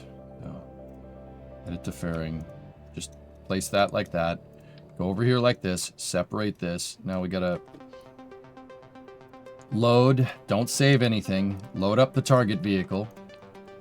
And pluck the docking port off the front there.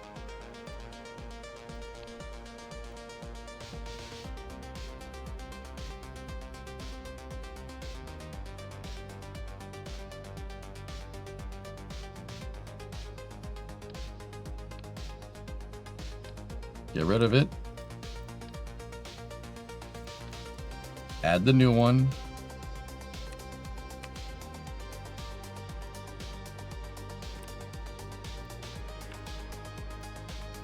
Access tunnel. I like building these into the design. It looks like a space for the Kerbals to crawl through.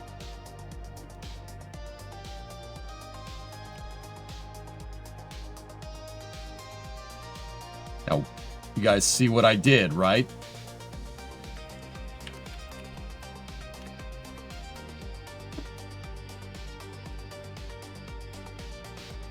I took the exact docking port from the target vehicle, the exact same one, and I duplicated it. And I put it on here. Should probably test to make sure that this still works. But those should have been pretty much the same. Now we go back here. Reattach this. Take this. Take that. Set this like this. Take this. Edit the fairing. Close it on there. Cool. That's crew capsule closeout right there. The only thing I'm kind of worried about is if... Because the way I made that a second ago was asymmetric. Like I made the target vehicle's port and then I put flags on the capsule's port and then made those. If they were asymmetric, it might not test exactly, it might not work exactly the same way. I'm willing to send it. If it doesn't work, we can just increase docking magnetism and it'll work. But yeah, that should be good. Now go in here like this. Set them to grandparent part. And now because they're set to grandparent part, they're attached to the shroud. Turn off SVI on that. Okay, capsule is good.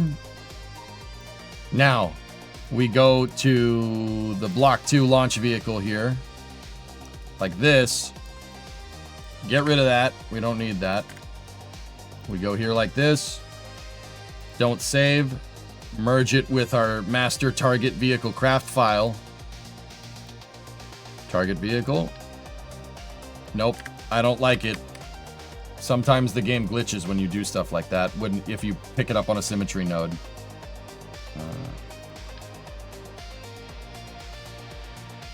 Okay, reroute to the fuel tank. Fuel tank reroute is good.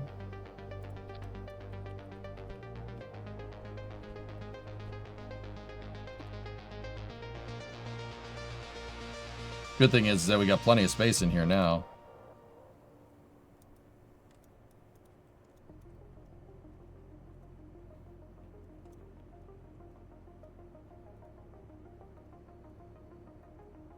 Make sure that's full of fuel. That's kind of important to the mission. Closed out those monopropellant tanks. We can get this in. We can get this thing sent up there.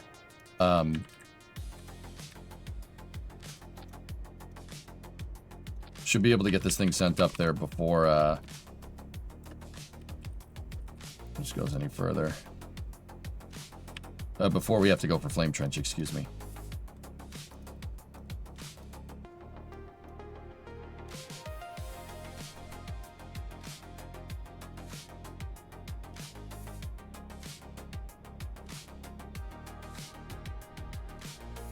All right, guys, let's go.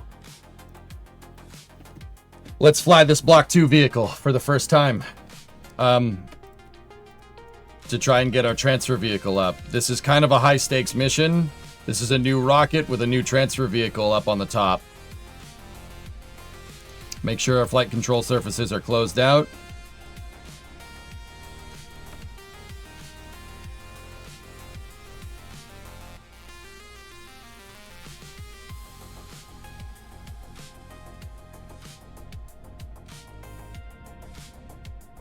$38? What? No. No, this worked a second ago. What the hell? Why is it 38?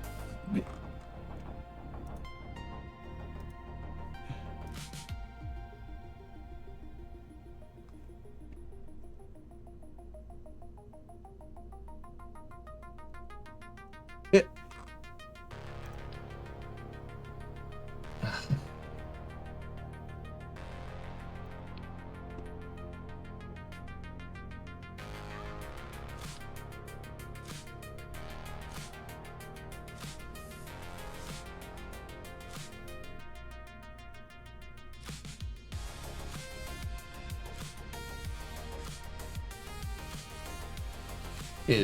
It's the fairing.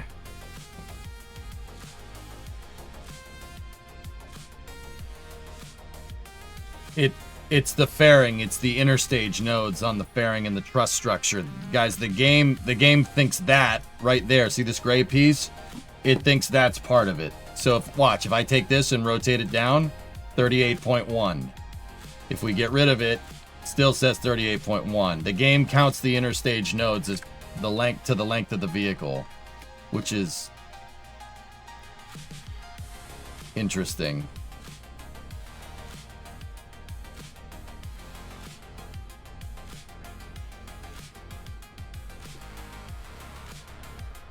Disable the interstage nodes. Doesn't matter.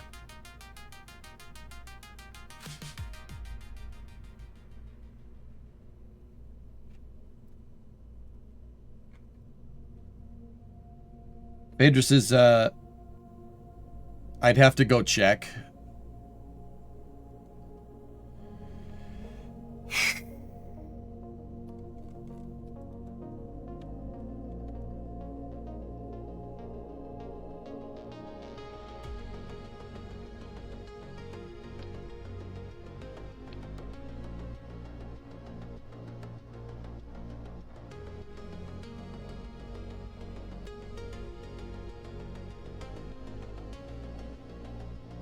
Maybe like something like reloading the vehicle or something will make it figure it out.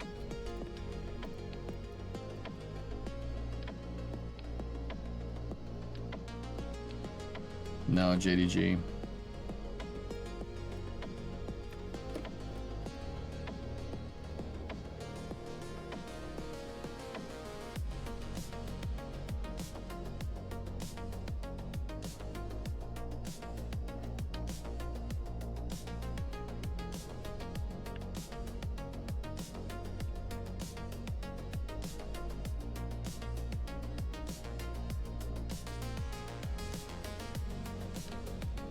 It's actually not one, but it's both of the fairings, which is surprising.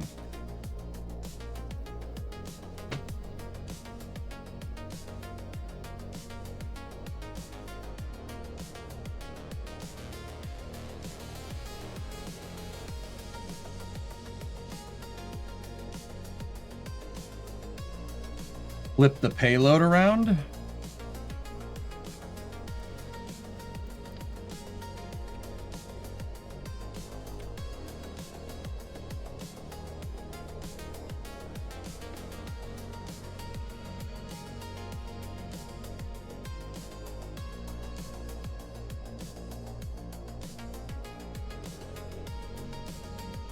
Okay.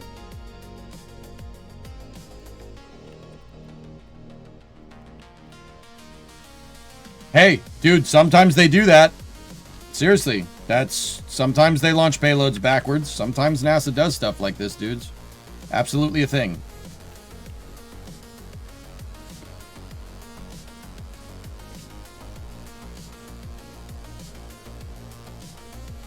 They launched Buran Energia. Actually, not Buran Energia. It was Energia Polius.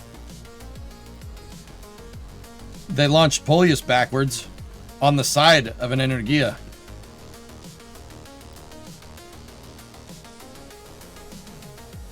See right there?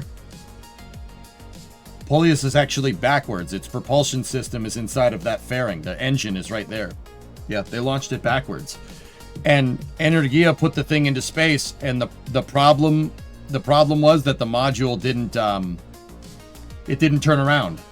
So they separated it, and it fired its engine and deorbited.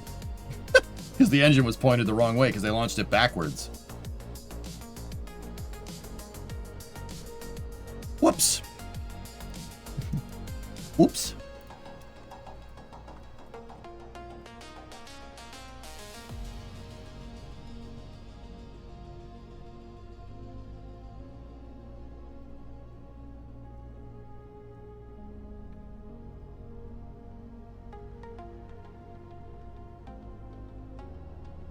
All right.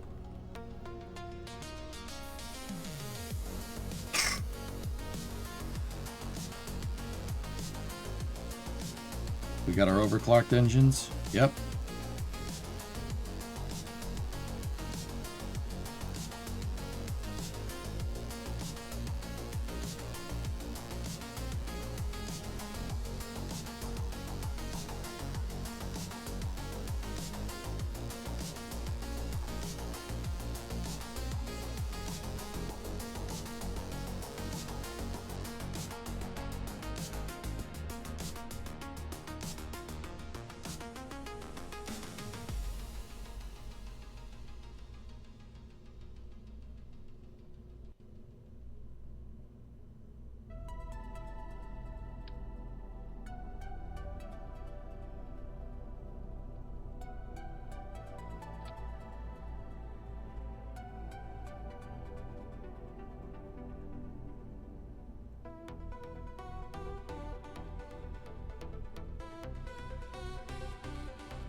I just need some retro thrusters so we can precisely place this thing into orbit. It just needs to be able to do forward and back, and then yaw, pitch, and roll.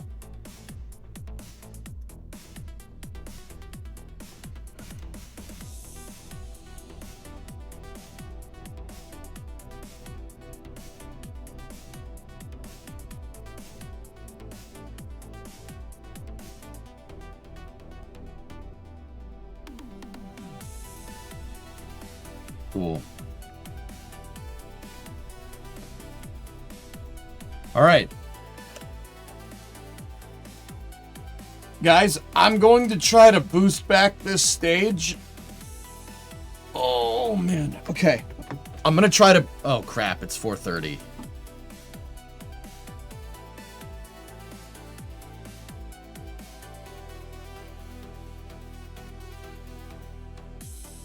Damn.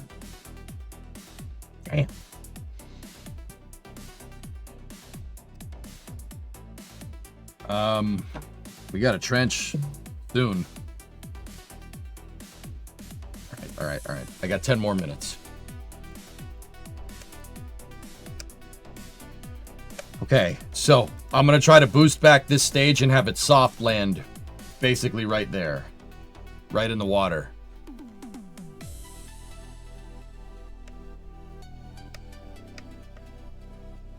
Okay, we also have our uprated engines down there. Slightly uprated Reliant engines. All right. There's no launch window necessarily for this mission, so T-minus 10, 9, 8, 7, 6, 5, 4, 3, 2, 1. Ignition. And liftoff. We got a liftoff of the Block 2 Octo 3 vehicle. TWR is right in line. Everything's looking good.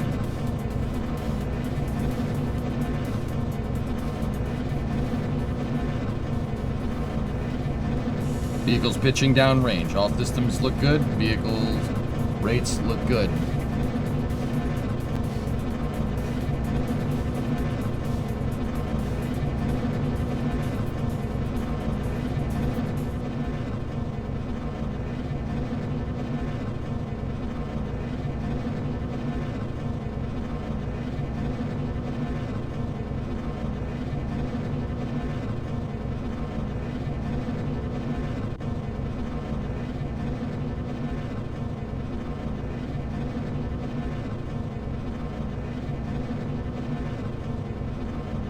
Okay, starting to pitch over. Past max Q, vehicle supersonic.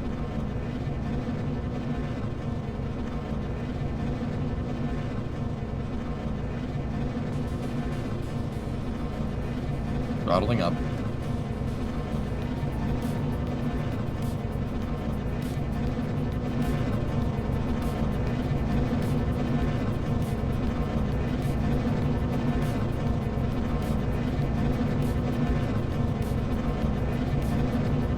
Stand by for Miko.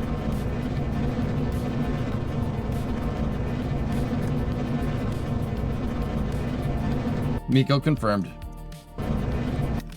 Stage separation, upper stage ignition. We got good upper stage ignition. Fairing separation.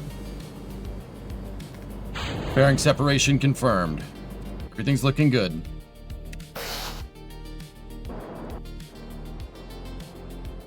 Stand by for the boost back burn. Boost back burn is working.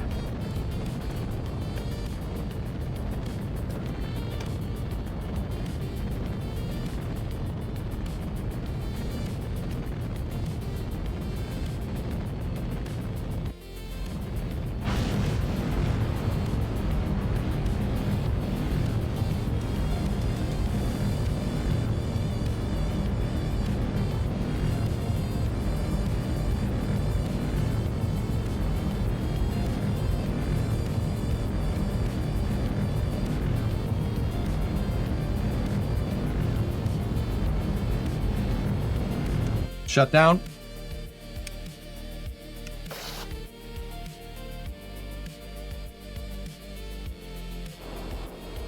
Reorienting the vehicle.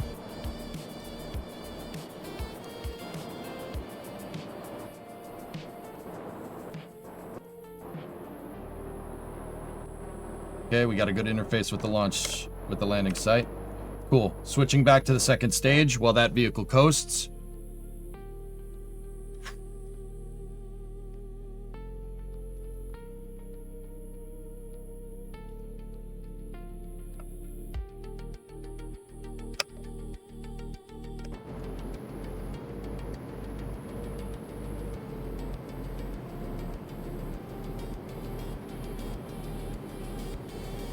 Everything's looking good. Block 2 upper stage performing real good. That Poodle engine looks real nice back there.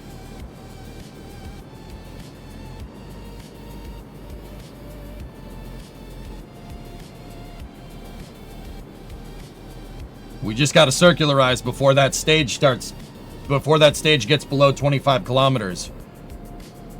If we don't circularize before it goes before 25, the game's going to eat it. It's going to assume it's debris.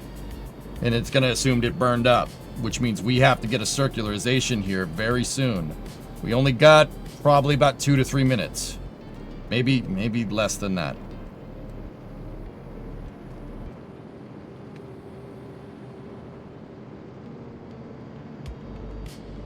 Stage is below the Kerman line.